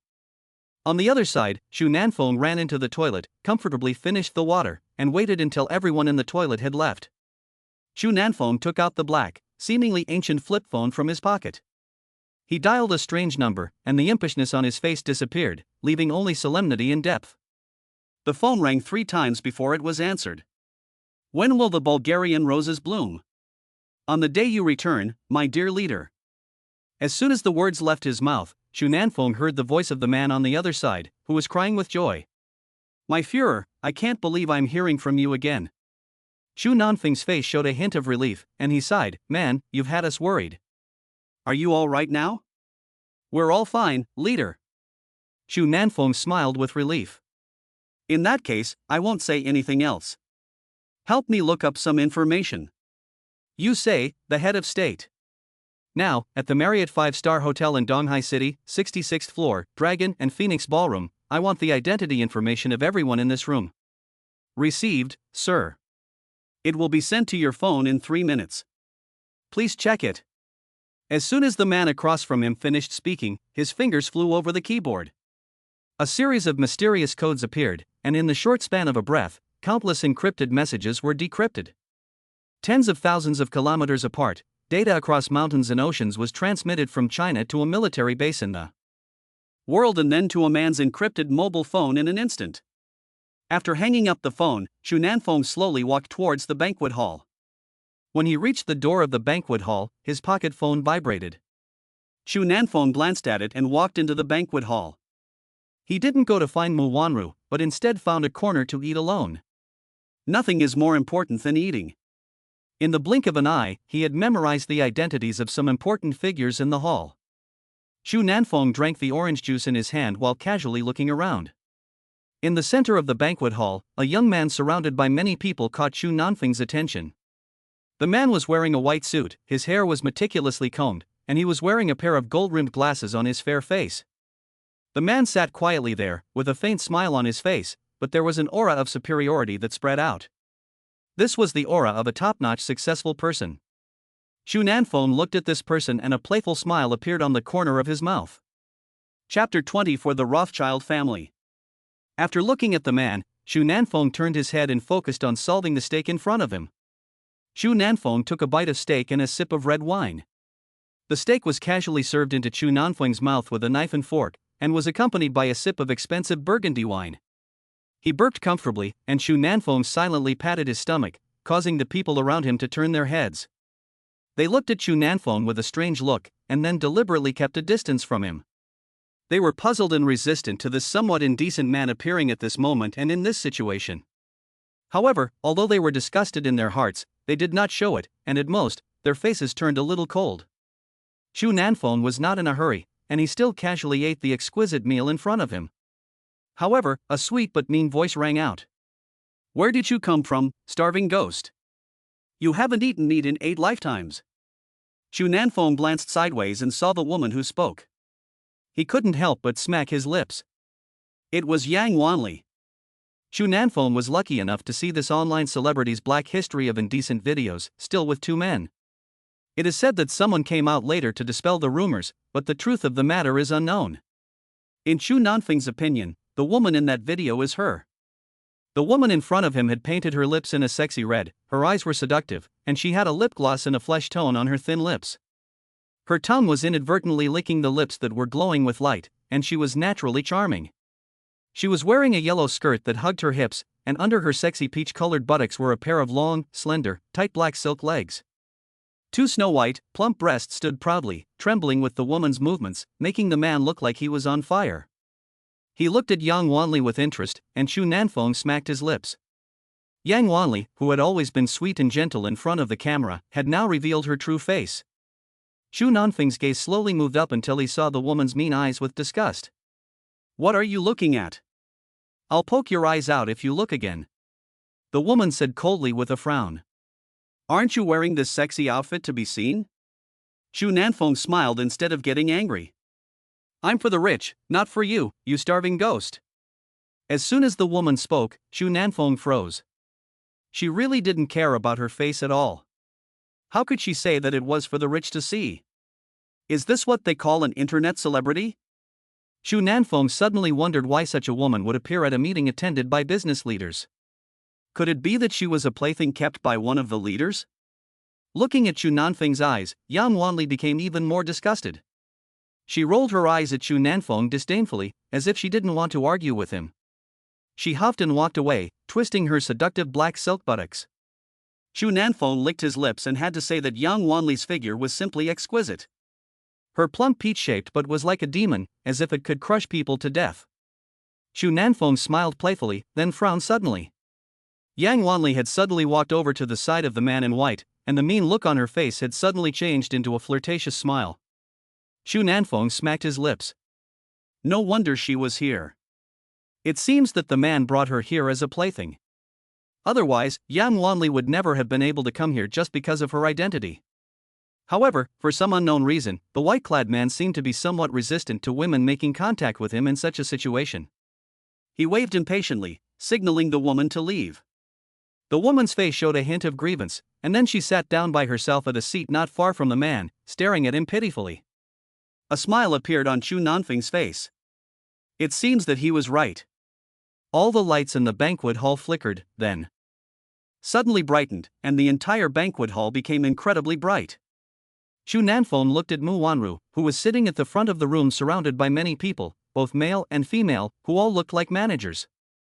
They were all laughing and talking together, seemingly discussing some kind of cooperation project. Mu Wanru even had a stack of documents in her hands. Xu Nanfeng nodded slightly. From the seating arrangement, you can tell that Mu Wanru's status in the business and political circles of Donghai City is definitely in the top 3. You see, Donghai City, as the coastal city with the strongest momentum of development in recent years, has seen exponential growth in investment enterprises in recent years. And they are all in the tens of billions. To have such a position in such a city is enough to prove the terror of this woman. Xu Nanfeng looked around the ballroom, and he was identifying faces, matching each person's face with the identity information in his mind.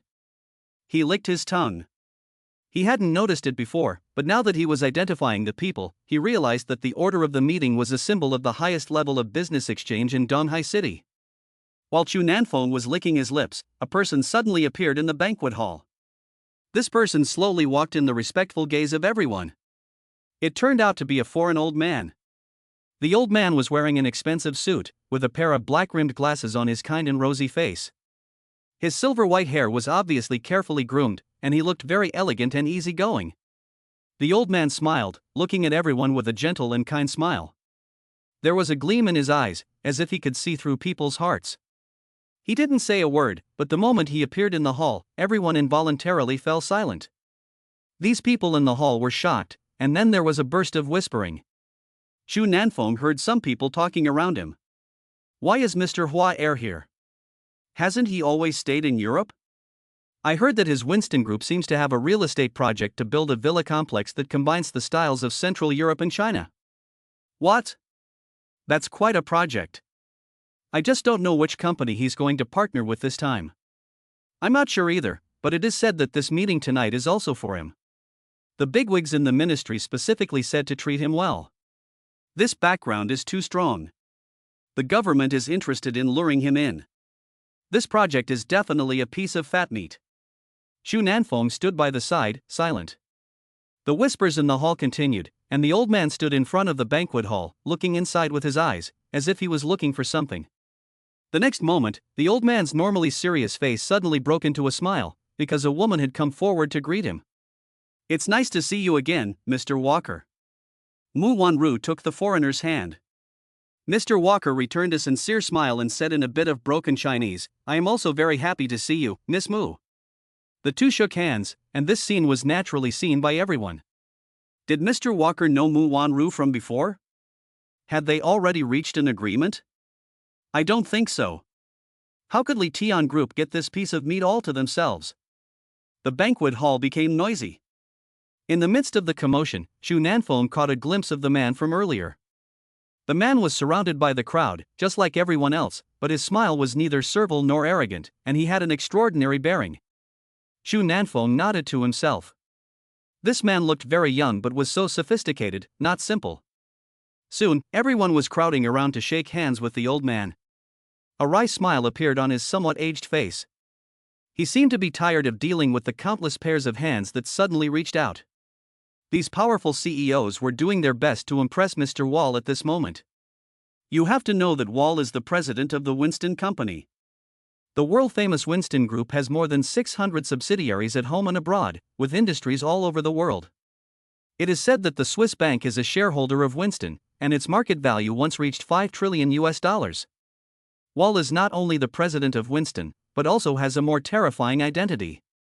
He is also the spokesperson for the Rothschild family, and his worth is estimated to have reached hundreds of billions. Even the President of the United States has invited him to have afternoon tea with him. Compared to Winston, Mu Wanru's Li Tian Group is like a small witch compared to a great witch, not to mention the other corporate groups here. Therefore, the CEOs dared not be presumptuous, and they all wore a smile of flattery on their faces.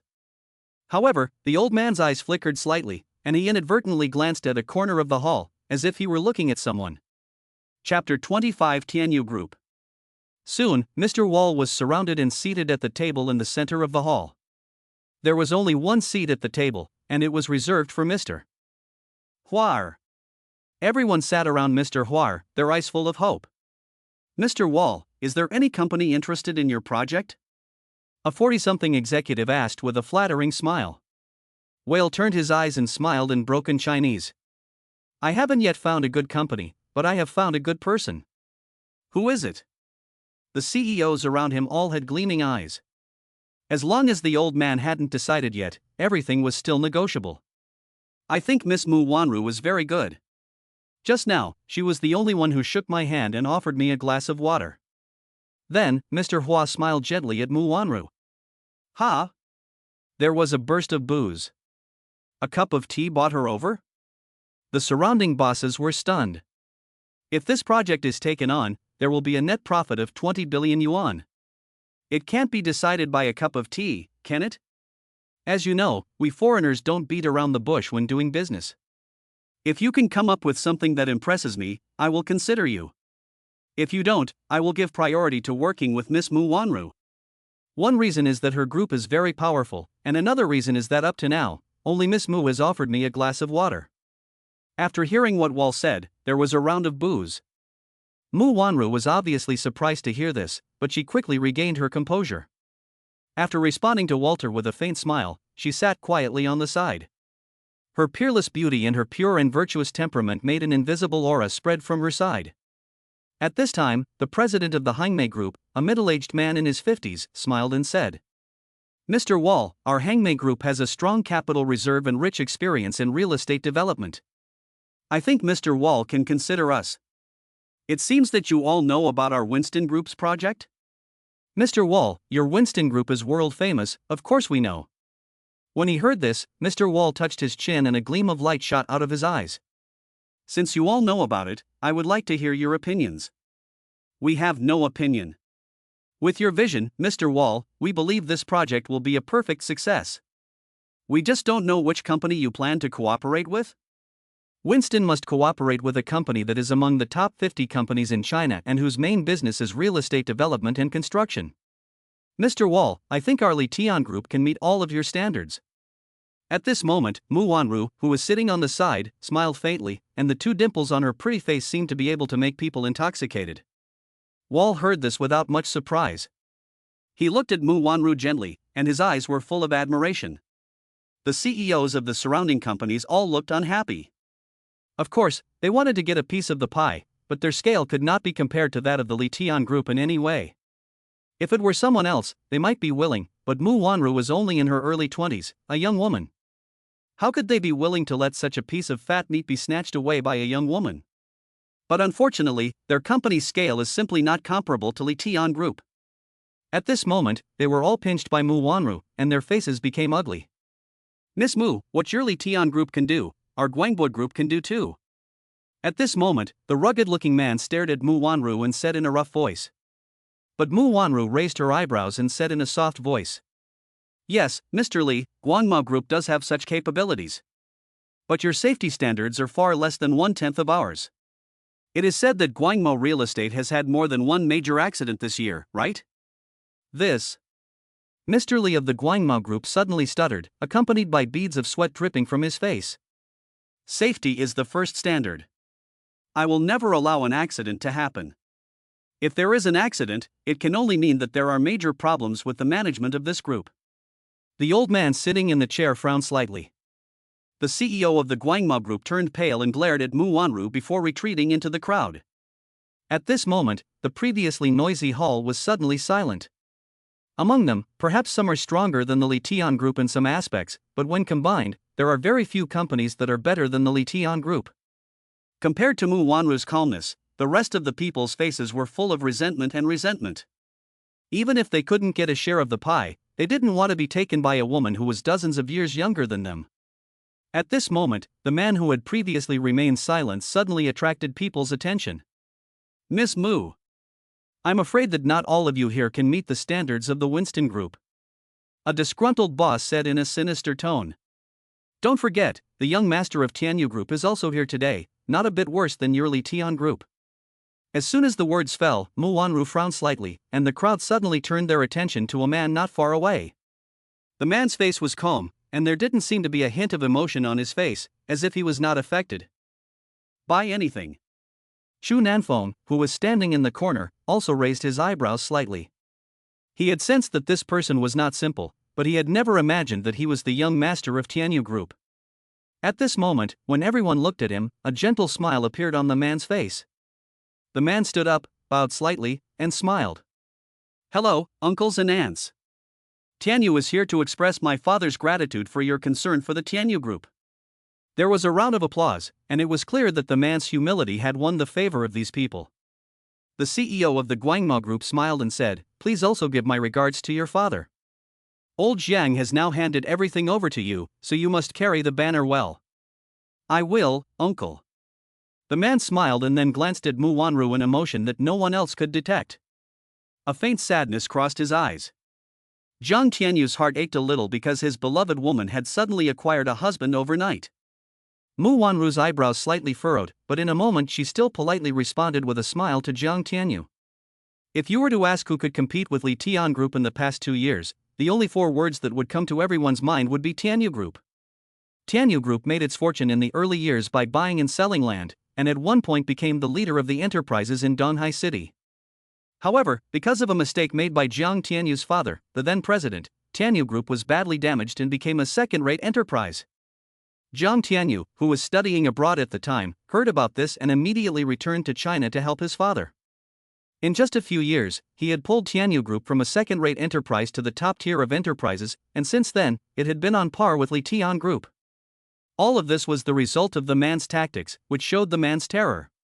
The man smiled and suddenly smiled at the old man, saying, "Mr. Huel, I think our Tianyu Group can also fully meet your requirements.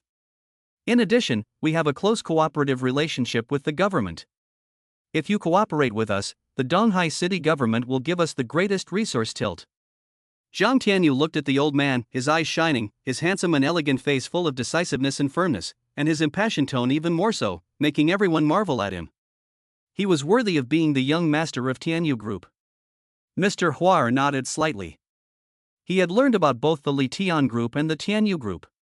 These two groups represented the top level of new enterprises in Donghai City, and both had a lot of depth. And the heads of both groups are equally impressive. Jiang Tianyu and Mu Wanru are both among the top 10 young entrepreneurs in China. Tianyu Group was formed many years ago through the reform and reorganization of Tianyu Company, and Li Tian Group was developed many years ago from the leading enterprise in Donghai City, the Mu Group. Both groups are equally outstanding and equally attractive to Mr. Huar. Huar's eyes narrowed slightly, and his fingers slowly tapped on the armrest of his chair. The atmosphere was almost frozen, and everyone was waiting for Huar's response. Mu Wanru's calm face had lost a bit of its composure and gained a bit of worry. Jiang Tianyu's methods were not inferior to hers. With his appearance, everything would be full of variables. Winston's company's project profit is estimated to be nearly 8 billion yuan. This is a completely pure profit. A project of this level in profit is enough to make all the companies in Donghai City fight to the death. Chapter 26, Confrontation. Looking at the old man, Jiang Tianyu's mouth revealed a smile that no one else could detect. Everything was within his expectations. As long as he threw in his background of being backed by the government, Huar would definitely be tempted. In China, all dealings are ultimately the result of government policy. 100 businessmen together may not be as influential as one politician. This is the backing of the government. Jiang Tianyu was absolutely sure that this old man, Mr. Huar, would choose him. In addition, he still has a trump card that he hasn't used. If he plays that card, he believes that Mu Wanru will not only lose this opportunity for cooperation, but will also become a laughingstock in the business and political circles of Donghai City. But he wouldn't use it unless he had no other choice, because he didn't want to destroy the woman he loved so much. Jiang Tianyu wanted to conquer, not destroy. A cold light flashed in his eyes. Taking a deep breath, Jiang Tianyu suddenly smiled and said, "Mr. Huar, my father brought you a gift when he asked me to come here." As he said this, Jiang Tianyu smiled and snapped his fingers. The bodyguard standing behind him immediately stepped forward and handed him a solid gold safe. "Oh, Mr. Jiang, you have aroused my curiosity." Mr. Hua smiled as he saw this.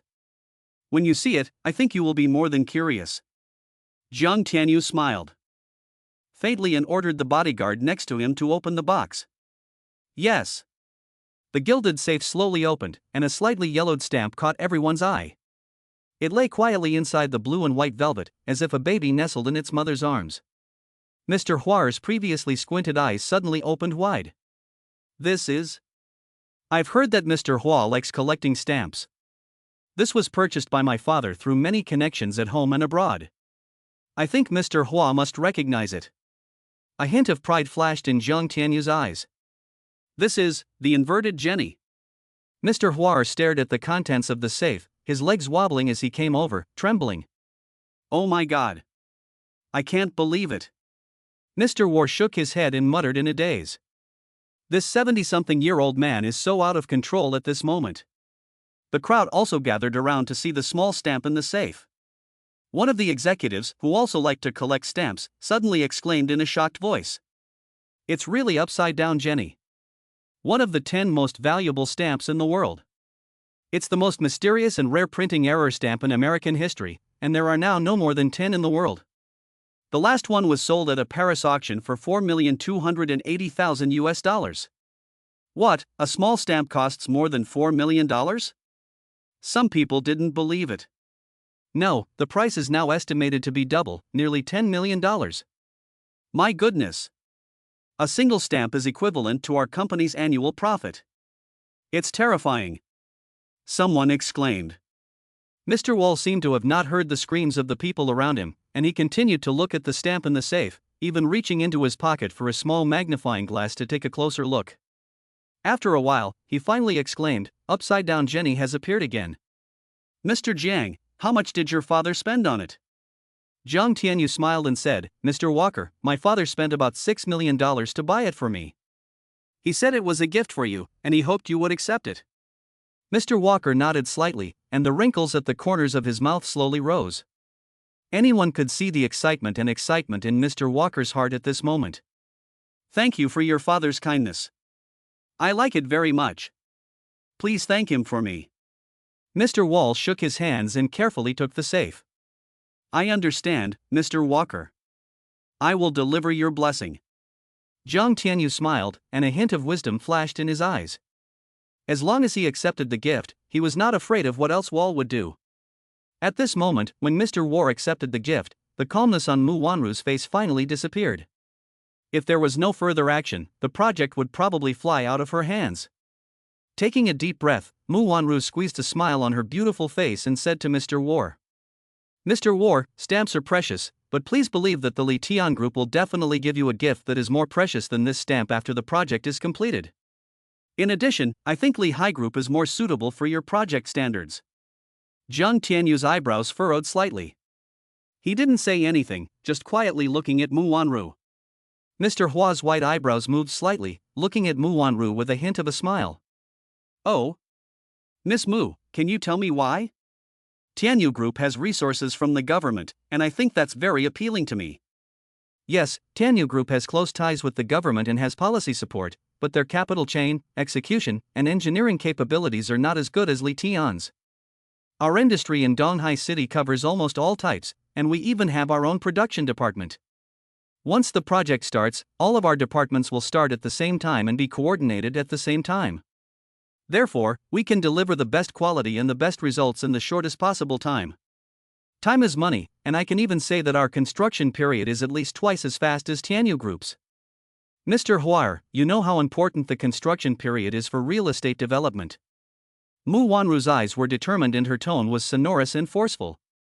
At this moment, she seemed not to be a woman, but a female general in the midst of thousands of troops, taking the enemy's head. Well, you're right. I do care about the construction time of this project, but Mr. Zhang's gift also makes me very excited. Mr. Huaer stroked his beard and said with a squint. I believe in your vision, Mr. Huar. You would never let the entire project be in an uncertain state because of a gift. The popularity of European-style architecture is too short. We must seize this period. If it takes too long, the popular style will change, and the losses will definitely not be just millions or tens of millions. It will be hundreds of millions or billions. Can these losses be made up for with a stamp? I don't think so, Mr. Huar. Mu Wanru smiled faintly. Mr. Huar's white eyebrows moved, and no one could understand what he was thinking. After a moment, he put away his smile, and with a solemn look, he tapped the table 3 times with his finger and said, Slowly, Miss Mu, if you have time, please prepare a contract. I am old and don't want to worry about unnecessary things. Mu Wanru was stunned, and then a look of surprise suddenly appeared on her face. I know, Mr. Huar. The other executives were whispering to each other, not knowing what they were talking about. In their eyes, there was envy, jealousy, resentment, and hatred. Jiang Tianyu on the other side had a cold look in his eyes, and his face turned pale. The chilling look in his eyes made several of the executives who were looking at him tremble. Mu Wanru was not afraid of Jiang Tianyu's gaze at all, and looked straight at him. The next moment, Jiang Tianyu took a deep breath and looked away. He didn't want people to see his anger. The duck in his grasp had just flown away, and it was a duck worth 20 billion yuan, all because of Mu Wanru. Even for the woman he loved, Jiang Tianyu couldn't help but be angry. For him, a shrewd businessman, it was unacceptable for a woman to override reason, so at this moment, he would never relent. A slight sneer formed on Jiang Tianyu's lips as he glanced at a man sitting in the corner. The man respectfully looked at Jiang Tianyu, then slowly walked into the crowd, and everyone looked at him curiously. The next moment, the man who suddenly appeared in the crowd suddenly sneered and said to Mu Wanru in a gloomy tone, "Miss Mu, if I remember correctly, the Lehigh Group has had some recent problems, hasn't it?" Chapter 27, Being Framed. As soon as the man spoke, there was a moment of silence, and then a murmur of discussion could be heard. Has something happened to the Lehigh Group? What happened? Why didn't we hear anything? As she listened to the murmurings around her, Mu Wanru's face became a little unnatural, and a bad feeling rose in her heart. Mu Zong, I heard that something happened at Lehigh Group. Can you tell us what happened? Yes, Mr. Mu, we are all your uncles, so just tell us what happened. There were kind and malicious glances around. Mu Wanru's cherry lips were lightly pursed, and her face was a little pale. All of this was seen by Jiang Tianyu, and a barely perceptible curve formed at the corner of his mouth. The gray eyebrows of the old man Hua Er also sank at this moment. He looked at Mu Wanru with a serious expression, his eyes full of confusion and doubt. The man who spoke saw his goal achieved and sneered, "What's the matter, Mr. Mu? Do you have the guts to do it but not to say it?" Finally, Mu Wanru took a deep breath and said calmly, "I don't understand what you mean." Well, let me be clear. According to the news from this morning's press conference, there was a man in the passenger seat of your car yesterday. Who is he? The man pressed, his face full of malice. Jiang Tianyu on the other side also looked a bit pained, even though he already knew about this and had used it as a trump card. But Mu Wanru was after all the woman he loves. When he learned of this, his heart was filled with pain, and his fists clenched involuntarily. He is. Mu Wanru tightly pursed her lips. At this moment, she suddenly didn't know what to say. You can't say it, can you? Then I'll say it for you. The man sneered. He's your lover. What? What, did I hear wrong? Mu Zong actually has a lover?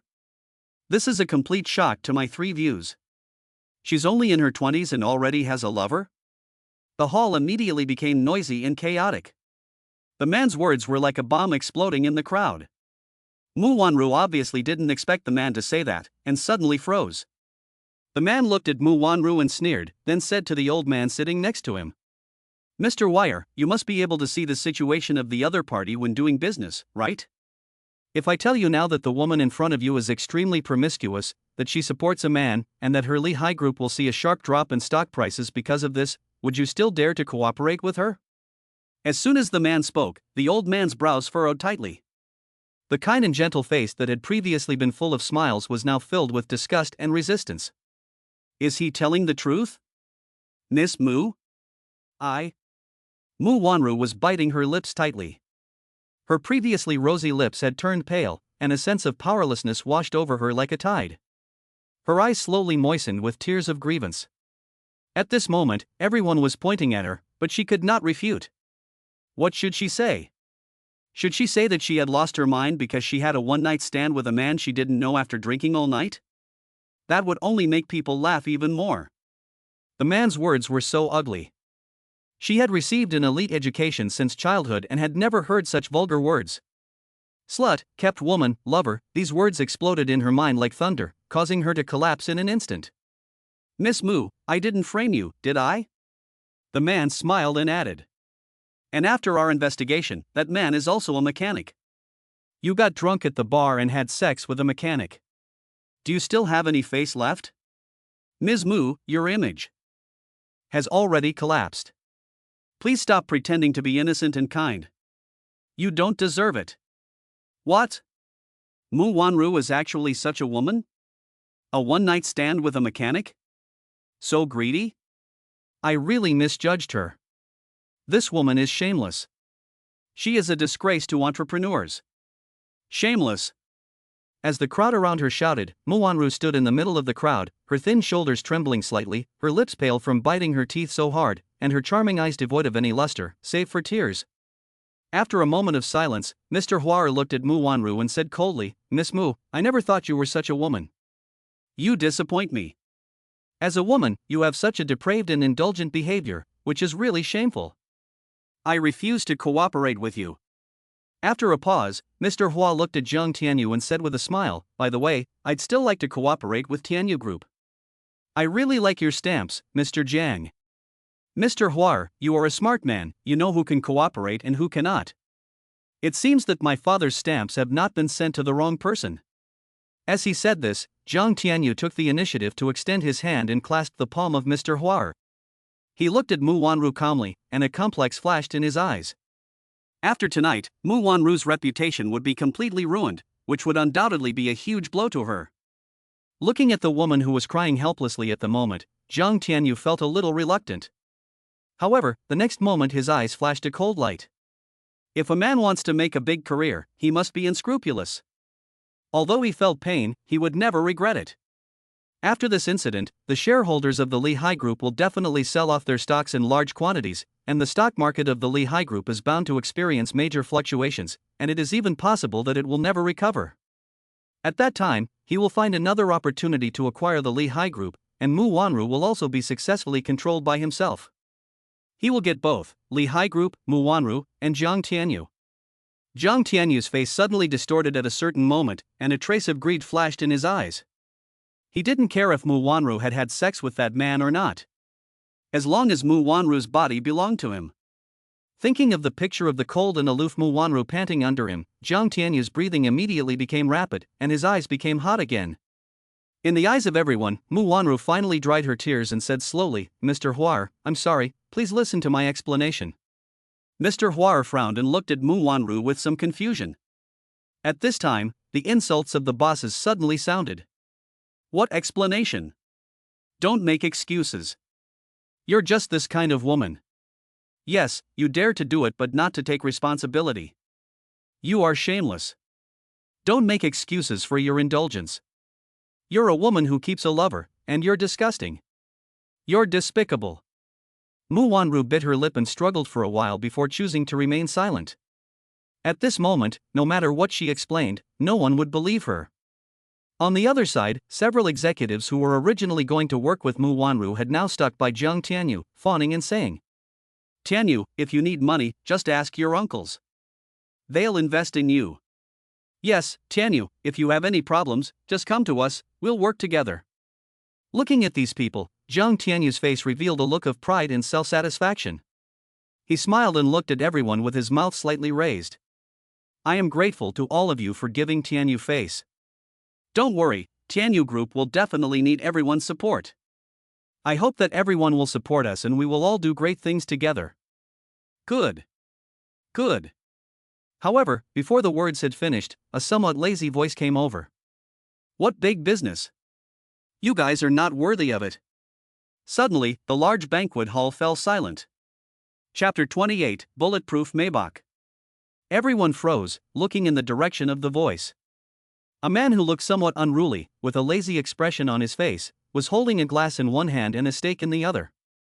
His greasy mouth was covered in juice, and he looked extremely unrefined, completely out of place in this atmosphere. However, he was wearing a suit that was both expensive and tasteful. If it weren't for the suit, everyone would probably mistake him for a beggar. Mu Wanru looked at Chu Nanfeng, who was eating in a messy manner, and her face turned a little embarrassed, and a hint of embarrassment also appeared in her eyes. The atmosphere in the entire hall became unnatural after the man appeared. Jiang Tianyu's face immediately turned cold. He frowned and looked at the sloppy man with a cold expression, saying, "Who are you? How dare you speak so loudly here?" The man looked at Jiang Tianyu disdainfully, took a sip of red wine, and then spat out the wine. "I'm not anyone, just a mechanic." "A mechanic? Jiang Tianyu frowned deeply, and the next moment his expression changed. Could this man be? The man's voice sounded again. Oh, I forgot to tell you, I have another identity, Mu's fiancé. As soon as Chu Nanfeng said this, there were numerous discussions in the banquet hall. What, he is General Mu's fiancé? Didn't he say he was her lover? How did he become her fiancé? As she listened to the murmuring around her, Mu Wanru bit her lips tightly and stared at Chu Nanfeng with her beautiful eyes, her expression extremely complicated. Chu Nanfeng smiled lightly at Mu Wanru in the crowd. Am I late, wife? Mu Wanru frowned tightly, not knowing what she was thinking, and at this time, everyone around was watching Mu Wanru, as if they were watching how she was going to respond. Biting her lower lip, her face turned pale. After a long time, she finally nodded slowly to Chu Nanfeng and said in a low voice, I'm not late. There was a loud uproar. Mu Wanru actually recognized this man as her husband. Could it be that he was really her fiancé? Chu Nanfeng smiled and said to the crowd, That big guy, I have an announcement to make today. Wanru and I have already been engaged and are getting married. The main reason I didn't tell you before is that we like to keep a low profile and don't like to make a fuss. There was another moment of silence. Mu Wanru is engaged? The man who started the trouble suddenly said in a sinister tone. Ha, you're really good at arguing. Mu Wanru must have paid you to say that, right? Chu Nanfeng glanced at the man and said with a smile, What do you mean by that?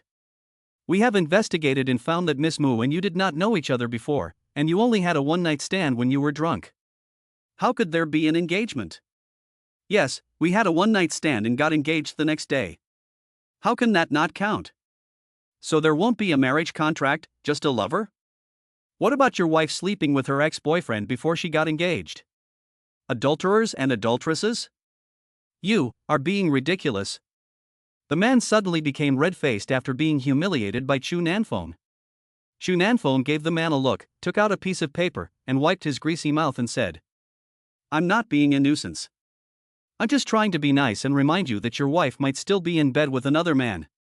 You're going too far. The man roared. Even if you had a marriage contract, you had a one-night stand. A group president had a one-night stand with a mechanic. Are you proud of that? I am proud. I, a mechanic, was able to sleep with such a woman and even make her my wife. Who wouldn't be proud? Chu Nanfeng scoffed. You are shameless. I have more face than a hypocrite like you. At least I dare to do and say what I want, unlike you, who took someone's money to slander my wife and pretend to be righteous. You animal. Chu Nanfeng sneered with a frown. The man's face instantly turned ugly, and his face turned a pig liver color. You, don't slander me. I'm slandering? Do I need to say who told you to do this? If I do, you and your master will be humiliated tonight. Don't force me. Chu Nanfeng snorted, and his gaze swept over the man and Jiang Tianyu.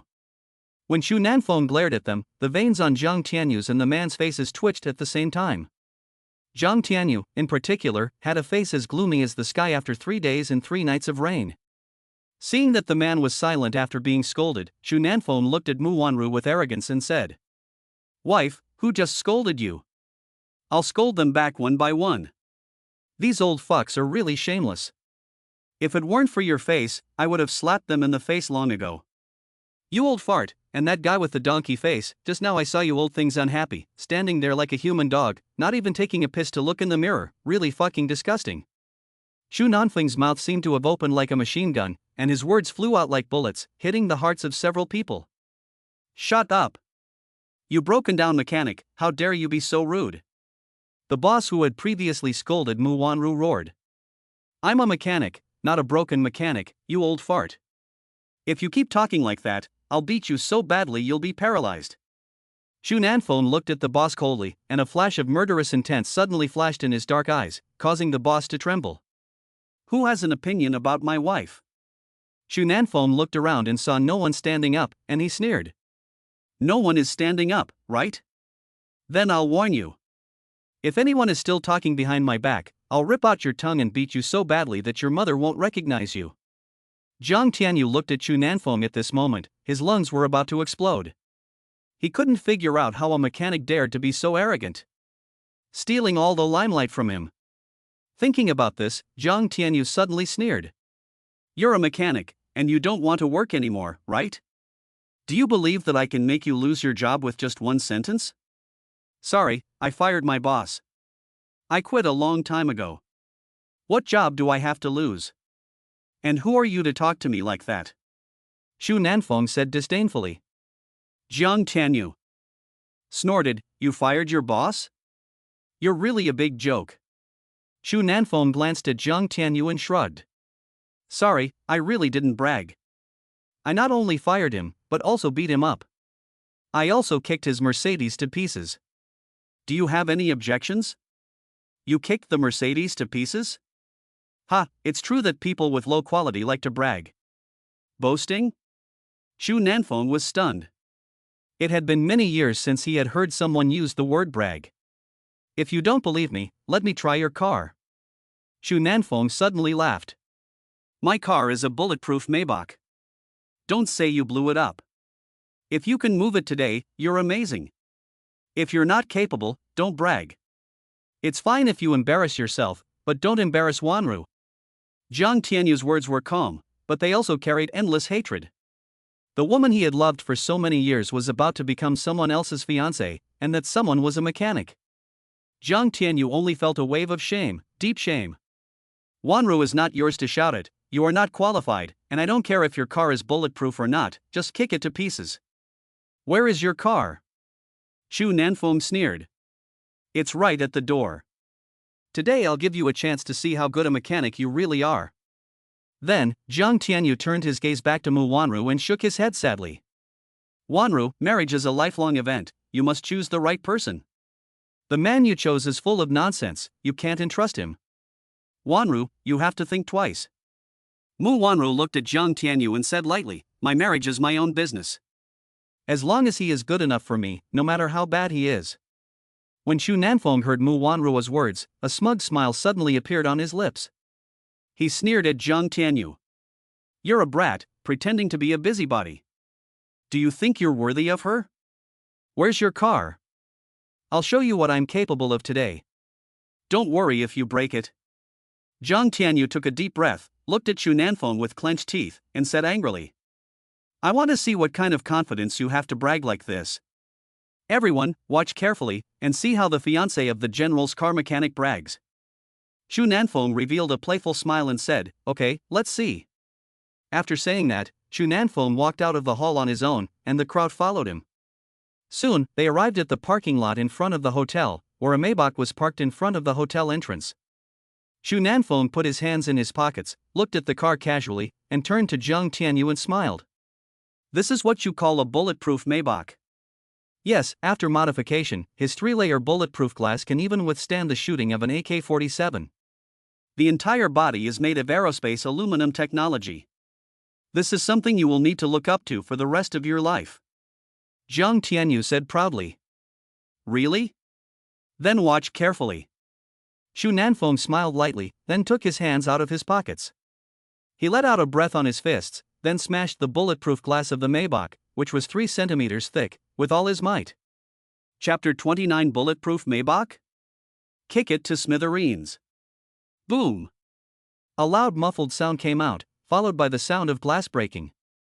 The bulletproof glass of the 10-centimeter window of this Maybach was shattered. Even Jiang Tianyu didn't react, and this scene just happened. Countless pieces of glass shattered on the ground, and the alarm of the Maybach wailed out. Everyone's pupils contracted, and they all froze in place. What kind of terrifying punch was this? A punch that shatters bulletproof glass is even more terrifying than a bullet. Let me show you again. Xu Nanfeng's mouth revealed a strange smile, and then he kicked. This kick was so forcefully delivered to the driver's door. Boom! A loud noise. The 3-ton body of the Maybach actually shook visibly. The door was suddenly twisted and torn, and a large hole appeared. In 3 seconds, the otherwise brand new and elegant Maybach looked as if it had been hit by a truck, and it was miserable. The alarm of the Maybach was even more miserable at this moment, like a child being bullied at will, crying miserably. Everyone froze, their mouths agape, and the scene was silent. Everyone looked as if they had seen a ghost. Kicking the door of a bulletproof car off its hinges? Even a special forces soldier couldn't do that, could he? Mu Wanruo stood in front of the crowd, her face turning white for a moment. She had never seen such a shocking scene. Or, the strength of men had completely exceeded her understanding. Zhang Tianyu swallowed hard, his mouth wide open, staring blankly at his car, his eyes filled with extreme fear and shock. You? Xu Nanfeng turned his head and smiled at him lightly. Is he still bragging? I? Zhang Tianyu froze completely, his mouth wide open, unable to make any sound. At this moment, his mind was filled with fear and disbelief. Everyone was stunned, speechless, looking at Xu Nanfeng, their bodies stiff. Xu Nanfeng smiled and looked at everyone with a cold gaze. I won't say anything else. In the future, if anyone can't control their mouths and spread rumors, don't blame me for being blind with my fists and feet. It doesn't matter if I smash the car, but I'm afraid I won't be able to hold back and smash you old bones. Everyone's body trembled again, and their faces turned ashen. But no one dared to say anything at this time. If this punch or kick hit them, I'm afraid their descendants could split up the family early. He pursed his lips and kicked the Maybach again, kicking it squarely in the left front wheel. The Maybach's run-flat tires were suddenly kicked in, and the entire car finally collapsed under the weight. Did you hear what I said? Xu Nanfeng looked at the crowd with a cold face. Yes, we heard you. Some people couldn't control their fear and hurriedly said that they were afraid of being noticed by Xu Nanfeng. Xu Nanfeng smiled and narrowed his eyes at Zhang Tianyu. Do you know what you did wrong? Zhang Tianyu suddenly shuddered and said in a trembling voice, I know. It's good to know, otherwise the next time it won't be on your car. With a faint smile, Xu Nanfeng walked towards Mu Wanru. Honey, I didn't scare you, did I? Mu Wanru's face turned pale. She looked at Xu Nanfeng deeply, her body trembling slightly. Her eyes betrayed her shock and surprise, and her emotions could not calm down for a long time. After a long time, she finally took a deep breath and nodded. I'm glad you're not scared. Xu Nanfeng smiled. Let's go upstairs and continue eating. With that, Xu Nanfeng walked upstairs with Mu Wanru in his arms. Mu Wanru was embraced by Xu Nanfeng, her face flushed, and she suddenly frowned and whispered, What are you doing? Should we have to act like we're in love, so that no one can tell? Hold me tight, quick. Seeing that Mu Wanru was not moving, Xu Nanfeng urged her again, Hurry up, or else people will find out and gossip behind your back. Mu Wanru heard this and hesitated for a moment, and finally gently reached out her arm and wrapped it around Xu Nanfeng's arm. Feeling the strong and powerful arm of the man, Mu Wanru couldn't help but blush even more. She had never been so intimate with a man since she was a child. At this moment, in such a posture with Xu Nanfeng, she felt her whole body itch, and every pore on her body was covered with goosebumps. The two of them arrived at the banquet hall first. There was no one else in the banquet hall, only an old man sitting quietly at a table. Mr. Huar looked at the two of them with a serious expression and still frowning, as if Mu Wanru had become that kind of woman in his mind at that moment. Mr. Walker, Mu Wanru wanted to explain. Mr. Walker interrupted her with a wave of his hand. No need to say anything, Miss Mu, I have already made up my mind. Mu Wanru looked at Mr. Walker and sighed deeply, her face showing a look of disappointment and sadness. It's just a project, right? If it's the worst, we won't do it. Xu Nanfeng frowned. Mu Wanru sat with Xu Nanfeng at another table. She rubbed her temples and said with a tired look. The group has been preparing for this project for a long time, and countless employees have put in countless efforts. For the group, this project is an important springboard for improving the group's image, popularity, and even strength. I must not give up. Xu Nanfeng smiled and said nonchalantly. Don't worry, honey. I believe you can do it. Even if you don't win, I believe your company will do even better. I promise. Here, have a cherry. Mu Wanru's eyes were a little strange. How could this guy be so confident and make a promise? Who does he think he is, some mysterious hidden billionaire?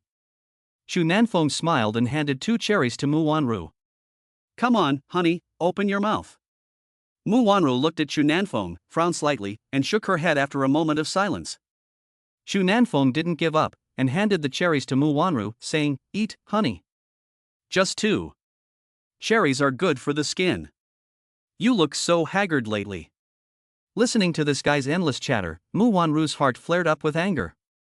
She couldn't help it anymore, and suddenly reached out and slapped Chu Nanfeng's hand away. The cherries fell to the ground and rolled a few times. Chu Nanfeng's hand stopped, and his smile slowly froze at this moment. Mu Wanru looked deeply at Chu Nanfeng and finally said coldly, "Chu Nanfeng, don't you think you're very childish? You're like a child. Have you thought about the consequences of me losing this project? At this time, you should help me think of a way, not tell me what will happen if I don't get the project." After that, Mu Wanru sighed heavily again, covered her face, and said in pain, "I'm sorry. I shouldn't have lost my temper. I didn't control my emotions." Chu Nanfeng was silent, quietly watching Mu Wanru. After a moment of silence, he smiled and said nothing. Seeing the man's expression, Mu Wanru suddenly felt a sense of guilt. After all, this guy was comforting himself. She was hesitant and wanted to apologize, but her pride wouldn't allow her to lower her guard at this moment. Finally, Mu Wanru whispered, "You go sit somewhere else by yourself. Let me be alone." Chu Nanfeng nodded and didn't say a word, turning and leaving. Only a very few people have the qualifications to come to the 5th floor of the hotel. Those who are qualified to come to the 5th floor are all influential figures in Donghai City. Because this place has once received the top leaders. Because it has the most luxurious presidential suite in all of Donghai City. The price for one night is 38,888 yuan. This is a terrifying price, and no other 5-star hotel in Donghai City dares to set it. But this place represents the pinnacle of power, having received that person. The most luxurious 888 presidential suite. Old man Huar was sitting on an amber-colored deer leather sofa. The sofa's delicate and intricate lines symbolized its expensive price. 2 layers of luxurious Italian cashmere carpet were laid on the floor, and a bottle of Romanée-Conti red wine was placed on the warm-colored bedside table. Romanée-Conti represents the pinnacle of red wine. Because of its extremely rare quantity and incomparable mellow taste, its auction price once reached nearly 1 million yuan a bottle, and it is the royal wine of many national presidents. At the moment, it is casually placed on the bedside table, as if it were a cheap bottle of wine from a street stall. In front of the old man, a man casually poured a glass, allowing the wine in the glass to splash. The man didn't care at all, holding it in his hand and shaking it for a moment before pouring it into his mouth. The old man looked at the man with respect and said respectfully, "Chief, the wine you just spilled is not wine, it is gold." The man said indolently, "Val, do we lack this little bit of money in the dark abyss? Why are you always so stingy?" Waller shook his head with a wry smile, and his little white beard on his face trembled lightly. The man looked at the half-century-old Val and sighed suddenly, as if lamenting the passage of time. After a long time, the man sighed softly, "I didn't expect you to be here too." Wall was stunned, looking at the man with some trepidation, and said respectfully, "Yes, my Führer, I didn't expect to see you here. By the way, that woman, is she really your fiancée?" Chapter 30, She's like a glass of wine. Why, don't you think so? The man shook the glass, and the mellow red wine seemed like blood, flashing a strange crimson. The old man's wrinkles moved, and he chuckled hoarsely. "Chief, I didn't mean that. I just think that compared to the women from abroad who pursued you, she's not too outstanding. Why did you choose to marry her?" The man stood in front of the huge French windows for a moment, and then whispered, "She is a very special woman. Just like this glass of wine, although it looks the same as other wine, it is the most concentrated, purest and most seductive wine. What attracts me about her is not her charming appearance, but her heart." The old man narrowed his eyes and smiled. "According to what you said, Miss Mu seems to be an extraordinary woman. She is indeed very special. She is a woman of wisdom, beauty and kindness, although she seems arrogant and aloof." The man's mouth curved upwards, his eyes shining, as if the woman were standing in front of him with light. The old man nodded slightly, and said with a sigh, "I can see that Miss Mu is indeed such a woman. However, I remember that a few months ago, the only little princess of the Tai King proposed to you. She is also a beautiful and intelligent woman. In terms of appearance, education, wealth, and family background, she is no worse than Miss Mu, and is even better. Why did you reject her?" The man's face showed a hint of absent-mindedness, and then his throat moved, "Because I am a responsible man." In the noisy hall, Mu Wanru was sitting alone at the table. She pouted her cherry lips slightly, and the frowns on her face indicated that she was a little upset at the moment. "This Chu Nanfeng, do you think you can just leave when I tell you to? You're really annoying." Do you understand women at all? Okay, I admit that I was wrong to get angry just now, but I'm still your fiancé. Can't you be a little more tolerant of me? Do you think I have to leave every time I get angry? If you leave, that's fine, but you've been gone for so long, you're not going back to sleep tonight. Mu Wanru pouted, her eyes slightly red, looking a little aggrieved. The more she thought about it, the more angry she became, and her small hands pinched each other harder and harder. For some reason, she had felt extremely at ease when Chu Nanfeng was around. Although that guy looked unreliable, he helped her save face at the critical moment. She had indeed done the wrong thing by coming here, and she shouldn't have gotten angry. However, as she was troubled, a cheap voice sounded beside her. Wife, what are you thinking? Are you thinking of me? Mu Wanru was startled by the sudden voice, and when she turned around, it was actually Chu Nanfeng. She was embarrassed and angry, saying, Who wants you?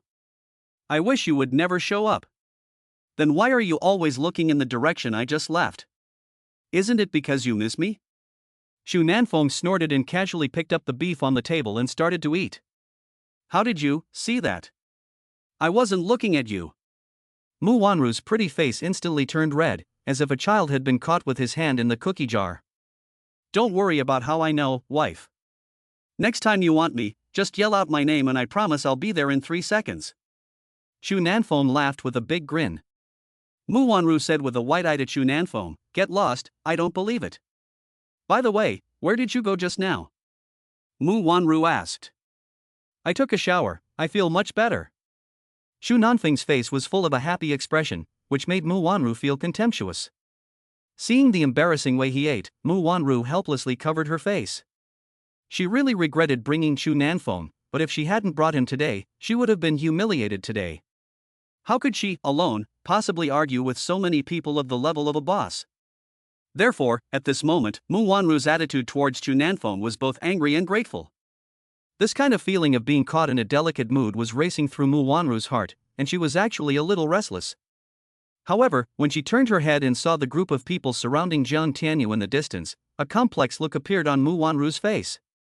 As the saying goes, people die for money, and birds die for food.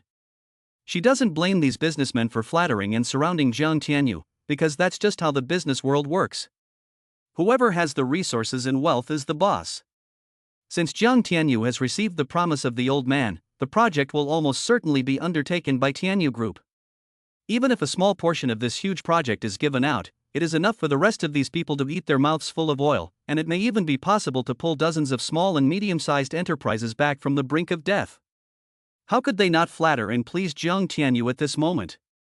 So Mu Wanru understood this approach, but understanding does not mean not being angry. She was really angry because Jiang Tianyu had used unfair means to get it.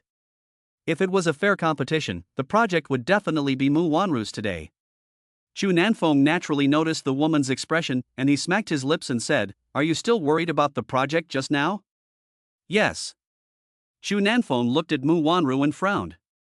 Don't worry about the project, just let it be. Why don't you worry about yourself? You just got misunderstood by so many people. Aren't you afraid that your reputation will be ruined? Mu Wanru looked at Chu Nanfeng and said with a blank expression, What's the point of being afraid?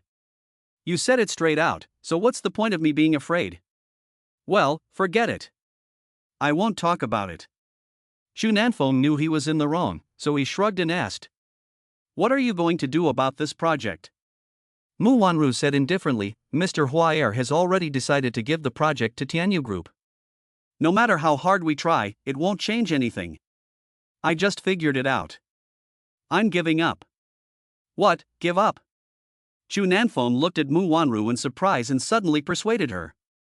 Don't, honey, give it a try. Maybe the old man will change his mind and give you the project because you're so sincere. No. Mu Wanru sighed softly. Why are you so pessimistic? He's just an old man. What can he do? Just give it a try. Mu Wanru sighed deeply and looked at Chu Nanfeng and said in a low voice. You're not in business, but if you were, you would know how legendary Mr. Huar is in the business world. Sometimes, one of his words can bring a company back to life. Chu Nanfeng raised his eyebrows. Oh? Is he that powerful? I don't see it. I really think he's just a bad old man. Although he looks very elegant on the outside, he's actually very sullen on the inside. Mu Wanru's face darkened. How do you know he's a sly old man? You don't know him. Chu Nanfeng shrugged. It's just a hunch. Wiping the greasy oil off his mouth, Chu Nanfeng said, so what do we do now? Are you just going to give up? I think you can try again. This old guy is not what he seems. Maybe he's just playing with you. Forget it, I'll give up. Mu Wanru sighed softly. No, go try. Chu Nanfeng suddenly smiled inexplicably, with a hint of playfulness in his eyes. Chapter 31, Slap Them Both. Chu Nanfeng shrugged and said, Are you still the Mu Wanru I know? Are you just going to give up like this? What if you don't give up? Mu Wanru sighed and said in a low voice. Chu Nanfeng coughed and said seriously. You don't understand. For this kind of old man, I'll teach you a trick. You have to be a little bit more forceful. Be more aggressive? What does that mean? Mu Wanru frowned. For example, you can just grab him by the collar and ask him if he'll give it to you. If he doesn't, you can give him a couple of big slaps on the ear. Maybe the old man will appreciate your courage and let you do it. Mu Wanru frowned and looked at Chu Nanfeng with a dark face. I don't have time to joke with you. I'm not joking. If you don't believe me, try it. It'll definitely work. Mu Wanru looked at Chu Nanfeng with a look like she was looking at a fool and said, Do you know what you're saying? Mr. Wall is the chief director of the Winston Group. Do you know Winston? The size of this group is comparable to the GDP of a small country for a year. I really don't know what's in your head that you would have such a ridiculous idea. Chu Nanfeng blinked his eyes and then shrugged his shoulders and said, An old man, is it really that ridiculous? Mu Wanru looked at Chu Nanfeng speechlessly. Is it really that ridiculous? Because in addition to that, he is also the spokesperson for the Rothschild family, and he is rich enough to rival a country. You actually have such an idea, you are simply a madman. Seeing the woman's somewhat apprehensive look, Chu Nanfeng shrugged his shoulders nonchalantly. Look at how scared you are. Just trust me and go. Mu Wanru suddenly felt a surge of anger, and she sneered, You're crazy. Go yourself. I'll go if I want to. Watch me. Chu Nanfeng shrugged and got up the next second. Before Mu Wanru could react, Chu Nanfeng actually walked over to the old man.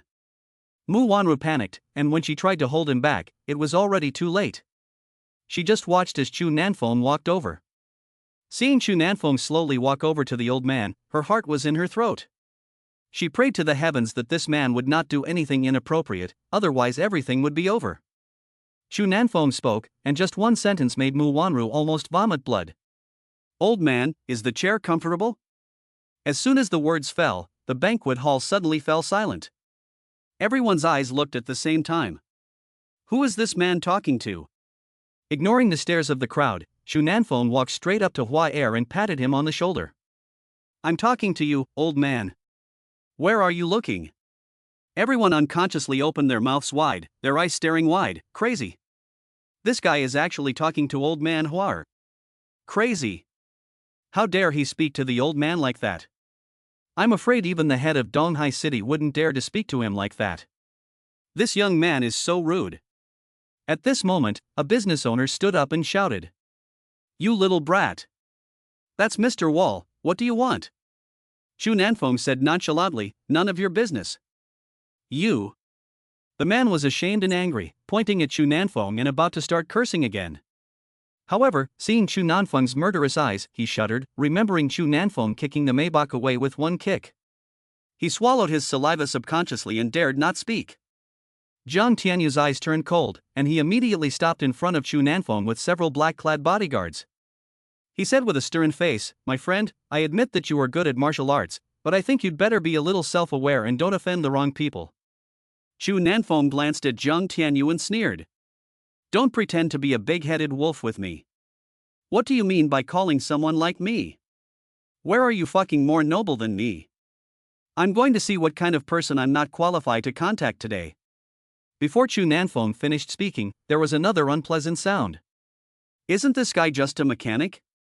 He's so arrogant just because he's strong. He's really shameless. He still wants to show off in front of the old man, so he'd better go back and fix the car. That's right, Tianyu, have your bodyguards and security guards get involved and kill him. At this moment, Mu Wanru also frowned. She had no idea what Xu Nanfeng wanted to do. Someone whispered and frowned. Miss Mu, your husband is really inconsiderate. You'd better take him away. Mu Wanru clenched her lips, her pure and innocent face was filled with shame and anger. She took a deep breath and squeezed out a smile and said, Everyone, I'm sorry, I'll take him away now. After she finished speaking, she walked towards Xu Nanfeng in her high heels, but who knew that Xu Nanfeng smiled strangely and suddenly said, Wait, I want to say a few words to the old man Huar, and then I'll leave. Jiang Tianyu frowned slightly, glanced at Xu Nanfeng and Mu Wanru, and then sneered and said, I don't think so. You want to try your luck for Mr. Mu, don't you? But I have to tell you with regret that Mr. Huar has decided to hand the project over to our group. You don't have to worry about it. Xu Nanfeng sneered. He was just saying it, and there was no contract signed. What makes you think you're going to get the project? As a boss, you don't even understand this much, you're stupid. Jiang Tianyu's face suddenly turned ugly when he heard this. He snorted and frowned at Mu Wanru. Wanru, there are always rules in business, right? Even if you want to play dirty, you should do it openly. What do you mean by getting a mechanic to stir things up? Mu Wanru frowned slightly, looked at Jiang Tianyu, and a complex look flashed in her eyes. Looking at Xu Nanfeng, she sighed helplessly. Just as she was about to reach out and pull Xu Nanfeng out of the hall, she saw Xu Nanfeng wave his hand and directly overthrow the two bodyguards. The two bodyguards were stunned. They were both over 200 kilograms, so how could they be overthrown so suddenly? Xu Nanfeng came to the old man in front of the wall. The crowd let out a cry, their faces changed, and they all tried to stop him. Xu Nanfeng glanced at the crowd and snorted, What, do you think you can stop me? The group of people's faces turned black. Indeed, even if they all came together, they wouldn't be enough to stop him. Xu Nanfeng glanced at the crowd and looked directly at Huaer and said lightly, What's that, is your name Huaer? Old man Huaer frowned slightly and looked at Xu Nanfeng. Young man, what is it? Xu Nanfeng chuckled, Nothing else, I just want to discuss with you whether it is possible for my wife to do the project? When he said this, the whole audience fell silent, and then a burst of laughter came from the audience. Who does he think he is? Can he change Mr. Wall's mind with just one sentence?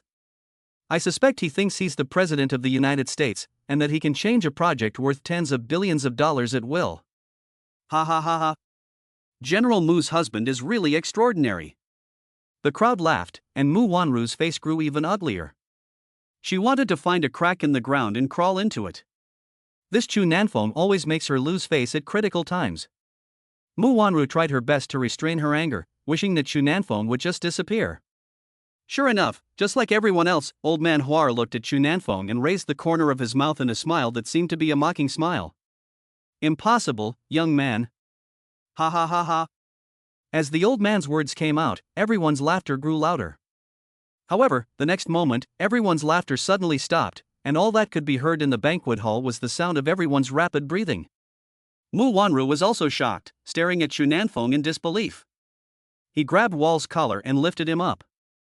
Xu Nanfeng's face showed a sneer. His voice was hoarse, as if he was carrying a chill. I'm giving you one last chance. Are you going to give it to me or not? The old man was grabbed by Xu Nanfeng by the collar, his neck was stuck, and his whole face turned purple. He stared at him in fear, and finally stammered hoarsely, I. Xu Nanfeng, stop. Mu Wanru screamed, her heart was scared to jump out.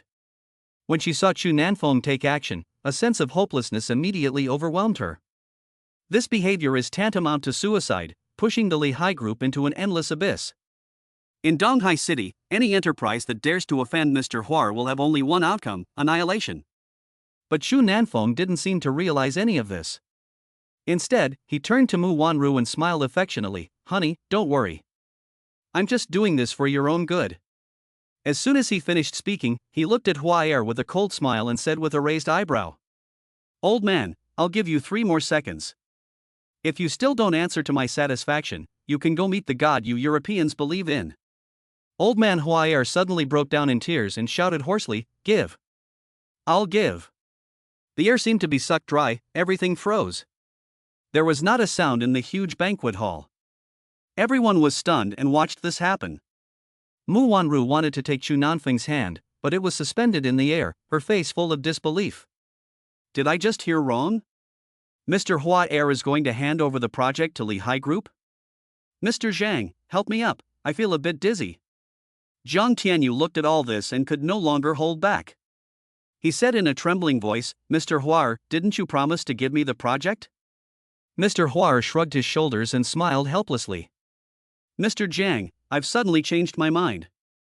This young man is very courageous, and I admire him. Jiang Tianyu's mind went blank. He couldn't believe his ears. He said with a quivering mouth, just because he said he was going to beat you, you think he's brave? Mr. Huar nodded with a serious expression. Jiang Tianyu's eyes went black and he almost fell over. He gritted his teeth and said, Mr. Huar, don't be afraid. If you are threatened, just tell me and I will find someone to protect you and then beat this guy up. Jiang Tianyu's mood at the moment was like that of a bitter gourd with vinegar added. It was bitter, astringent, and sour. Is there any justice in this world? That man wants to beat you up, and you actually want to give him the project? Mu Wanru was no less shocked than Jiang Tianyu. Just now, when Chu Nanfeng grabbed the collar of the old man, she felt as if the sky had turned dark. It wasn't because of anything else, but because of the identity of the old man. In China, who would dare not give this old man a little face? I'm afraid even provincial leaders would have to smile when receiving this old man. But this arrogant Chu Nanfeng actually grabbed the old man's collar rudely. This is not the end. The next moment, another thunder appeared in front of her. Mr. Huar actually agreed to hand over the project to the Li Hai Group? Mu Wanru's mood was like a 100-meter roller coaster, up and down. However, all of this was because of the seemingly unkempt man in front of her. Her own husband, the sleazy mechanic, had done something that was comparable to the ninth wonder of the world, causing the world-renowned Mr. Wall to change his mind. Mu Wanru looked deeply at Chu Nanfeng at this moment, and a complex look appeared in her eyes. When she was in a daze, Chu Nanfeng suddenly turned his head and smiled at her seductively. Honey, is what my husband said right?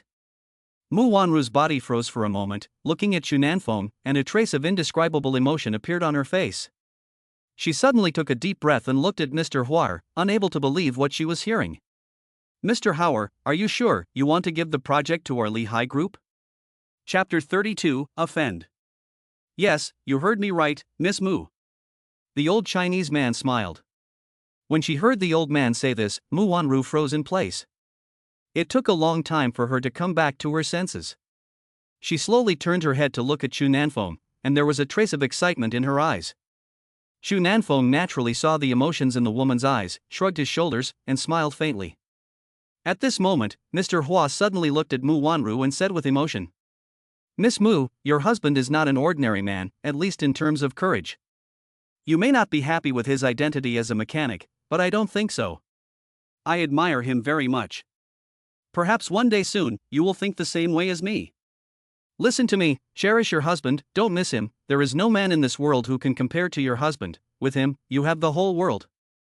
The expression on Mr. Huar's face was solemn and dignified, as if he were a reverend priest in a church. Mu Wanru's heart trembled slightly, and she was a little surprised. She suddenly didn't understand why Chu Nanfeng, who was just a mechanic, could get such a high evaluation from the noble-looking old man.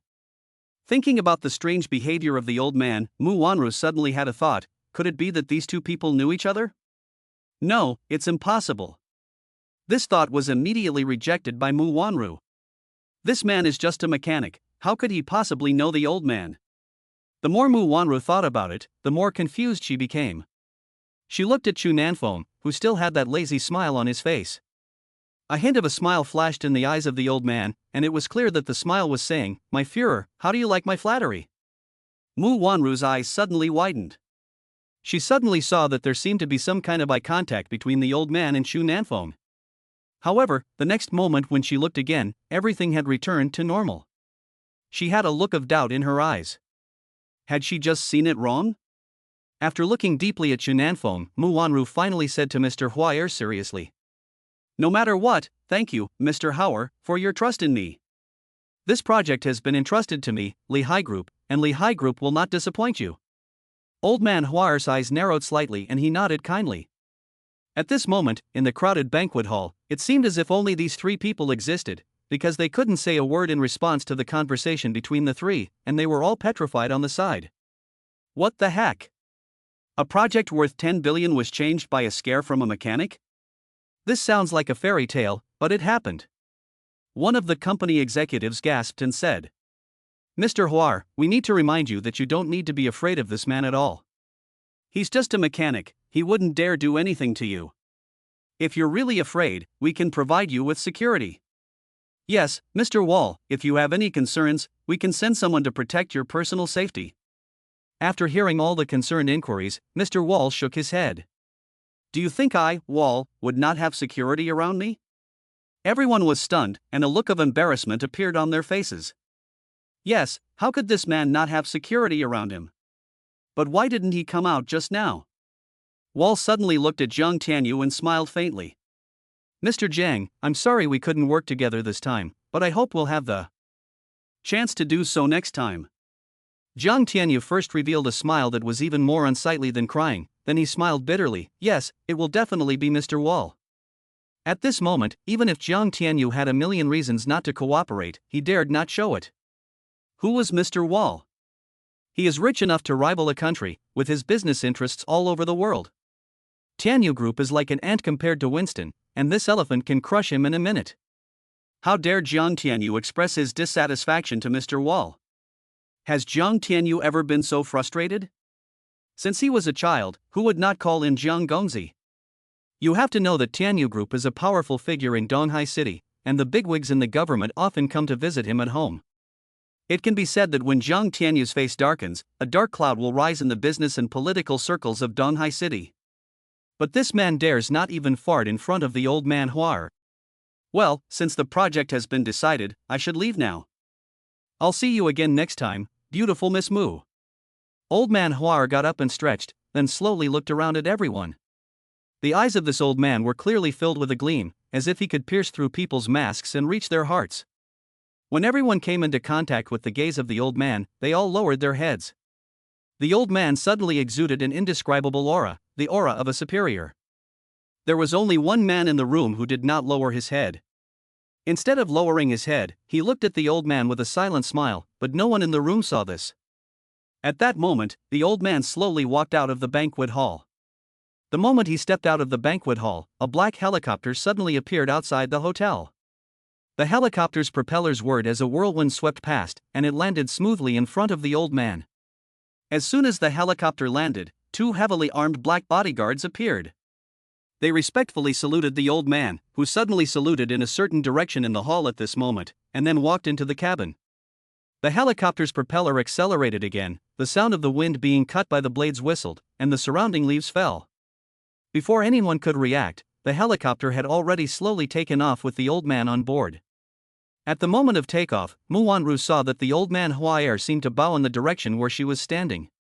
She was shocked for a moment, biting her lip, and suddenly looked at Chu Nanfeng and said, Did Mr. Hua just bow to us? Honey, you're wrong. How could a man like Wall salute us? Seeing that Mu Wanru was still in a daze, Chu Nanfeng urged her to leave, saying, Don't just stand there. However, the next moment, Mu Wanru's eyes flashed, and she looked at Chu Nanfeng with a look of electricity in her eyes. Chu Nanfeng, do you know Wall? What? Chu Nanfeng shrugged. Wife, how could I possibly know Wall? Mu Wanru looked at Chu Nanfeng deeply and then looked away. Chu Nanfeng smiled and said, What's wrong, dear? Why do I feel that something is wrong with you? Before he could finish his sentence, Chu Nanfeng suddenly felt a malicious gaze. He frowned slightly and turned to look, only to see Jiang Tianyu. Chu Nanfeng smiled and said, This is not Mr. Jiang. What can I do for you? Jiang Tianyu's eyes were cold like an ice cellar. He looked deeply at Chu Nanfeng and said in a deep voice, Do you know that you ruined one of my businesses? The contract hasn't been signed yet, so it's not necessarily your business, is it? Chu Nanfeng smiled slightly. Don't be so argumentative. Do you know what happens if you offend me? Jiang Tianyu suddenly smiled and looked at Chu Nanfeng quietly. I don't know, I want to see it. You will know one day. With a light remark, Jiang Tianyu turned and walked out of the banquet hall. At the moment he turned around, he looked at Mu Wanru with a complex expression. The two looked at each other, and Mu Wanru's eyes also became somewhat complicated. Escorted by several bodyguards, Jiang Tianyu walked out of the hall. The man who had previously slandered Mu Wanru in front of the old man Hua Er also lowered his head and followed Jiang Tianyu a few steps behind him. Mu Wanru, who was standing next to him, sighed softly and said in a low voice, "I don't know what the consequences will be for offending Jiang Tianyu this time." Xu Nanfeng blinked his eyes and said with confidence, "Don't worry, as long as my husband is here, there will be no consequences. But this time we really played dirty tricks, and we were in the wrong. In the business world, you have to use tricks. Don't think too much. Besides, if you don't use tricks, he will." Mu Wanru nodded in agreement. Xu Nanfeng looked at Mu Wanru and suddenly couldn't help but say, "Wife, the matter is over. Let's go back to bed." Naughty. Mu Wanru looked at Xu Nanfeng with embarrassment and annoyance, stamped her feet and walked out.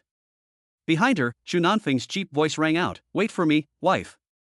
Back at the water's edge, it was already around 9 o'clock at night. The misty moonlight was evenly sprinkled over the water's edge, and the milky white fountain in front of the villa appeared pure and transparent at this moment. Mu Wanru had already returned to her room, and Xu Nanfeng was sitting in his room, smoking a cigarette and feeling bored. At this moment, a very faint sound came from Xu Nanfeng's ear. Ordinary people would never be able to detect such a faint sound, but he is not an ordinary person, he is Xu Nanfeng. Xu Nanfeng turned his head slightly and looked out the window to the balcony. With an instinctive sense of danger, Xu Nanfeng's muscles tightened. His body's instinct told him that danger was approaching, an instinct that had been honed through years of battle and death. Xu Nanfeng extinguished the cigarette in his mouth and turned off the lights, plunging the entire room into darkness.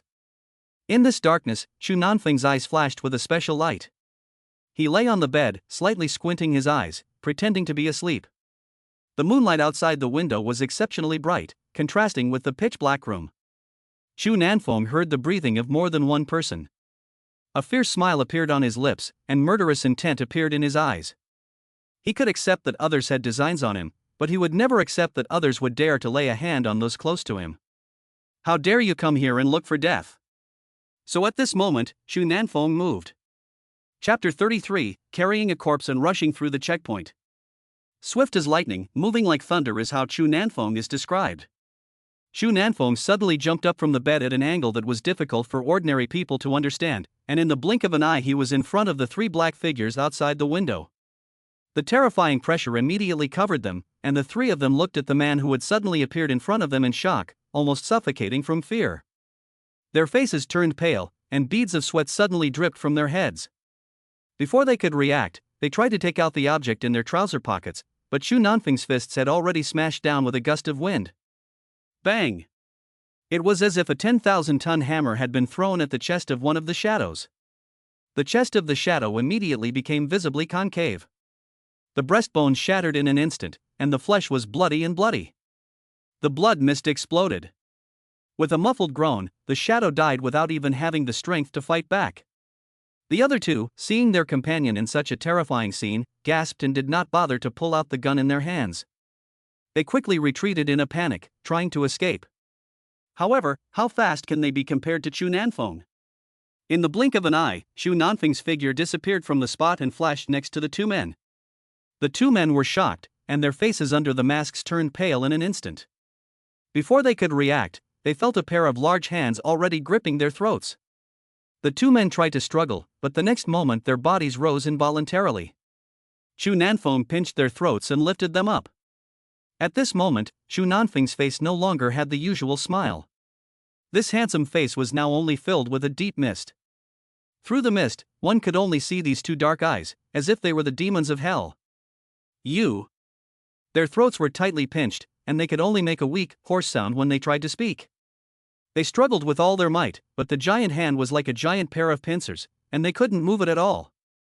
Xu Nanfeng's dark eyes flashed with a cold light, and a low voice rang out. "Who let you come?" The two men looked at the man in fear. They couldn't figure out why this man was so terrifying that he didn't look human. One of them had a large wet patch in his pants. The two men stared at Xu Nanfeng with their bulging whitefish eyes, and one of them suddenly began to tremble violently, quickly raising his hands to surrender. Xu Nanfeng sneered, waved his hand, and the black shadow fell to the ground. Xu Nanfeng's voice was as low as the wind in the night. I'll ask you again. Who sent you here and what is your purpose? It's. The shadow moved his throat, and the next moment he suddenly sprang up, instantly pulled out his pistol and pulled the trigger. However, before his finger could reach the trigger, Xu Nanfeng's large hand had already arrived. A loud crack sounded, and Xu Nanfeng gently raised his hand and chopped at the shadow, and the shadow's head was cut off. A pillar of blood shot up into the sky in the darkness, and the air was filled with a sickening smell of blood. He rubbed his hands together and turned his head, his dark eyes looking like a demon at the remaining man. You won't say anything, will you? You can kill me or cut me up, but don't think you can get anything out of me. The shadow sneered. Xu Nanfeng raised his eyebrows, without the slightest hesitation, and slapped him. The shadow gasped in surprise, but it was too late to avoid it. Xu Nanfeng's slap sent his head spinning 360 degrees. If anyone else had seen this strange scene, they would have been scared to death. After killing several people, Xu Nanfeng lit a cigarette. In the darkness, the sparks flickered, reflecting the man's determined and murderous face. The pair of frowning eyebrows were slightly wrinkled, as if he was thinking about something. The fog in front of his eyes dispersed, and the man's facial features slowly began to blur. After tidying up the house and cleaning up the bloodstains, Xu Nanfeng disappeared from the window with 3 motionless shadows in his arms.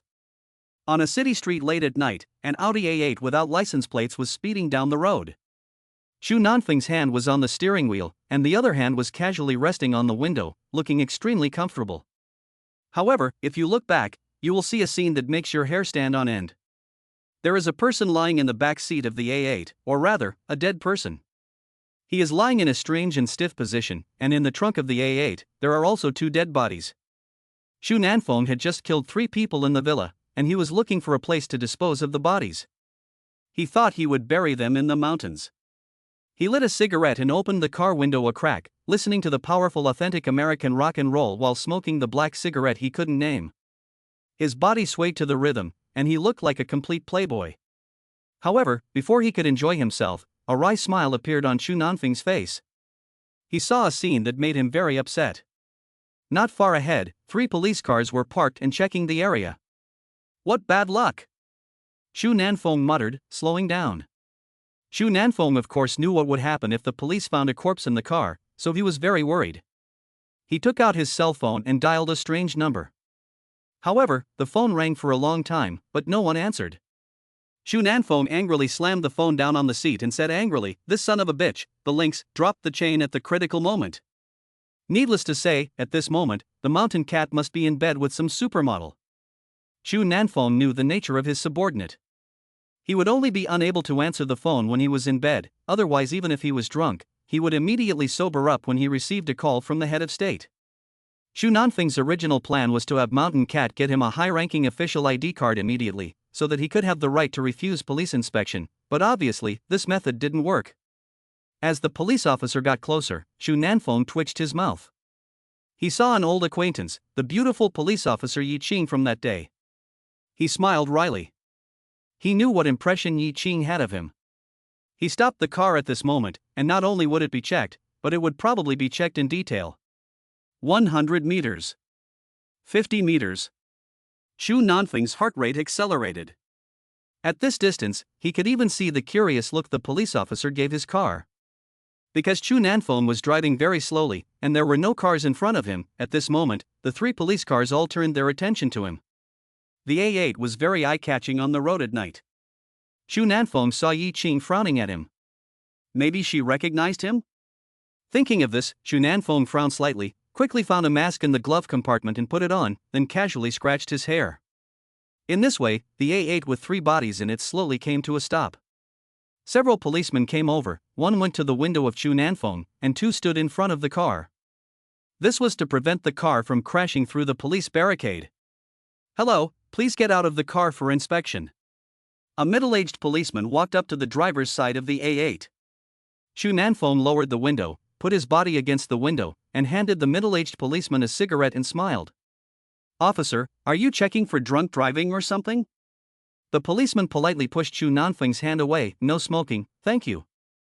All checks are complete." Please get out of the car. All of them? Which ones specifically? Chu Nanfeng was deliberately stalling for time. The policeman frowned and his eyes began to wander to the car. We need to check everything. Please get out of the car. Chu Nanfeng tried to block him, but the window was too wide. He had a hunch that the police officer in front of him could see inside the car from his position. Chu Nanfeng took a deep breath and silently watched the police officer's reaction. The policeman looked through the window and suddenly saw the body in the back seat lying in a strange position. The middle-aged policeman's face changed, and he suddenly shouted, "Get out of the car immediately for inspection." Chapter 34, The Soft Parts. Shunan suddenly changed his expression and pointed behind him, shouting, "Officer! Someone is trying to break through the barrier." The middle-aged police officer's face tightened and he hurriedly turned around. Chu Nanfeng's mouth curled up into a smile at this moment. He slammed the accelerator, turned the wheel, and the 4.0T V8 engine let out a snarling roar. The Audi A8 roared forward like an arrow leaving the bow. Before the two policemen in front of him could react, the Audi A8 had already bypassed them and rushed towards the roadblock. The police officer at the roadblock looked at the Audi A8, which was speeding up instead of slowing down, and hurriedly jumped to the side of the road to avoid it. As Yi Qing dodged past the roadblock, a pair of big eyes were staring at Chu Nanfeng in the car. Chu Nanfeng saw those beautiful eyes. The corner of his mouth rose under the mask, and Chu Nanfeng glanced at Yi Qing. The Audi A8 was gone in an instant. The police sirens sounded one after another, and the middle-aged policeman stood up in a flustered manner, looking at the rear of the Audi A8 as it disappeared, and said angrily, "Go after it." Yes. 3 police cars with their lights and sirens on immediately chased after Chu Nanfeng in the direction he had left. The middle-aged policeman was full of enthusiasm and yelled into the intercom, "Speed up. This car is very special. If we catch him, it will be a first-class or second-class achievement." "Yes, Captain." An excited response came over the intercom. The Audi A8 weaved through the winding and rugged mountain road, and Chu Nanfeng smiled slightly as he looked at the police car in the rearview mirror. The A8 accelerated again, and the sound of the engine's turbo intervention made Chu Nanfeng's blood boil. It's the A8. The chassis is so good. This is the 55th Psi version of the A8, with the blessing of the four-wheel drive system. The mechanical quality is terrifying. Chu Nanfeng licked his lips and looked back playfully. With a sharp turn, the car appeared on another mountain road. The police car behind was in hot pursuit. Chu Nanfeng's smile grew more and more flamboyant. He adjusted to sports mode and stepped on the accelerator. At this moment, the tachometer needle on the dashboard had already reached 200. This car is crazy, driving so fast on the mountain road. In the police car behind, Yi Qingmei's eyes were filled with shock. Driving so fast on such a steep mountain road, if you are not careful, it will end in a car crash and death. It seems that he is also a desperate criminal. Yi Qing's desire to catch the A8 was even stronger. "Brother Yon, can you catch up with him?" Yi Qing asked the young policeman driving the car. The young policeman, who was called Brother Yon, saw the police officer ask him a question and instantly had the idea of showing off. He casually shook his hair and said, "Of course. Who do you think I am? I've even won the East China Sea Circuit Championship. How could I not catch him?" Yi Qing looked at Yonga with some admiration and encouraged him, "Come on, Yonga, we'll count on you." A little kiss. Brother Young laughed, put his foot down on the gas pedal, and the police car's tailpipe spewed out a cloud of black smoke, but the speed immediately picked up. However, the Audi A8 seemed to have sensed the police car's acceleration and the speed of the car also picked up, but the car kept a distance similar to that of the police car, as if it was provoking them. "This guy, he dares to provoke me. I'll beat him up when I catch him." Brother Young glared at the Audi A8 not far away, and angrily said, "Right, Qing, immediately notify the police station and have them set up roadblocks along the way. They must catch this car." Yi Qing nodded, paused, and said hesitantly, "It's strange. I feel very familiar with this person." "Very familiar? Do you know him, Xiaoqing?" the policeman in the car asked. "I don't know, he was wearing a mask, I didn't see him clearly, but those eyes were very special, I feel like I've seen them somewhere before." Yi Qing said softly. These gray eyes, the moment she looked into them, she felt a sense of familiarity, but she couldn't quite remember. "Xiaoqing, think about it. This person dared to break through the barrier. There must be something unusual about him. Yi Qing rubbed her beautiful temples and closed her eyes. Where had she seen that feeling before? Suddenly, Yi Qing's eyes widened, and she was filled with wonder. She thought of someone. The man she met in the shantytown in the suburbs that day. Yi Qing's face changed dramatically, and she said in a trembling voice, I think I remember. Really? Then who is he? It was the man who was arrested in the shantytown that day. Yi Qing said in a certain tone. Shantytown? Are you sure? How could someone from the shantytown afford a car worth millions? A policeman asked, puzzled. When Yi Qing said this, she hesitated again. I think it's him, but I'm not sure. Whoever he is, I'll know when I stop him. Yong sneered and stepped on the accelerator. However, the next moment, the A8 suddenly accelerated and turned sharply, turning onto a small road and disappearing in an instant. The police car did not expect this situation. When they reacted and tried to brake and turn, it was already too late. The A8 disappeared in front of their eyes.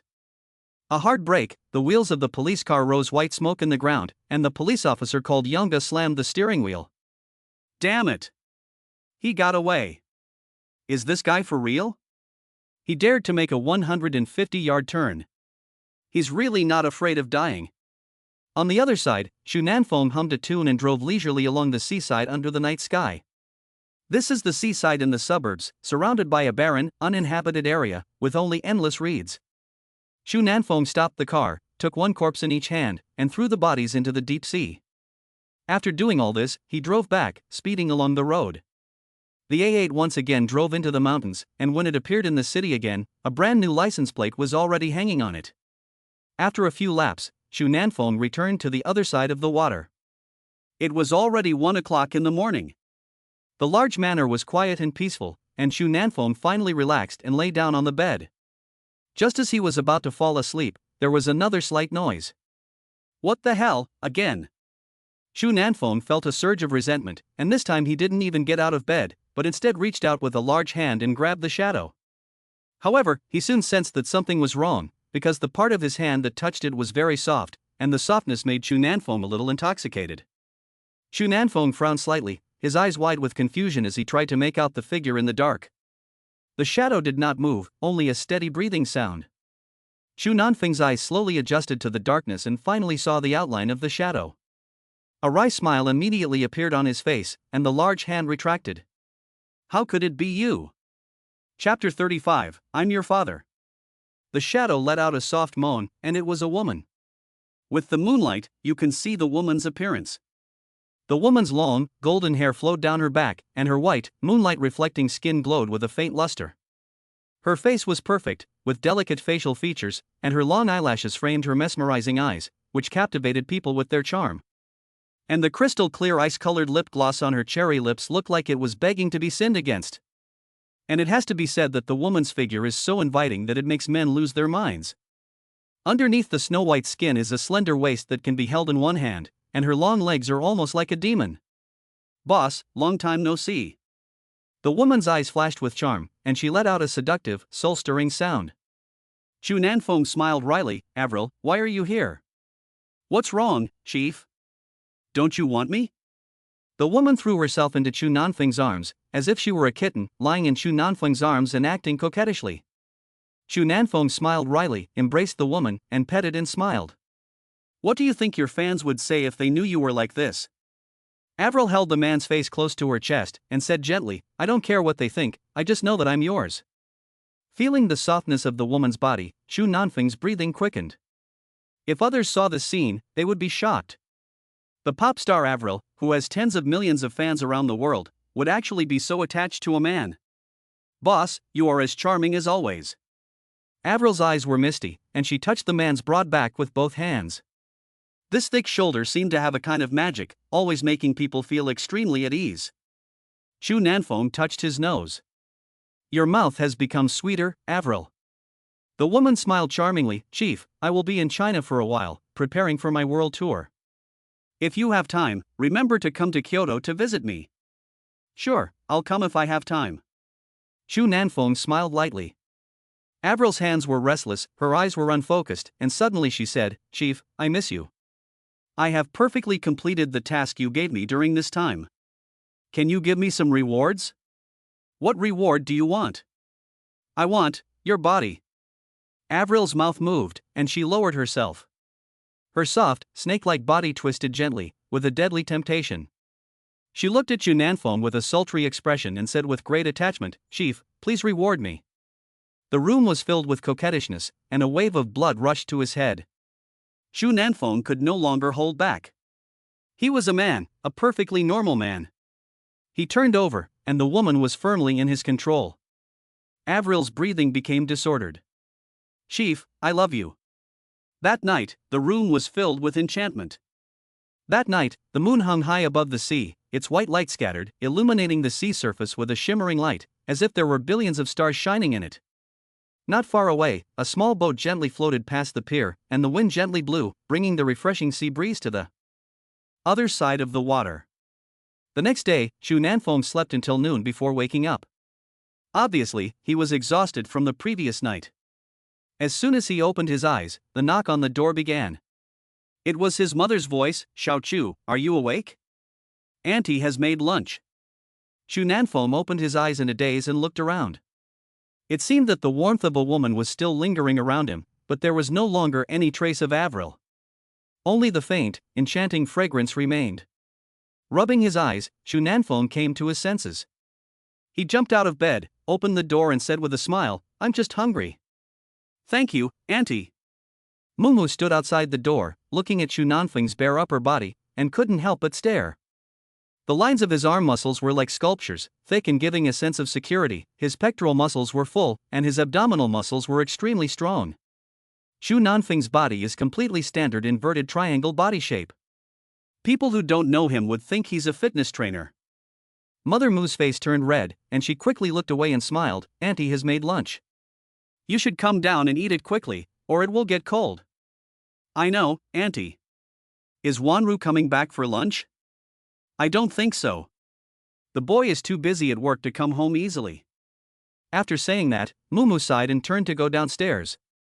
"Don't forget to clean up and eat." "Oh, okay." As she was walking down the stairs, Mumu couldn't help but think back to the scene just now. She was still attractive, and her face turned red again. She smiled to herself, saying that Wanru was really blessed. On the other side, Chu Nanfeng hurriedly tidied up the house, casually pulled out a set of clothes from the closet and put them on, and then went downstairs. As soon as he got downstairs, he smelled the delicious aroma and couldn't help but salivate. He walked to the table and looked at Mumu, who was sitting at the table. Chu Nanfeng smiled and said, "This is too fragrant. Auntie, I didn't expect your cooking to be so good." Mumu couldn't help but smile when she heard this. "You're such a sweet kid, no wonder Wanru likes you. Hurry up and try it." He couldn't wait to take a piece of the spare ribs, and he finished it in 2 or 3 bites. In no time, he had eaten half of the rice and soup by himself. On the other side, Mumu was eating in small mouthfuls. With her upright posture and meticulous movements, Chu Nanfeng couldn't help but secretly admire her. She was worthy of being a lady of the house. After finishing the meal, Chu Nanfeng took the initiative to wash the dishes, then sat on the sofa watching TV, while Mumu had already finished eating and went back to rest. He tuned to the East China Sea News channel, and Chu Nanfeng's brows furrowed. It happened to be a picture of an interview with a reporter. The interviewee was Mu Wanru. "Miss Mu, I heard that the man that day was your fiancé, is that correct? Miss Mu, may I ask why you chose a mechanic as your husband?" The questions became more and more pointed. At this time, another male reporter asked, "It is said that you met in an inappropriate way. Miss Mu, are these rumors true?" Mu Wanru's face grew even more unsightly. At this moment, she clenched her lips tightly, and her chest heaved violently with excitement. She could not completely ignore these words. Chu Nanfeng, who was watching the TV, snorted and immediately turned off the TV and walked to the underground garage. "Ms. Mu, I hope you can give us an honest answer. There are countless people waiting for your response in front of the TV. Please answer our questions." The female reporter had a sly smile on her face. She had brought the audience in front of the TV set this time. She didn't believe that Mu Wanru would not answer. Not answering meant evading, and evading meant accepting people's suspicions. Mu Wanru squinted slightly, and a hint of coldness appeared on her eyebrows. I said, "This is my personal privacy, and I have the right not to answer. In addition, I will reserve my position on certain rumors that have been deliberately fermented by some people, and will resolve them through legal means if necessary." The female reporter frowned and wanted to say something else. A Rolls-Royce was speeding towards them. It was about to reach the crowd, but the Rolls-Royce still didn't stop. The reporters were all in a panic, and they couldn't even think about interviewing Mu Wanru. They all hid back. Mu Wanru frowned slightly. "Isn't this her car?" The next moment, a man in beach shorts and flip-flops pushed open the car door and got out. "Let me see which son of a bitch is asking questions here. Are you guys so bored that you have nothing better to do? You're always prying into other people's private lives, just like a bunch of perverts.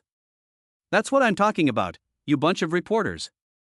As soon as the man got out of the car, he walked over to us, swearing as he walked. The reporters were stunned by his words. As reporters, they had never been scolded in public before, because no one dared to take the risk of offending them. As long as the person was rational, he would not be stupid enough to offend a reporter. So when Chu Nanfeng scolded them like this, everyone was stunned. Chu Nanfeng glanced at them and scolded them again. "Why aren't you all farting anymore? If you have something to say, I can see that you are suffering. Hello, who are you?" Finally, a reporter frowned and asked, although he was scolded so mercilessly by Chu Nanfeng, his attitude was still very restrained. After all, Chu Nanfeng came here in a Rolls-Royce, which had some deterrent effect on people. "Who cares who I am? I'm asking you, should you force people to answer questions about their privacy? This shouldn't." Chu Nanfeng sneered, "And if it shouldn't be, then get lost." After a scolding, Chu Nanfeng walked towards Mu Wanru. He didn't speak to Mu Wanru, but walked directly in front of her, turned around, waved his hand, and directly pushed away several cameras. Then he helped Mu Wanru slowly walk towards the Lee High Group building. "Hey, mister, please wait. Who are you?" Someone was still curious. "I'm your father. If you ask again, I'll beat you," Chu Nanfeng impatiently said. Chapter 36, A Nominal Husband and Wife. He walked Mu Wanru into the Lee High Group building, got on the elevator, and Mu Wanru finally couldn't help but say coldly, "When are you going to take your hand away?" Chu Nanfeng scratched his head and laughed, then removed his hand from the woman's waist. "Little darling, I'm helping you." "What did you call me?" Mu Wanru suddenly raised her eyebrows and said, "Nothing, Mr. Mu." Chu Nanfeng looked serious and changed his tone. The next moment, he said in a mean voice, "Don't be so emotional, Ms. Mu. I just saved you. Those reporters are just looking for trouble. It's useless to talk to them nicely. You have to scold them. This is when I have to step in." Upon hearing this, Mu Wanru immediately turned her head and stared at Chu Nanfeng. "Is that you helping me out? You think I don't have enough trouble already?" "What do you mean?" Mu Wanru took a deep breath and said with a sigh of frustration, "Why don't you think about it? There were so many reporters there, and you treated them with that attitude. What will they report immediately? Who asked them to ask those questions in the first place? I'm not going to indulge them, I'm going to scold them." Chu Nanfeng disdainfully shrugged. "You are playing the lute to a cow." Mu Wanru was annoyed by Chu Nanfeng. Seeing the woman in this state, Chu Nanfeng smiled and said, "Okay, honey, we're not angry anymore. I'm here to apologize to you. Can you stop being angry?" "No," she said firmly, and the elevator door opened. Mu Wanru left angrily. He shook his head helplessly, and then followed her. At this point, Chu Nanfeng realized that they were on the 66th floor. After walking a few steps, the president's office suddenly appeared in front of him. Looking at the huge office in front of him, which could be hundreds of square meters, Chu Nanfeng couldn't help but smack his mouth. "Honey, this is too extravagant. Your office alone must be worth several million." The woman didn't answer his question, and sat down at her desk to read through some documents. Suddenly, the office door was knocked. Mu Wanru looked up slightly and said, "Come in." The next moment, the door was pushed open. A woman in a uniform, a short skirt and stockings appeared. The woman was tall and had a charming face with black-framed glasses. Her peach-colored eyes under her willowy eyebrows seemed to have a fatal charm, especially her thin lips, painted with burgundy lipstick, which looked incredibly cold. The woman first saw Chu Nanfong and was obviously taken aback, as if she was surprised to see a man there. Her eyebrows slightly furrowed, she looked at Chu Nanfong, then turned her gaze to Mu Wanru. Mu Zong, how should we handle the press conference just now? Should we block the news or? Mu Wanru rubbed her temples as if she were tired. No need. Let them say whatever they want. But. The woman looked at Mu Wanru, wanting to say something but unable to. Just say it, Xian Yi. Mu Wanruo glanced at the woman. It turns out that this woman is called Xian Yi, a very special name. Chu Nanfong nodded slightly. President Mu, if this news spreads, it will have a bad impact, especially on you. Secondly, the group's stock price. Xian Yi stopped talking and looked at Mu Wanru with a worried expression. Mu Wanru sighed and whispered, I know this, but if you can hide it for a while, how can you hide it forever? Let's just leave it at that. What? Xian Yi looked at Mu Wanru with surprise. Mu, what do you mean, is this true? Yes. Xian Yi was obviously stunned for a moment, her lips slightly open, a look of shock. Could it be? Xian Yi slowly turned around and looked at Chu Nanfong. Chu Nanfong saw the woman looking at him and suddenly smiled with his white teeth showing. Miss Xian, I am your husband, General Mu. The woman opened her mouth, but no sound came out, and she just looked straight at Chu Nanfong. This man who looks so lecherous and wretched is actually General Mu's husband? Xian Yi was deeply puzzled. With Mr. Mu's qualifications, the other half must be a successful young entrepreneur or a descendant with a prominent background. How could it be this scruffy man in front of her? This man is even wearing a pair of big slippers and beach pants, and that leg hair. Xian Yi's face suddenly showed a complex expression, and this scene was captured by Chu Nanfong. Chu Nanfong suddenly waved his hand and pretended to be helpless. Hey, Miss Xian, you don't need to look at me with that kind of look. If you want to look, just look. Don't be embarrassed. Xian Yi shuddered, a strong sense of humiliation invaded his whole body. You. She was just about to say, you go to hell, you bastard, if it weren't for Mu Wanru. What? Chu Nanfong looked straight into the woman's angry eyes and laughed. Are you trying to say why I'm so handsome? Xian Yi was so angry that it felt like there was something blocking his chest, and he wanted to spit it out immediately. It was a mouthful of old blood that had been exhaled by Chu Nanfong. That's enough, Chu Nanfong. Mu Wanru looked at Chunanfeng with disgust at this time, frowned and said unhappily. Chu Nanfong paused, glanced at Xian Yi with a squint, and said, I won't argue with you on my wife's behalf. Xian Yi glared at Chu Nanfong. If Mu Wanru wasn't there, she would have yelled at Chu Nanfong to her death. But Xian Yi is after all the assistant to Mu Wanru, and being able to work as the assistant to this woman in this huge business empire, she is still somewhat capable. She quickly calmed down, glared at Chu Nanfong, and then took a deep breath and said to Mu Wanru. Ms. Mu, there is a shareholders meeting at 3:30 p.m. Okay, I know. You go ahead. Yes. After glaring at Chu Nanfong again, Xian Yi walked out of the president's office. Her long, slender legs in black stockings slowly disappeared, and the sound of her high heels tapping on the floor slowly faded away. After Xian Yi left, Mu Wanruo in the office suddenly looked haggard on her beautiful face. She rubbed her sore eyes, her eyebrows slightly furrowed, and she lay on the back of the huge sofa. Chu Nanfong looked at the woman's tired appearance and felt very distressed. He suddenly whispered, Wife, do you want me to help you massage your shoulders and back? My technique is very good. No, thank you. The woman seemed a little powerless. Why thank you? Shouldn't you say thank you to your husband? Chu Nanfong laughed. However, Mu Wanru, who had just laid down, suddenly looked cold, her eyebrows tightly furrowed.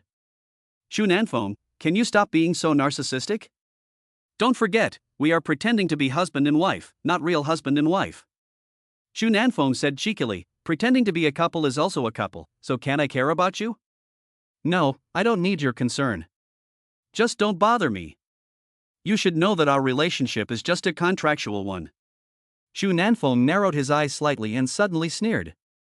Of course I know, but I want to tell you that a couple in name is still a couple. These two words mean that we should care for each other. Everything I do now is to care for you. I don't care what you say about pretending to be a couple or a real couple.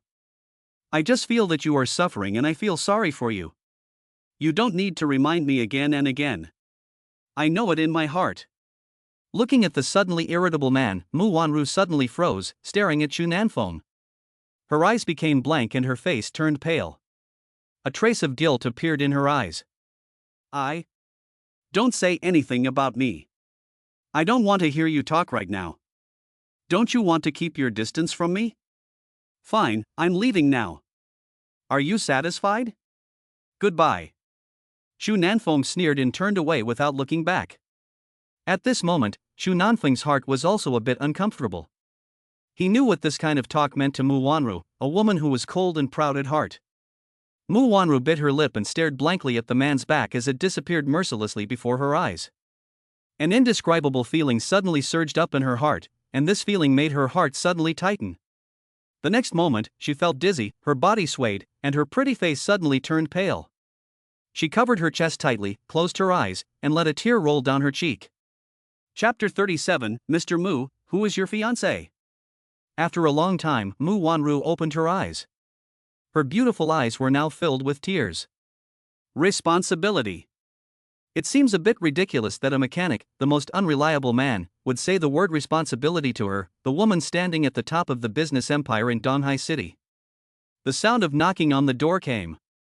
Mu Wanru dried her tears, took a deep breath, and tried her best to act normal. Her usual cold tone rang out, "Please come in." Xian Yi walked in. She looked at Mu Wanru and was shocked for a moment. Although Mu Wanru tried her best to remain calm, Xian Yi still saw something amiss, which made her very confused. And her confusion was mixed with a little disbelief. She had been with Mu Wanru for many years, and she had never seen her lose her composure like this, no matter what the situation was. Mu Wanru has always been the model for the Li Hai group. As a woman, she has the courage that men don't have, and she is decisive and resolute. But now she has red eyes, which makes Xian Yi a little surprised. She is silent for a moment and asks with concern, "Mu Zong, are you okay?" Mu Wanru shook her head and turned around and said, "I'm fine." "What's wrong, Xian Yi?" "The shareholders' meeting will begin soon. Tell them to wait." "Okay." Xuan Yi looked deeply at Mu Wanru and left silently. The office was empty, and Mu Wanru's eyes instantly turned cold again. The seriousness in her eyes was shocking. She knew what the intention of the shareholders' meeting was, but she would not back down. Clunk, clunk. The sound of high heels echoed as the door to the Li Hai Group conference room opened, and Mu Wanru walked in with a calm expression. The meeting room suddenly became quiet, and everyone looked at Mu Wanru with an indescribable expression. Mu Wanru naturally sat at the head of the table, glanced at everyone, and did not speak up. She was silent. Sometimes, silence is a philosophy, and even more so an art. Mu Wanru was waiting for someone to reveal their true colors. Sure enough, after a few minutes, an elderly man sitting in the front row coughed and cleared his throat, then smiled and said, "Mu, we were just discussing an issue. We think you need to hold a press conference to explain what happened at noon." "Explain? Explain what?" Mu Wanru looked at the old man with no emotion. A flash of brilliance passed through the old man's eyes. "Someone spread rumors about you at noon. You shouldn't avoid it. You should tell them directly." Mu Wanru looked at the old man and said lightly, "Uncle, are you talking about my personal life? Since we've come this far, I want to announce something." "What is it?" "I'm getting married." "What?" The meeting room instantly boiled over. "President Mu, you're getting married? To whom? Which group's son?" "Neither." Mu Wanru said indifferently. A cloud of doubt appeared on everyone's faces, and a bad feeling came over them. An old man suddenly stood up and said, "Mr. Mu, the rumors outside can't be true, can they? Your fiancé is a mechanic?" Mu Wanru's face instantly turned pale, and after a moment of silence, she nodded, her face a little pale. "Yes." The meeting room exploded in an instant, and everyone's faces were incredulous. The president of a group with a market value of hundreds of billions of dollars, and his fiancée is a mechanic? "Mr. Mu, are you joking? Do you know what this means?" Uncle San suddenly stood up and looked straight at Mu Wanru. Mu Wanru looked straight into the old man's eyes, still expressionless. What did it mean? The old man suddenly slammed the table and shouted angrily. This is a scandal. If word gets out, the Lehigh Group will be tarnished by association with you. If the public finds out, the stock price of the Lehigh Group will fluctuate drastically. Mu Wanru was silent for a moment, and then said coldly. I don't know what you mean, uncle. What I do with anyone I marry has nothing to do with the group, and even less to do with the stock market. I think you're thinking too much. A hint of gloom flashed across the old man's face, and he sneered. Thinking too much? Ms. Mu, do you know that there were rumors yesterday that you had an indecent act with a mechanic? Do you know how much the Lehigh Group has fallen today? After a pause, the old man continued angrily, for the sake of the group, you should not get married, and it is even more impossible to marry someone like this. Mu Wanru looked at the old man and said coldly after a moment of silence. I chose to get married precisely for the sake of the group. If I don't get married, the outside media will use this as a pretext to smear and frame me, and the group's stock will inevitably plummet. If I get married to shut these people up, and then take advantage of the situation to promote a wave of publicity, the group will not only not fall in stock prices because of this, but will instead rise sharply.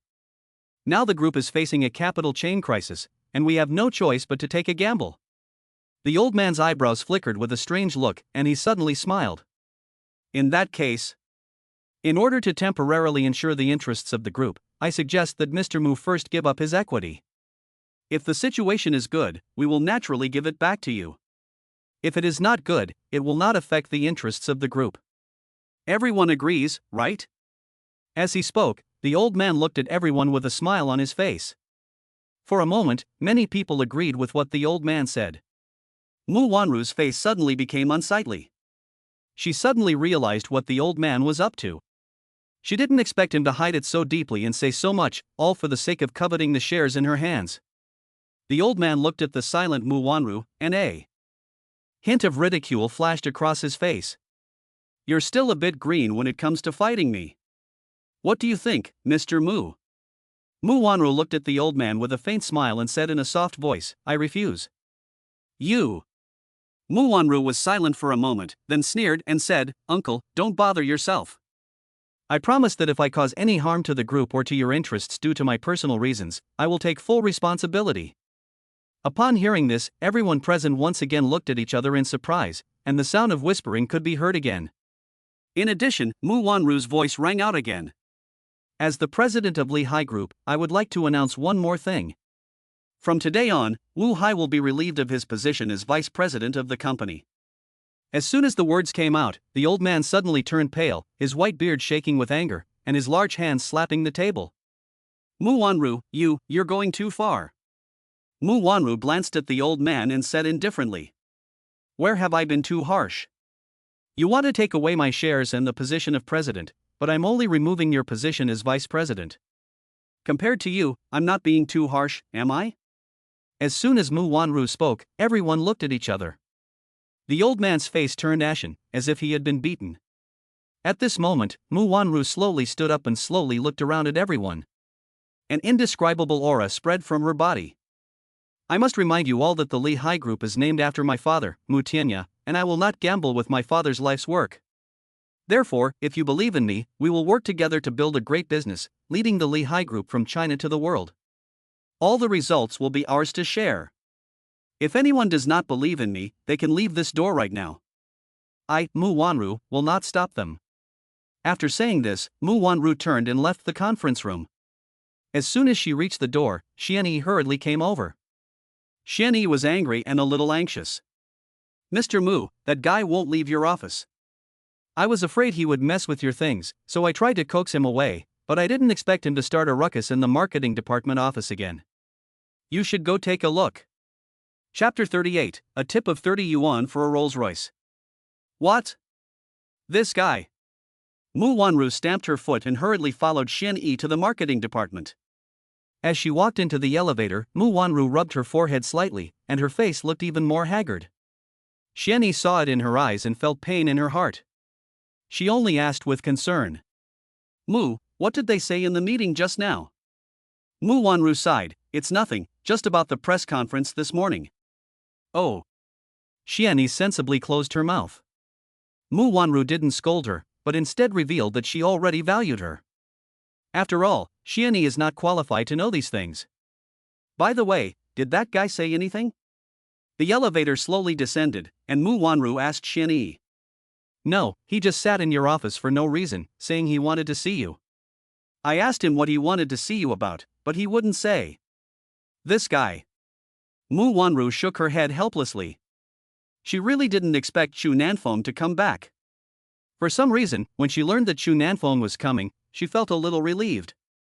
On the other side, the marketing department on the 38th floor of the Lehigh Group building was in a complete uproar. A man wearing big slippers and big underpants came from nowhere and said he was Mu's fiancé, swindling. Chu Nanfeng paced back and forth in the office, exclaiming, "Oh, I didn't expect you to be a junior manager at Lehigh Group. What a coincidence! You beggar, get out of here. If you don't, I'll call security." The man who spoke was a bald man who had met Chu Nanfeng once, the same fat man Chu Nanfeng had met in Elizabeth some time ago. Chu Nanfeng still remembered that day when he had mocked him, saying that a mechanic like him shouldn't be staying in a hotel like this, but in a small hotel for a few tens of dollars. Fat man, shocked to see me? Chu Nanfeng smiled at the fat man. Get out of here. How dare you come to the Lehigh Group? Tell me, how did you find out about this place? Did someone put you up to it? The fat man glared at him with dead fish eyes. What, you said that a mechanic doesn't deserve to stay in a good hotel last time, and now you mean that I'm not qualified to come here either? The fat man snorted, he was never qualified. Chu Nanfeng shrugged his shoulders and sighed. Forget it, it's no fun playing with low-level people like you. I'm leaving.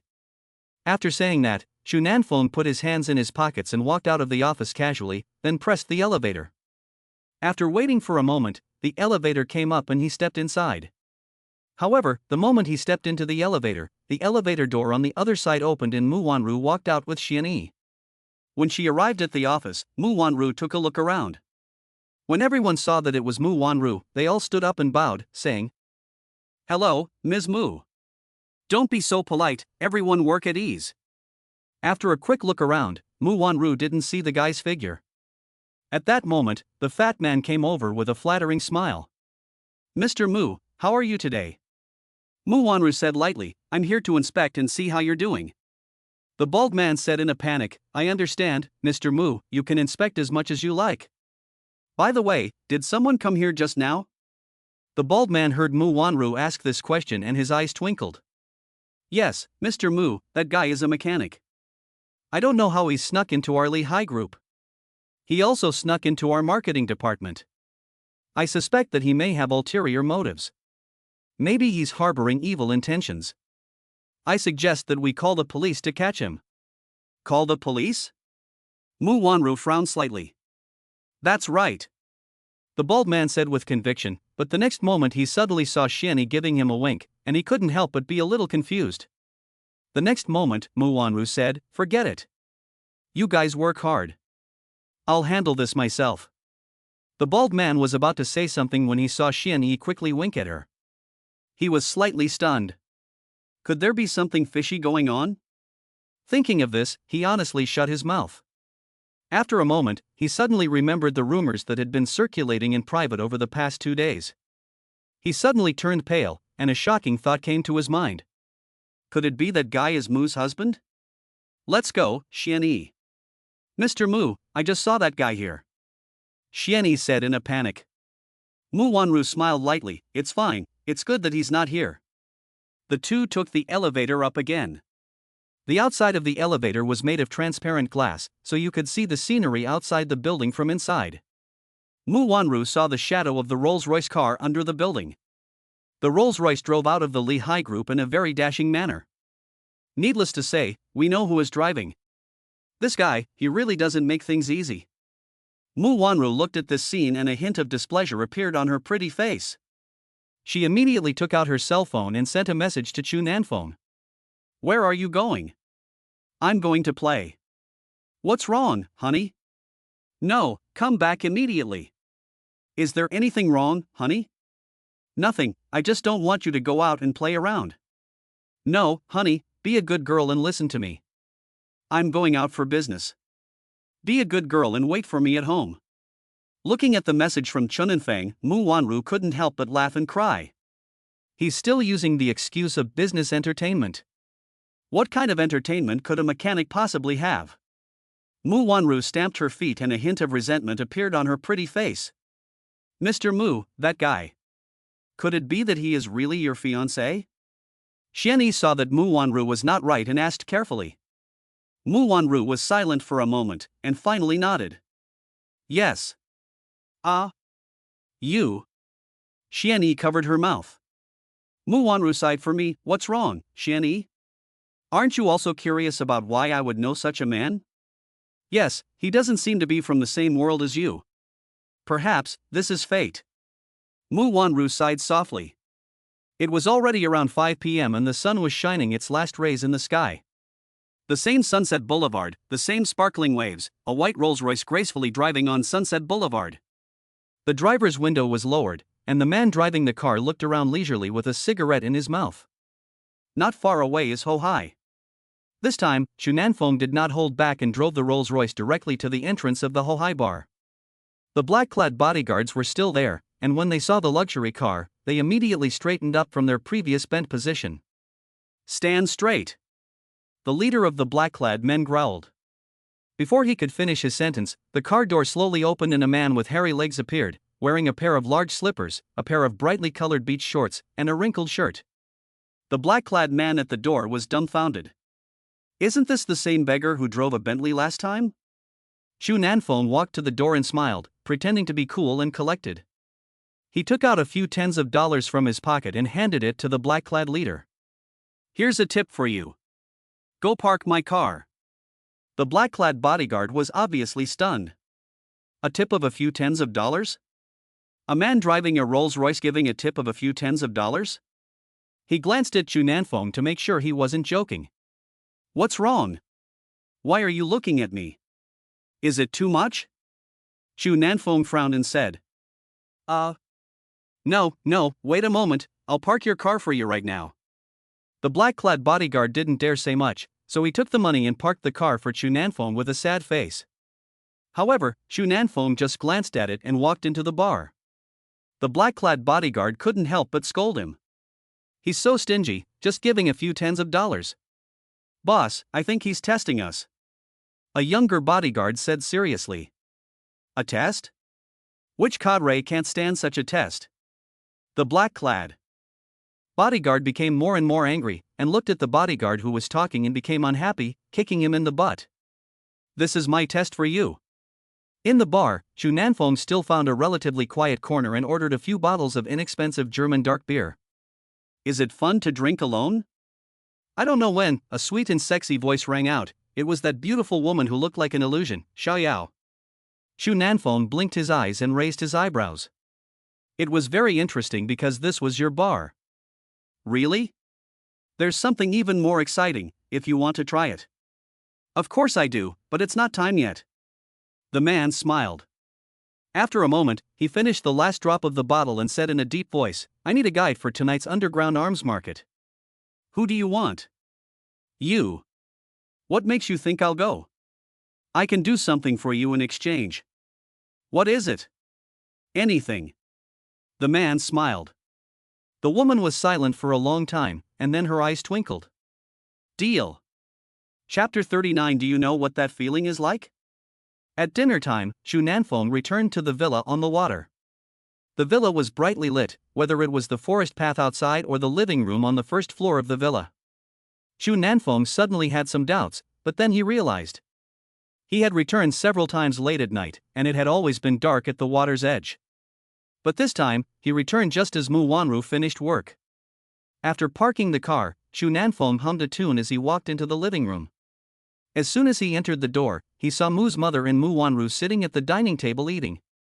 Seeing Chunanfeng return, Mu Wanru only glanced at him briefly before turning her head to eat, while Mumu was earnestly smiling and said, Little Chu is back. You haven't eaten yet, come on. Chunanfeng scratched his head and walked to the table with a smile. As soon as he sat down, he noticed that Mu Wanru's mood was a little off. Her face was cold and she didn't even look at Chunanfeng, as if he were invisible. Mu's mother gave a wink to Chunanfeng, who knew what was going on and signaled to Mu's mother to relax.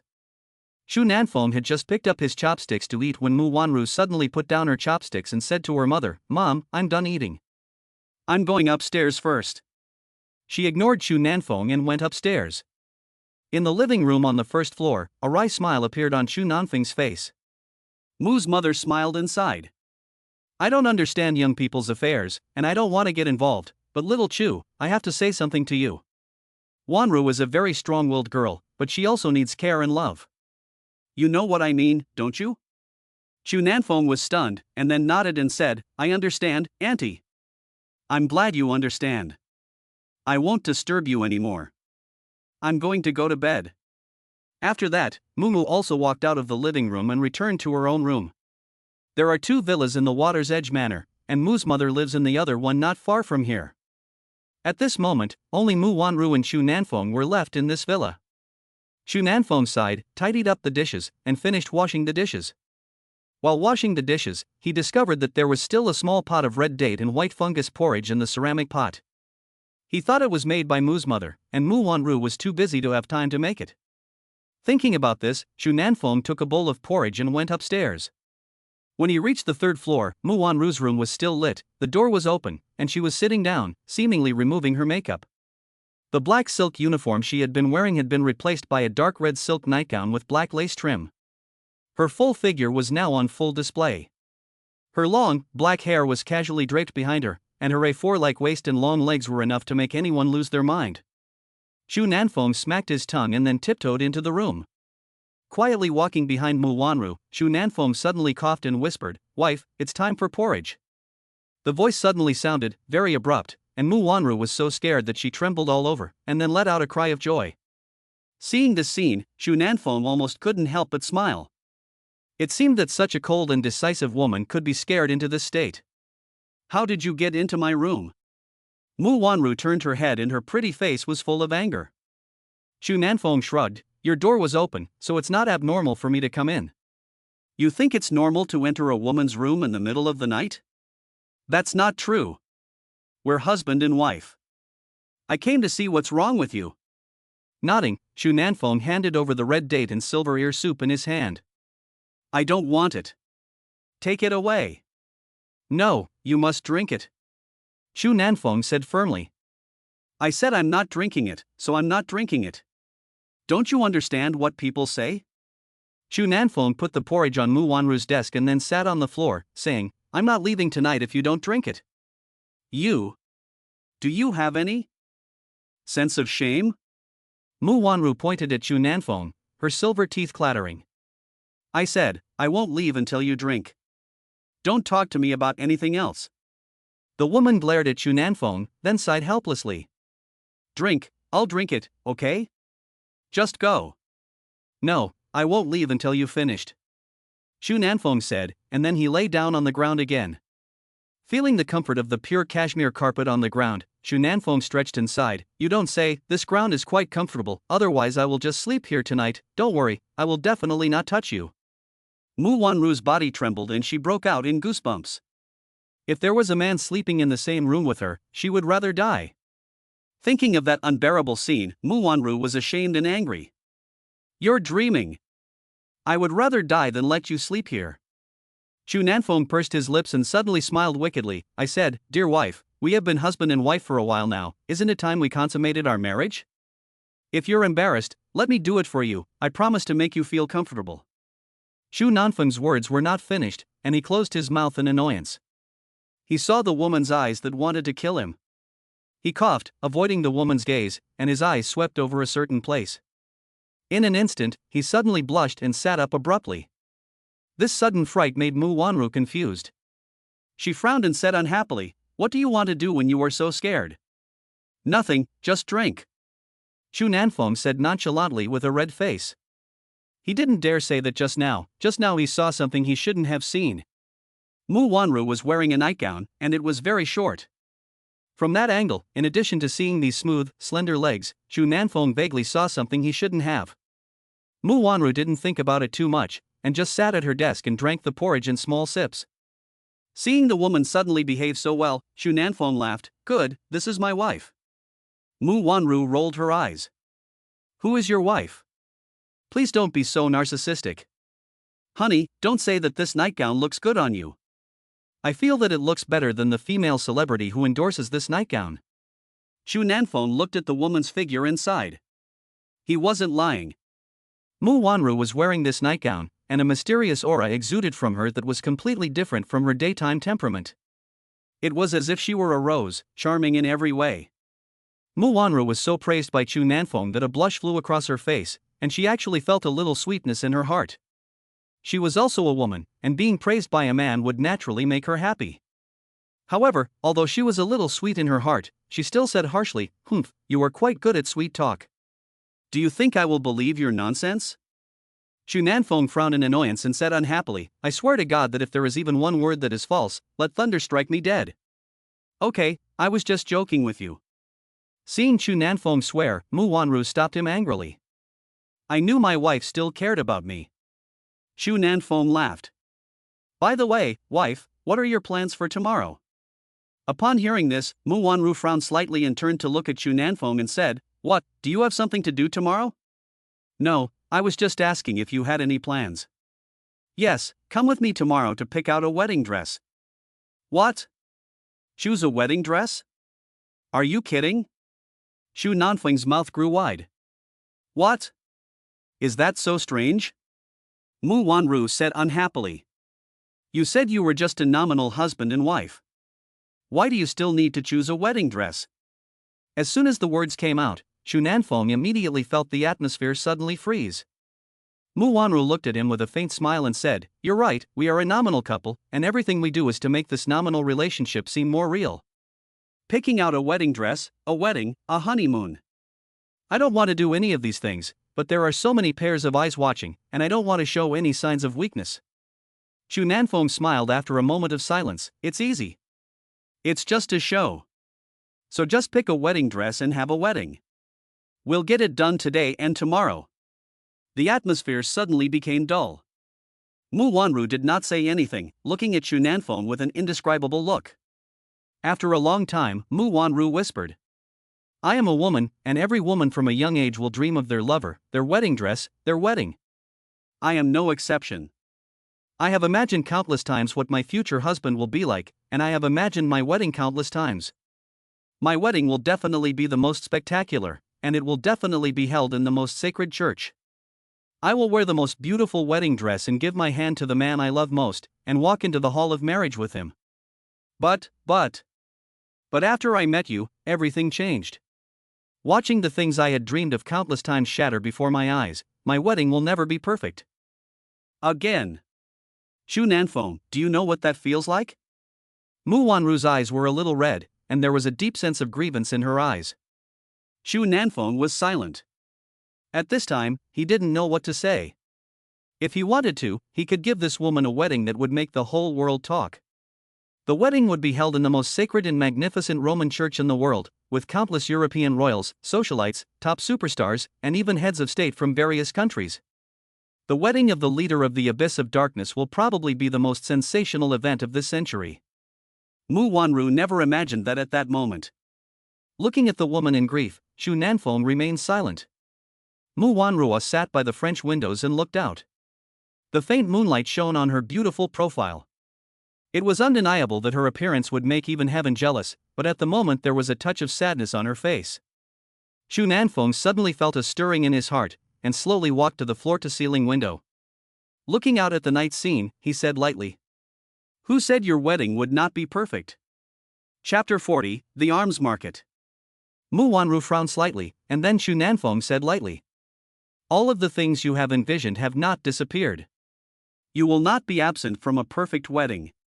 Trust me, one day you will discover that everything is not as you thought.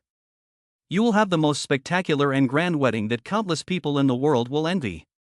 Mu Wanru whispered, "Really?" "Yes, I promise you." Chu Nanfeng whispered. Mu Wanru said slowly after a long silence, "Thank you."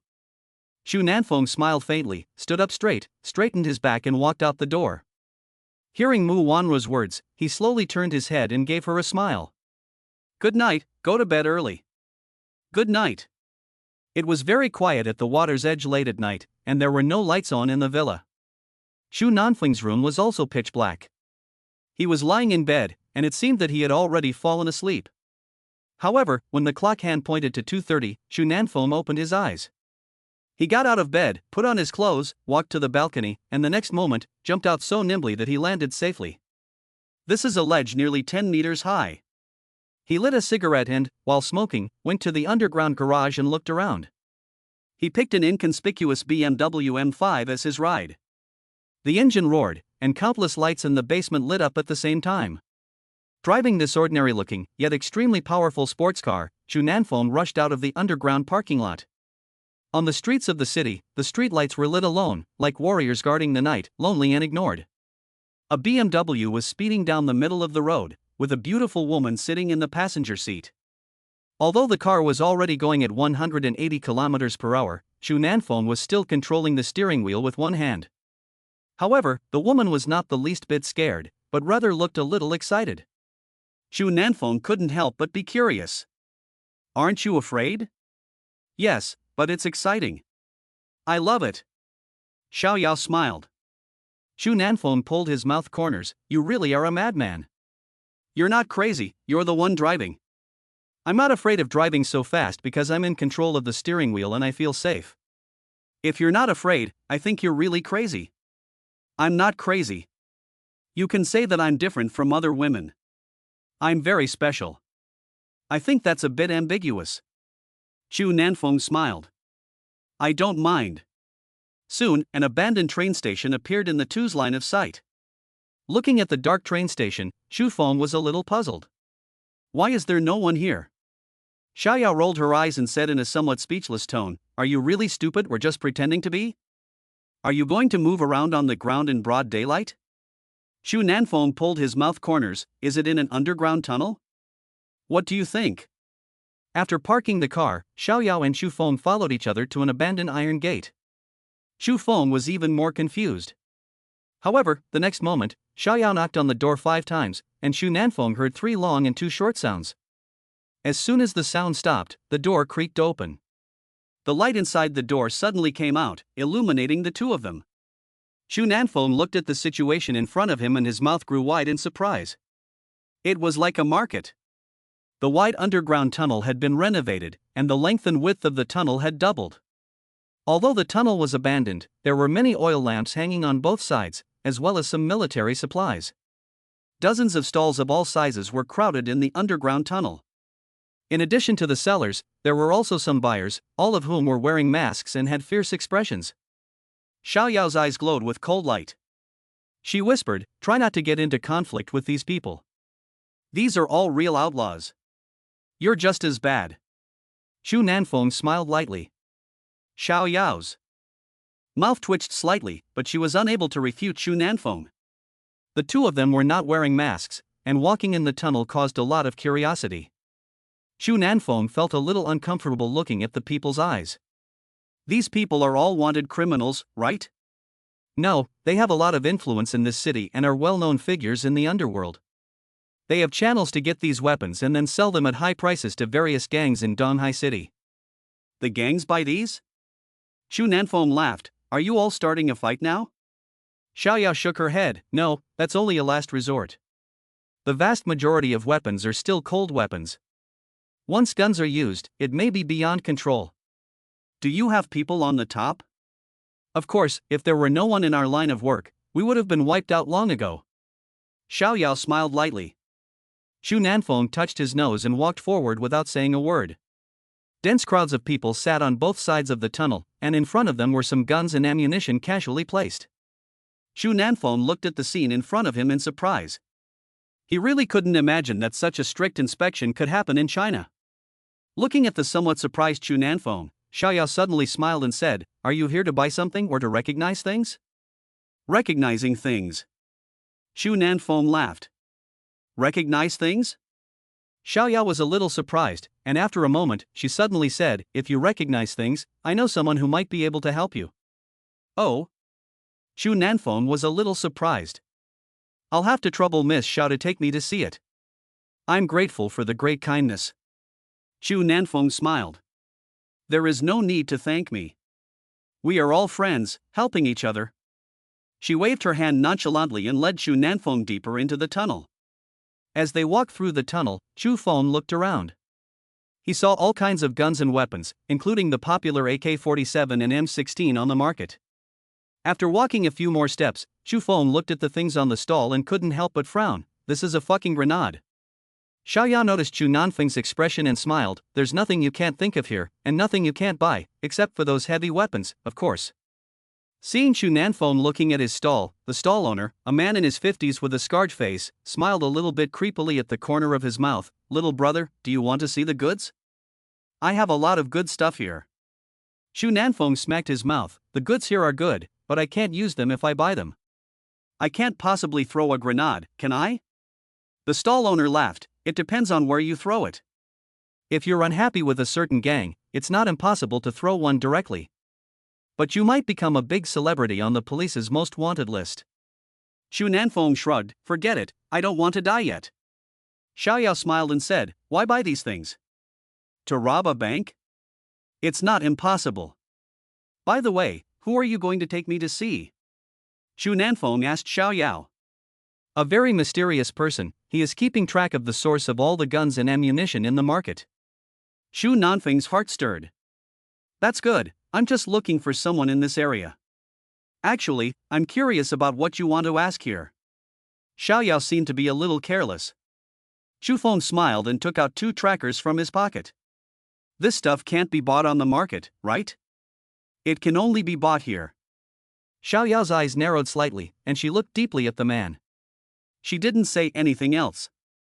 After an unknown period of time, the two seemed to have reached the end of the tunnel. Compared to the previous noise, it was a bit too quiet.